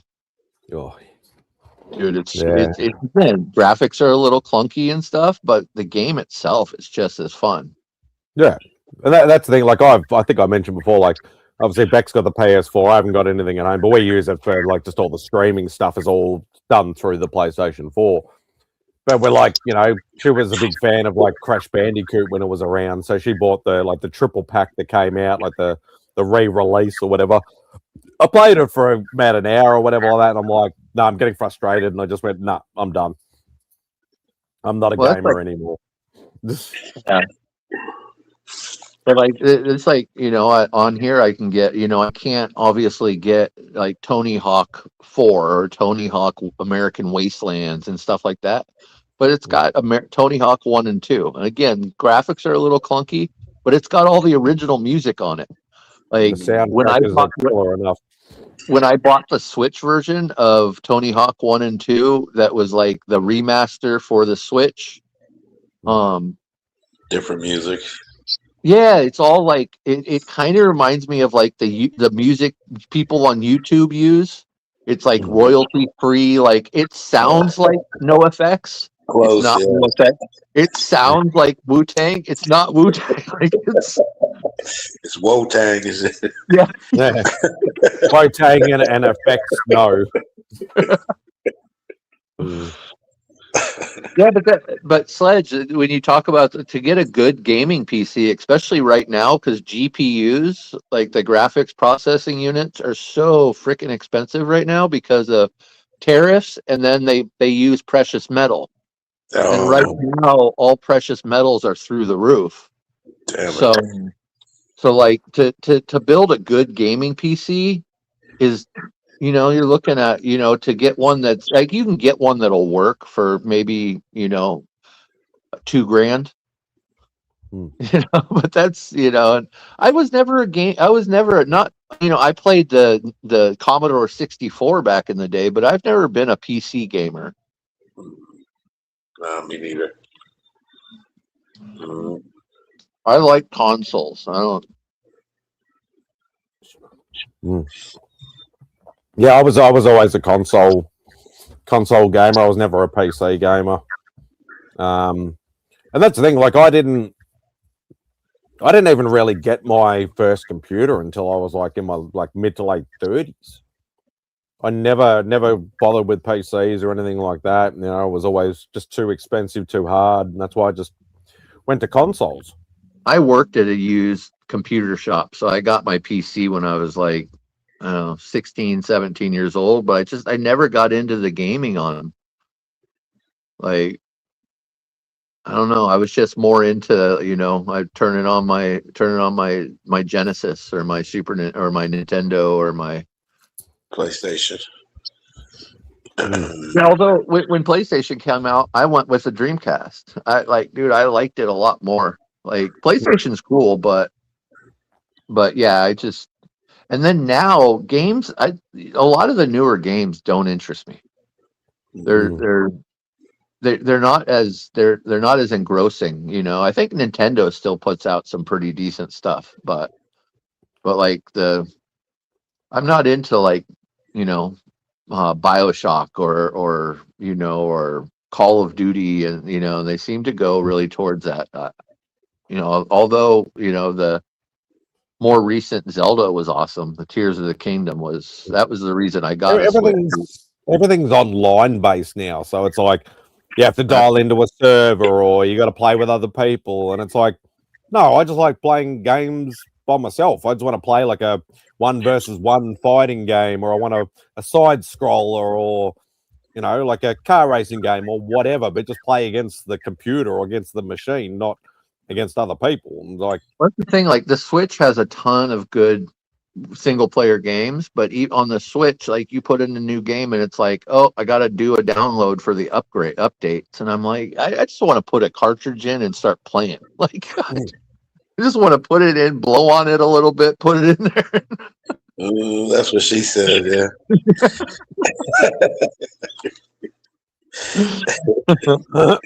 I suppose that's the old fart in us as well. It's like, don't want to succumb to the new bullshit. We just want to play like the old shit. It's like I had a lot of fun playing Fortnite, and that is what it is. Some people like it, some people don't. But with Fortnite, every time I go to play it, it's a new update, and it's like 3 hours to download update. And I'm like, no. I'm like, okay, I'm not playing that. I want to play now. I'm here to play now, not in 3 hours. You can go fuck yourself. No. Yeah.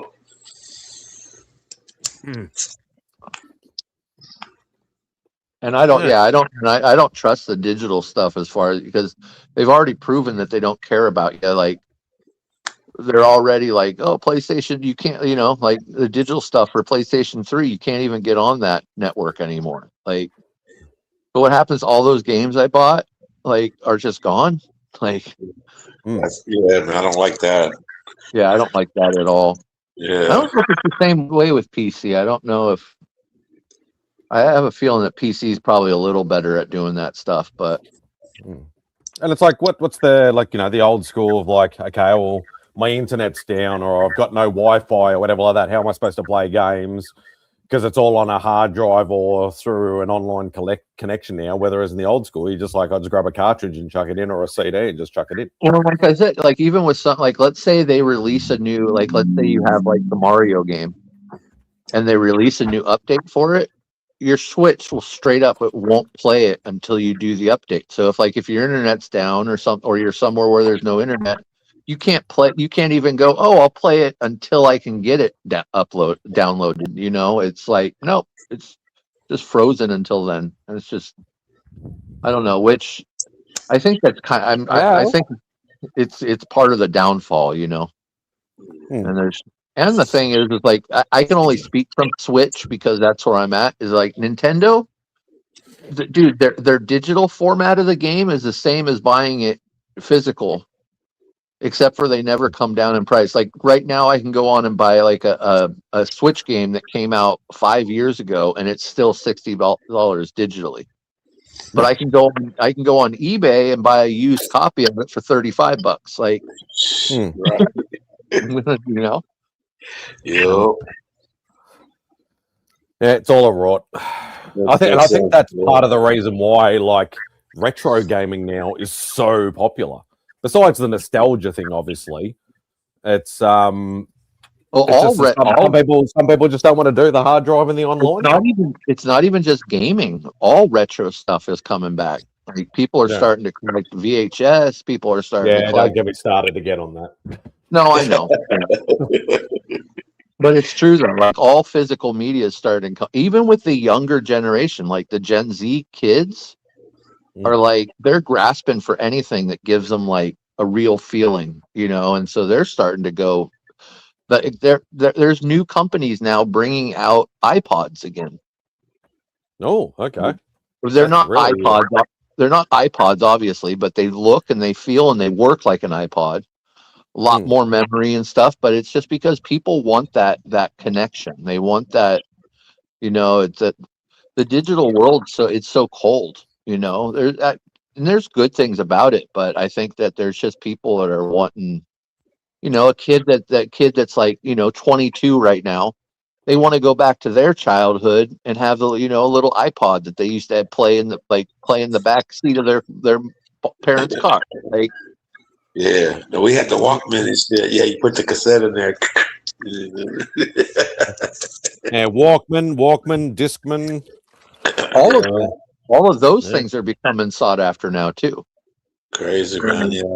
I think I still have an old Samsung media player. I can't remember what it was called, but I used to love that thing because I used to, when I left selling computers and I went and worked in the warehouse thing, I had my own little sort of office thing where I was, I was on my own. So I was just like, plug it into the computer and just play all my weird ass music while I'm just working away sort of thing. And, and that was, that's how I used to utilize it. And then obviously, if I worked in the city, I'd catch public transport because it was too expensive to park in the city.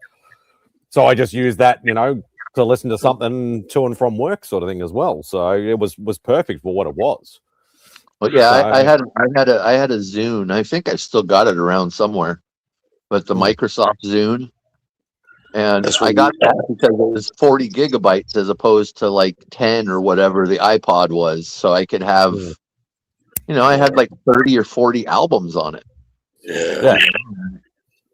And the files were a lot smaller back then, like obviously the old Napster and LimeWire days and Kazaa or whatever the fuck it was, all that sort of stuff. Like you could download, like a whole album and it was only like a couple of meg or something. Yeah. Now you download a song on your iPhone or whatever like that and it takes up like a gig for one song. It's fucking ridiculous. Oh, really? Yeah, well, I don't have anything. But it is worse. So you think it'd be the other way around. I don't have anything downloaded on my phone. If I want, I have a few things, but not much.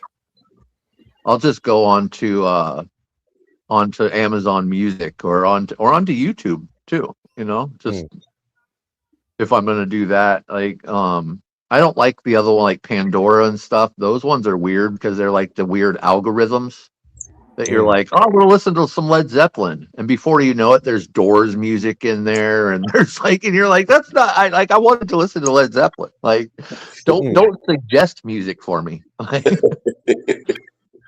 Yeah, that's what I think. Like Spotify and Apple Music, they tend to do. They tend to do that too. Or if you listen to like some sort of iHeartRadio thing or something, it's this is a station suggested on the music preferences you've been listening to, and then it'll just throw in some random shit. You're like, what the fuck is this? Never even heard of this before. Yeah, exactly. But it's cool that it's so accessible because it used to be, if you wanted to listen to the Motley Crue album, you had to go and you had to buy it. Yeah. So, and you couldn't, like you're laying in bed at night going to sleep and you're like, oh man, I want to listen to Girls, Girls, Girls. I don't got that. You got like the next day or something, go and pick up a cassette or whatever. So now you can just go like, hey, I want to listen to that song. So it's cool in a way, but I like where they coincide, where they're coexisting, where we have the electronic version, but you can still because I've got a whole shit ton of vinyl records. Yeah, and I like having the option of both. And that's what they were doing with when DVDs and Blu-rays and stuff for a while had the digital copy.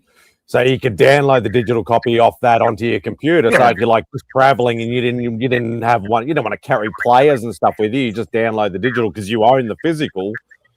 Put in the code or whatever like that, and then you could watch the movie on a laptop screen or something like that, and you didn't have to carry all this extra stuff with you. Yeah, they still do that. Like you just download it to like your Amazon library. Like when you buy something, you just go, oh yeah, you put the digital code in and it just downloads it to you. So then, because like I go on my Amazon library, I got a whole bunch of movies in there. The other thing was too, like I would buy like a physical copy of something and then give the digital code to somebody. Like, go, hey, I'm not going to use like even with vinyl records, they were doing that for a long time where you'd buy like a physical vinyl and they'd give you a little code so you can have a download copy of it. And I was just like, I'm not going to use this. I'll just give it to my neighbor or something. I used to just throw out the pamphlet. I'm just like, I don't need this. Just throw it in the bin. Yeah, I'd do that if I didn't know anyone that wanted it or something, So I like coexisting. I don't like the fact that one is killing the other, Yeah. And then with the whole thing with like, dude, they don't do the extras on the new, like the 4Ks and stuff. You don't remember all the killer DVD extras we'd get? You'd have like a whole disc of just that, and it's like 14 hours worth of extras. And it was like, oh, I love that movie. I've watched it. I don't want to watch them. Oh, I'm gonna watch it with the director's commentary, or I'm gonna watch the behind the scenes, or the gag reel is always the best.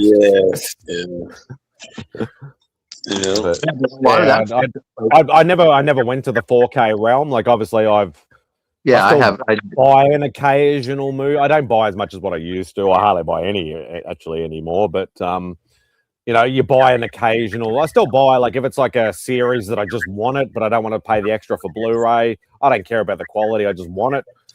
I'll buy it either depending on the price. If it's the same price, I'll buy the Blu-ray. But I never went to the 4K or anything like that because obviously I don't have a TV to support 4K anyway. But it kind of sucks that they sort of started getting rid of those extra. Sort of. Now you're like, oh, you might get 5 minutes of bonus features, and that's pretty much it now. So you have to buy the steelbook for $100 to get the extras. Yeah, I love the steelbooks for a collectible side of things. Though I don't go as crazy as Mark, but I used to sort of buy a lot of steelbooks back in the day. Yeah, but with Mark and stuff, I know he watches them too, though. Mark's a big media guy. So yeah. So it makes a little more sense, and he gets really jazzed about a certain new movie coming out, or so it's a little different. But yeah, I haven't like Blu-ray, and the last one I bought of Blu-ray was Into the Spider-Verse. Because I was just like, I want that. I'm like, I want a copy of it because it's a killer movie. But I haven't bought anything since then. I got a Blu-ray player over there that hasn't been turned on, and since COVID began. I miss the DVD menus. Yeah, well, I still obviously the majority of my collection is still DVDs. It's not Blu-rays. Like I have Blu-rays, but still, it's a lot of it because I replaced all my VHS with DVDs because Blu-rays were either not in at the time or not around at the time, or they were too expensive. So yeah, I've still got all my old DVDs. I'm never going to replace them unless I'm trying to. I've been thinking about starting again with downsizing because I still, and some people know, I've still got piles of DVDs and Blu-rays that don't fit in the racks on my walls anymore because I haven't got the space because I've got too many. Yeah. But some of the like TV series and anime series and stuff like that, instead of it being like 6 individual discs in a box, you can sort of get it in like a little fat pack or something like that. So I've been starting to think about doing that to try, and I just want to get them off the floor and onto the racks. That's more of a space thing more than anything else. But, I used to love the boxed art and stuff like that, and it was all cool, but now it's just a space thing for me. So, yeah, the secret, like the Easter egg menus, like I remember that, like certain things, you'd sort of, it'd be just up arrow or down, but if you arrow to a diagonal, it would go to like some sort of like a window in a building, and it would just light up yellow, and it'd be like an Easter egg menu. They were cool. I used to love that shit too. Yeah. You can't pause streaming to look at details because you get commercials instead. That shit should be illegal. Yeah. What's up, Kelly? From the space cat. But yeah, I don't know. I kind of like the fact that that physical's making a comeback. Because it's weird being us people of a certain age. That was our life. It's weird to not to have everything be digital. Yeah. It's but like I see the upside. I can see where you'd be saving on space. You could have it all on your computer or your phone or whatever. You know what I mean? Yeah. Like I love physical. Yeah, I can't. I don't like to read digitally, but I can see the upside where instead of having boxes and boxes, you just have it all right there on your. Yeah. Well, I read digital because my eyesight got worse. And so it kind of hurts to read physical, especially because a lot of comic books the writing's so small. So on the like, but that doesn't mean that and I'll read something digitally and then I'll go, oh, I like that. Now I want to pick it up, and I'll start buying the floppies and stuff because it's that collector in me. Yeah. But now I want to hold it. That's the thing. Both should exist. That way, if somebody doesn't want to take up the room and have all the DVDs, but they want a movie collection. Yeah, they get their letterbox account and put a whole bunch of digital files in there. It's just like, I just don't like when, we've even had it with the movies and stuff. There's been some companies that have just shut down. Luckily, most of the movies have migrated to a different library. Like most of mine have migrated to Amazon or whatever, but I can't say that there haven't been people that have lost, somebody spent $20 on a movie to buy it and then it's just gone. It's like, it's not, no. Yeah. Oh, Sledge. Well, hopefully you didn't lick the ones you're supposed to be sending to me, Sledge. Oh, God. Yeah, I see a lot of people doing that too, Perry. That what they're doing is they're literally just ripping their stuff to servers. Or now they've got these things that it's like a little box. It's like a mini server. That where they're just somebody that's like Simon, like you, that's got hundreds, thousands of DVDs. They upload them onto these servers. So now they've got it's fully legal because you own the physical of it. So it's like a backup, and you will never know. Yeah, because it might be in a case. Like it happened to me actually. Like, and I still got to get around to rebuying it. I actually had a hankering to buy. I know Tate probably might know it, but I don't know about whether Bobby did. There was an original anime series called Crying Freeman, and it was never released. It was only released for like a couple of years on physical media in Japan and in the US, and I got the US copies. And I got a hankering about a month ago to rewatch I've got the live action movie as well that Mark Dacascos was in. I never saw the live action, but it was actually quite good. I actually really enjoyed it. But I went to rewatch the series and I realized that my first disc has got a massive fucking crack through it. Oh no. So I can't watch it. So I'm like, now I'm gonna have to try and find it again. But the problem with that is now, because it was such a limited release, and it was only because it wasn't as popular or well known, I'm probably gonna have to spend ridiculous amounts of money to buy it on the aftermarket. That's the only thing that sort of sucks about the physical stuff. It can get damaged. Yeah, well, I don't think they've done any further. Did they do a DVD release? Oh yeah, because you said disc. So they did a DVD. I don't think they've done any releases since then. No, now they go on to because there's that anime like streaming service. Crunchyroll. Yeah, it's not on Crunchyroll or any of those things. That's what I was thinking. It's so old. That's why. That's my favorite. Yeah, that's my favorite. That and the movie, not the live action. It was a cartoon movie for Fist of the North Star. That original movie, and Crying Freeman's my favorite, man. It's just it just hits you in your soul.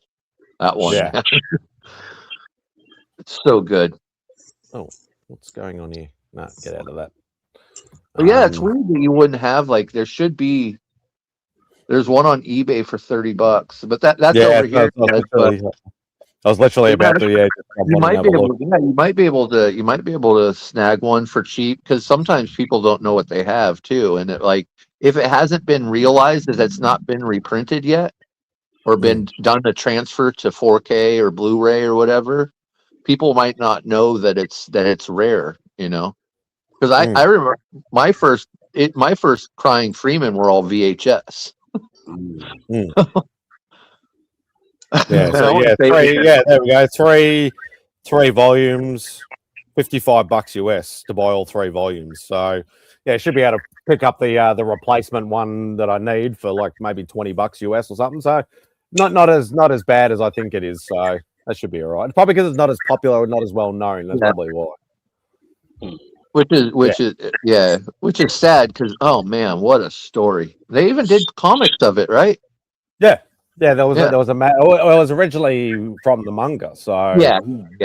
But they did American copy, like the floppy versions, where it was done. I'm not sure on that, but I think they did. I think so. Right. But, that's. Have you experienced much disc rot? Any what? Disc rot? Disc rot. There's a lot. Like basically, discs aren't meant to last, and I know a lot more people are probably dealing with it with games, but there's this thing called disc rot, which is basically they're just getting to be old enough to where you just put it in one day and it just doesn't work anymore because the disc I'd have to look at. I'd have to remember, which would be the hardest part. Yeah. Some of the original release DVDs, like when DVDs first started releasing, first started buying them. I'd have to have a look at something released at that time to see whether it had it or not. As I said, the only problem that I've had is I've found an odd disc that's been cracked because obviously I must have dropped it or something's happened. But yeah, nothing. Yeah, it can warp it. It can actually, instead of it being flat, you get slight sort of bends, and you can see the waves in the media, sort of in the writing on the disc and stuff. That can happen occasionally, but I've been pretty lucky with that, and I have a lot. I used to hoard movies like you hoard everything, Sledge. It's just layers and layers of plastic, so it only makes sense that they'd get brittle too. Because all plastic ends up getting brittle. Maybe some of this newer stuff that they're doing maybe won't, but all the plastic we've had up to this point, you go back and you get an 8-track tape, man. You get one of the case on that thing's brittle as fuck because it's 70s plastic, Yeah. But it's yeah, I haven't dealt with any disc rot personally, but I'm just hearing more and more people talk about it. That's if you go back to 70s too, you go back to 70s, some of the poorer pressings of vinyl records are starting to disc rot as well, where they're just smoothing out and stuff. The stuff that was made well is lasting. But there was a lot when they were just mass producing some of the vinyl. It just, was, basically being made in China almost. It's just some of that stuff's not. And now it's all this, fancy clear and colored vinyls and stuff, and it's, they're doing it more as an aesthetic sort of thing more than a playable quality thing, I suppose, but you're still paying through the nose. There's some of that, but what you're finding more is that you're you go to buy a record and it's now 180 grams, which is 3 times the original thickness and weight of an original vinyl. That sucks, AR. He said all his Sega Saturn games aren't working, and that's because Sega Saturn stuff's maybe that's why Sega Saturn stuff's worth so much. Is because the discs are starting to not work as well. Well, that would suck. You spend a lot on one, and then you get it, and when you get it, it don't work because or a double disc game. You get halfway through the game and put the second one in, and it doesn't work. You're like, yeah, right. I already clocked the first disc. I want to clock the second one. Yeah, so Laserdisc was interesting. It never really took off over here, let alone at all, because it was so expensive. But remember the other ones that were video discs or something that they were in a case, and you didn't take the disc out. You put the whole case in, and the machine would suck the disc out of it. They were right before laser discs, but they also have amazing art on the covers and stuff because they're the size of a vinyl record, so they're actually big enough to see and appreciate. Yeah. No, Perry's at Laserdisc. It was right before Laserdisc. They were the predecessor. I remember Laserdisc was that was the 4K of its generation. That was the highest quality you could get. Because it was way better than VHS and DVD, and obviously Blu-ray wasn't around then. It was the Blu-ray of its time, and it was super, super. Over here, it was fucking ridiculously priced. To buy a Laserdisc player was $1,000, and the discs were $200 each, and it was fucked. Yeah, and you had very small libraries of it too. You'd go to anything on Laserdisc. You'd go to a store to look at them, and they'd only have 30 or 40 of them because they were so expensive, but it might have been laser video disc something. It was something where you didn't pull the disc out. You used the full cartridge. Hey, it's Fat Albert. Oh no, it's not Cosby. But no, that's the Fat Albert crew, wasn't it? Yeah, Bill Cosby record. Yeah, the Fat Albert and the Cosby Kids. Yeah, back in the day. Hey. Abbott and Costello. Who's on first? That routine holds up to this day. Like, it's a that good routine one. is just as funny. There's your. Oh, but Bob and Doug McKenzie. Yeah, Take Off, man. Great White North. Yeah. You bunch of hosers. Yeah. Is that Rick Moranis and one of the bloody what's the name? One of the one of the Deloise boys. No, it's not Deloise. I don't think it's Deloise, is it? No, it's not Deloise. I can't think of that guy's name. Yeah, but they were from SCTV and they did that movie in the 80s, Strange Brew. Yeah. It looked like one of the Deloise boys. He does look a little like him, but I don't think that's his name. I can't remember his name either. I think his name is Dave Thompson. Yeah, Dave was something like that, like the Wendy's guy. But the other one is Dave Thomas, maybe. Yeah, something. Yeah, I think so. But Strange Brew was such a classic because that whole movie where they're trying to put the rat in the beer bottle and Dave Thomas apparently. Yeah, Dave Thomas. Yeah, there you go. There's some Roy Clark. Yeah. Nice. And here's some Jethro Tull. Yeah.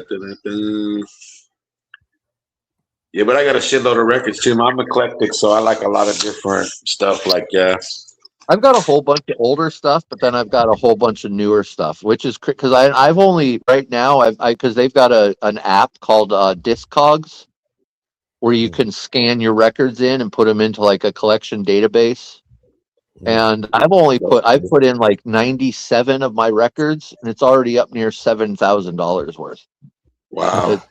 Dude, it's nuts. Like, so I'm actually thinking about selling some of my vinyl because like while the market's good, because like I'll get it. Like because I'm not the one that's like, oh, I've got to have the first pressing or I've got to have the first US pressing or I just want the album. Like I'm not so like I have some of those. Like I have a Ween album, the Mollusk. And I bought it new, and it was like, $30 or whatever it was. It's $185 now.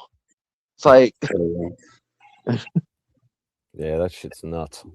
It's crazier. Like, yeah, people like I often say, like people are like, you think your comic book stuff's crazy, man. See, I look for a lot of those kid records, because they're hard to find in good condition. And so when I'm looking around, anything character related, like from the Pink Panther, Spider-Man, Batman, all these different albums. And when I find those, I'm like, yay, score and shit, if it's in good condition. Some of those are especially in good condition because, like you said, the kids' records, they got trashed, man. Yeah. Like, I remember I was a monster with my records when I was a kid. Yeah. Because my dad used to buy me all the small ones. Like the read in here, the 45. Like I'd have like Popeye and and all a whole bunch of those and stuff. And I know I was a monster with them because I was playing them on my little freaking kids record player and drawing on my crayons and throwing them at your brother, sister, whatever. So, yeah. But look at that, dude. Any of like the Marvel records.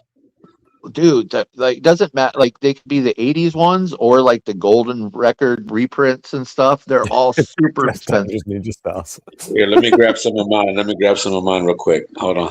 Yeah, I think I still have.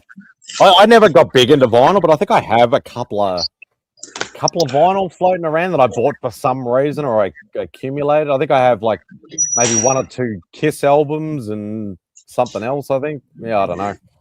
Don't know whether they're worth anything or not, but TM. If you're, I used to love that. But if you're shopping for cassette tapes, you almost have to bring a player with you and make sure they work because cassette tapes are also having that thing because they're on magnetic tape A lot of them are just rotting, and you'll get it, and it'll just be blank.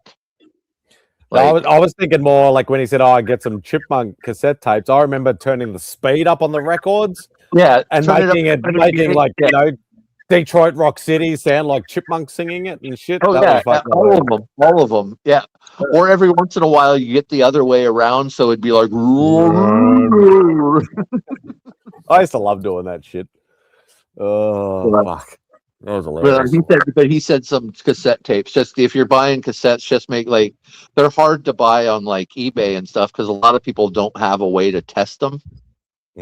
But so then you just it's kind of a crapshoot. And I've been hearing I sold off a whole bunch of cassettes a while back, and again, worth good money if you come across them and stuff. But stick your finger on the record and slowly go backwards. No.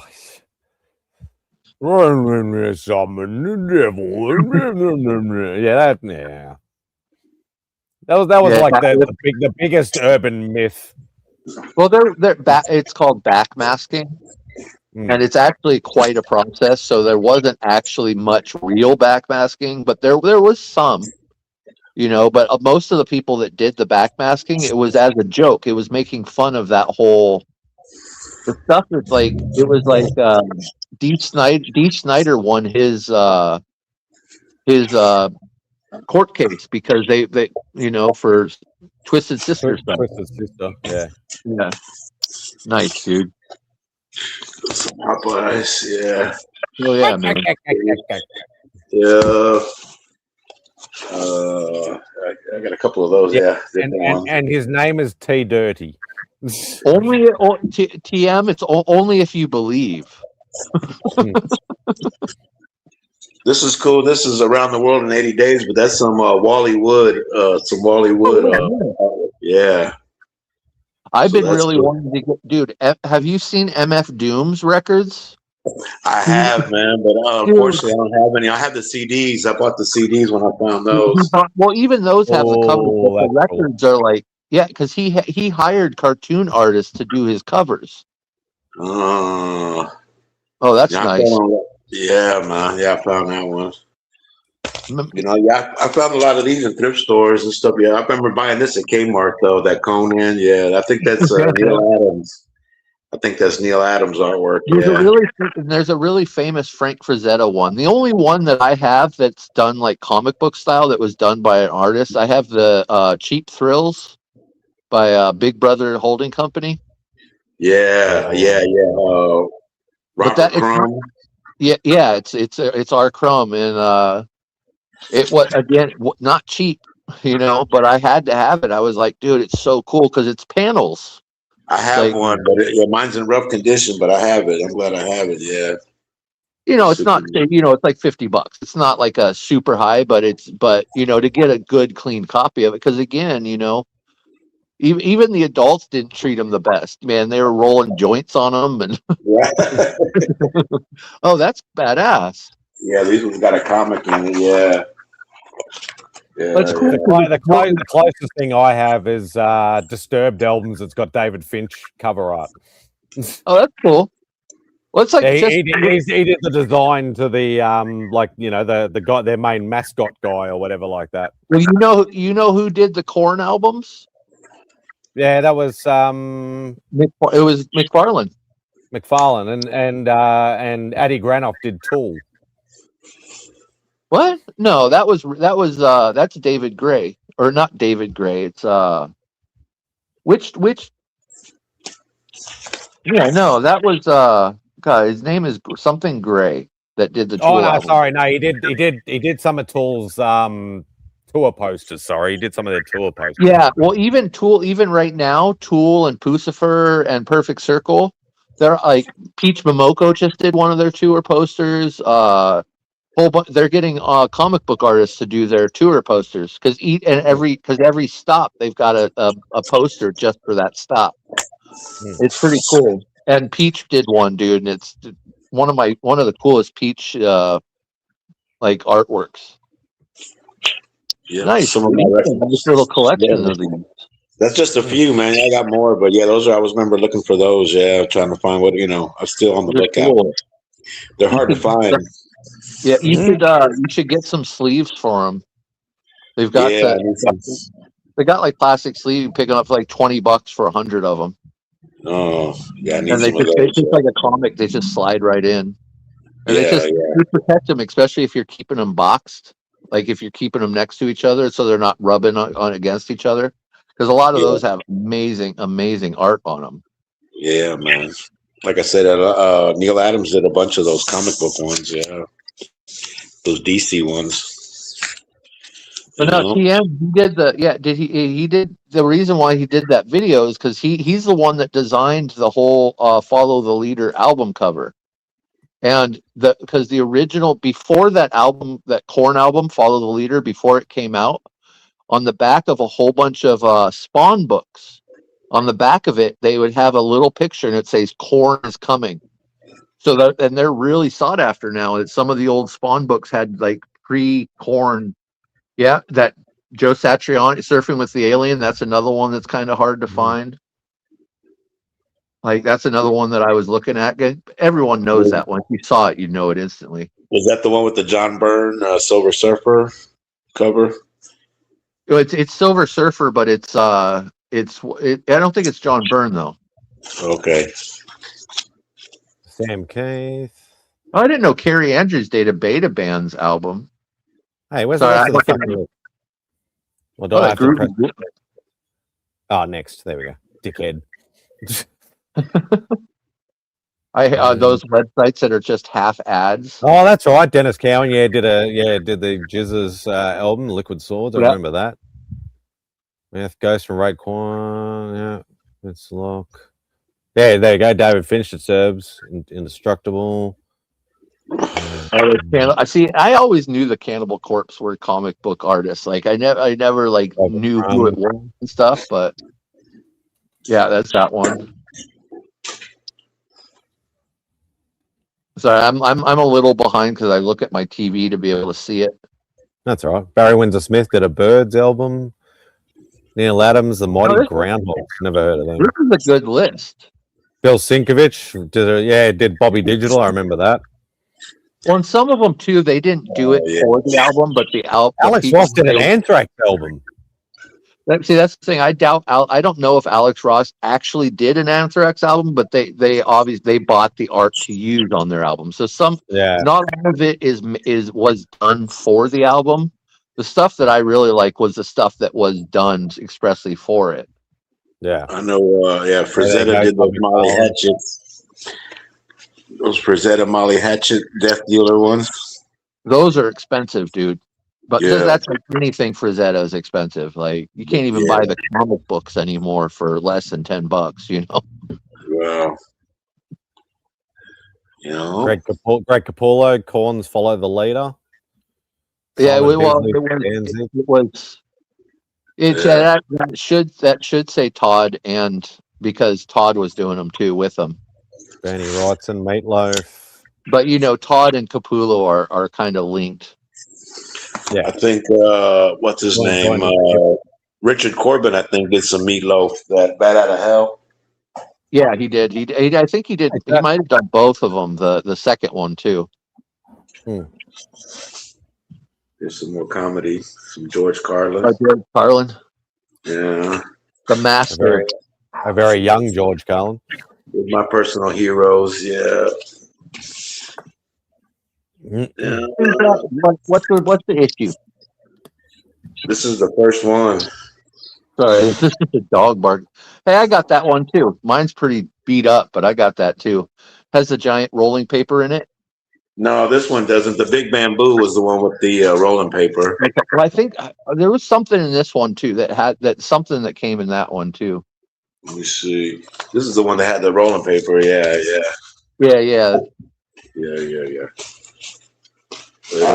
Of course, it doesn't have the paper in it no more. No, that's super sought after because a lot of people were like, oh, let's try to roll one with it.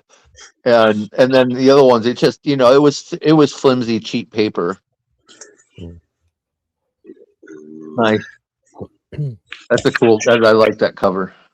Los Cochinos, that's a classic one. Yeah, with the car and. Oh, that's a cool one. The die cut. Yeah, yeah, So is that where you got your ideas from? yeah. Well, I had older brothers, man, and they was into this. You know what I'm saying? That's why. Thank goodness. You know what I'm saying? Yeah. This one's like a pill. They made this one like a pill. Yeah. Yeah. People talking to me like you tell me to sleep. See, you know, yeah. Treat me like a sieve. Dude,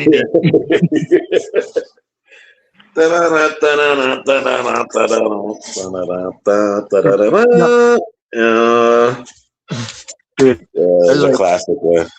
my favorite, like Dave's Not Here, man, is one of the, Yeah. and when you hear it, just the audio, not like the movie version, but just the audio, it's so well done because you picture the whole freaking thing happening. It's so good. Oh man, I'm Dave and shit. Yeah. Come on, Dave, open up, man. Like I think I saw the cops go past.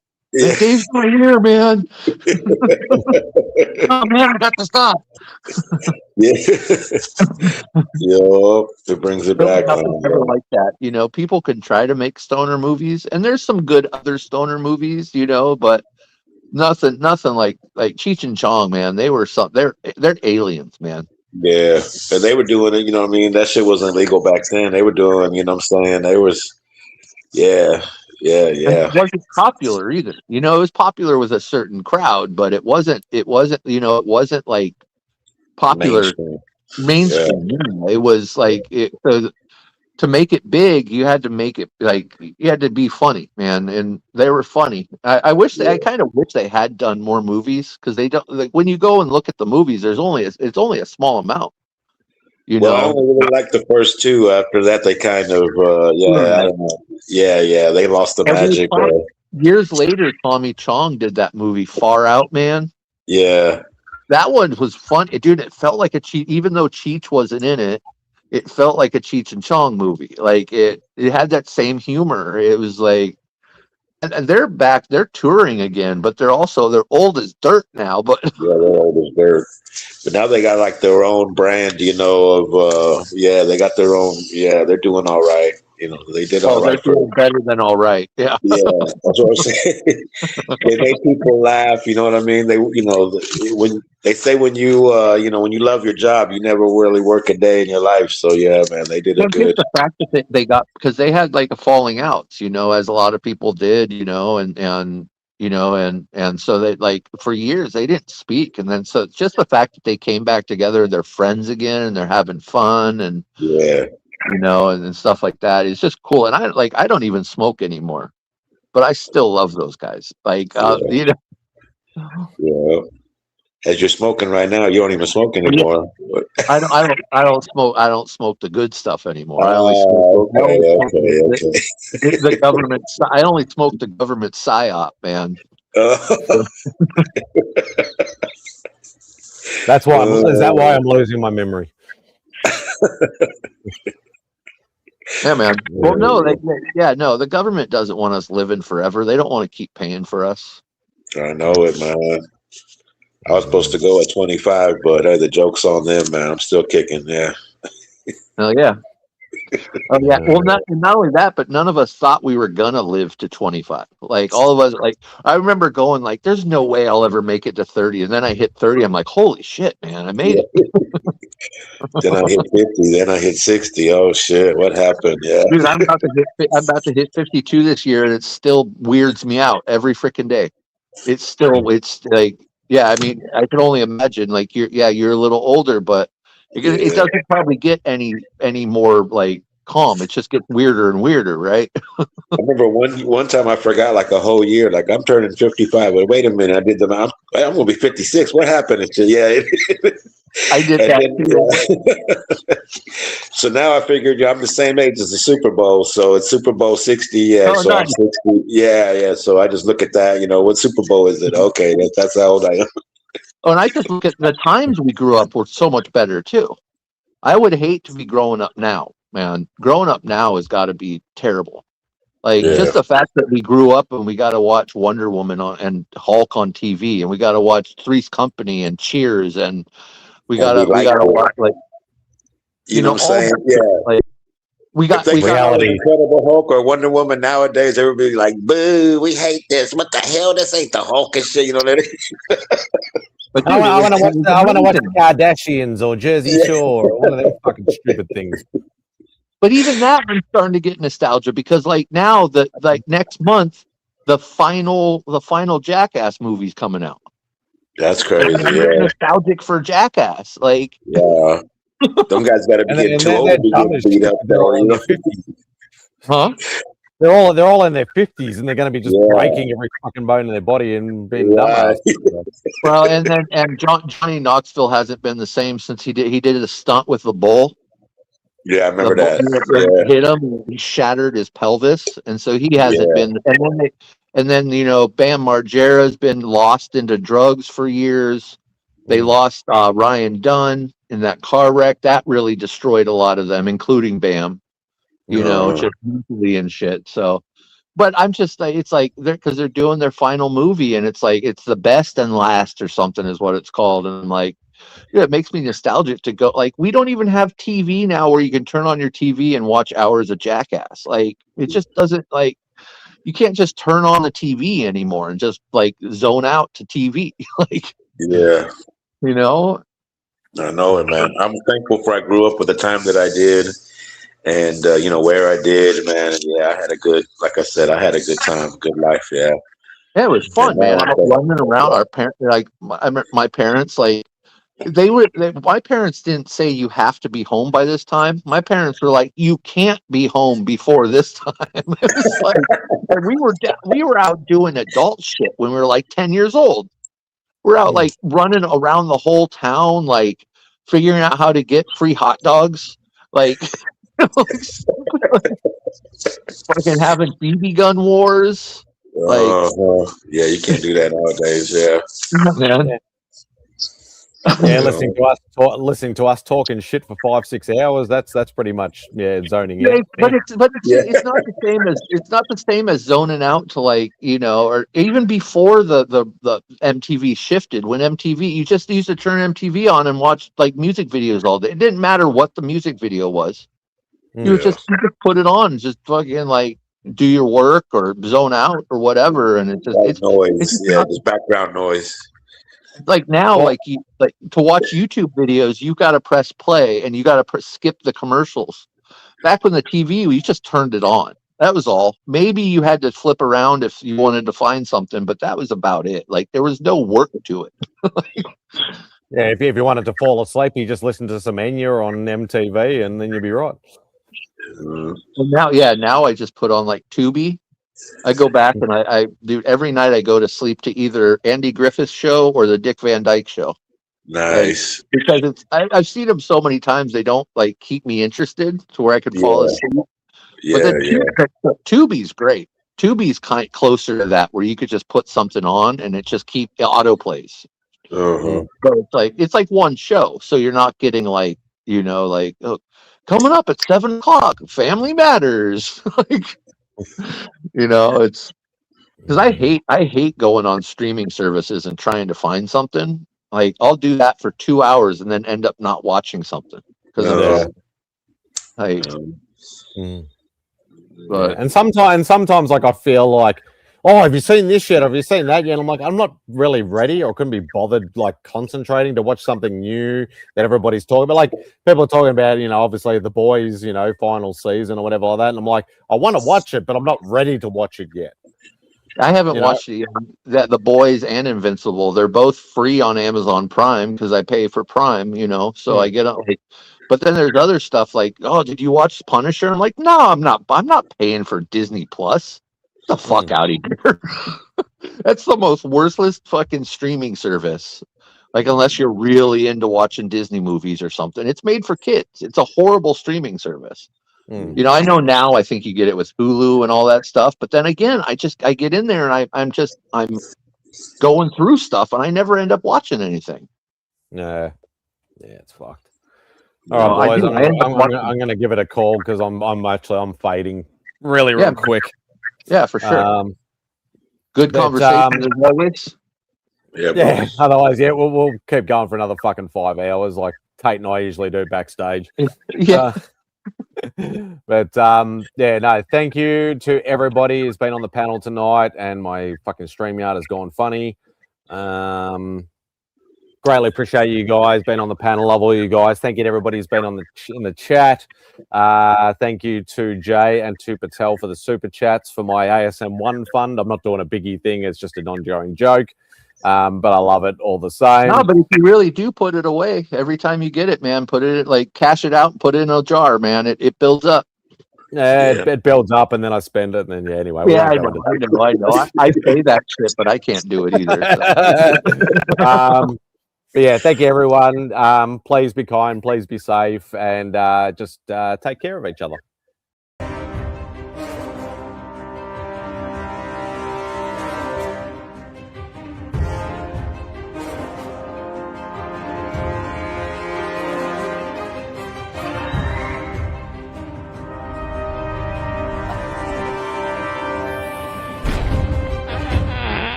The word jaundice comes from the French word jaune, which means yellow.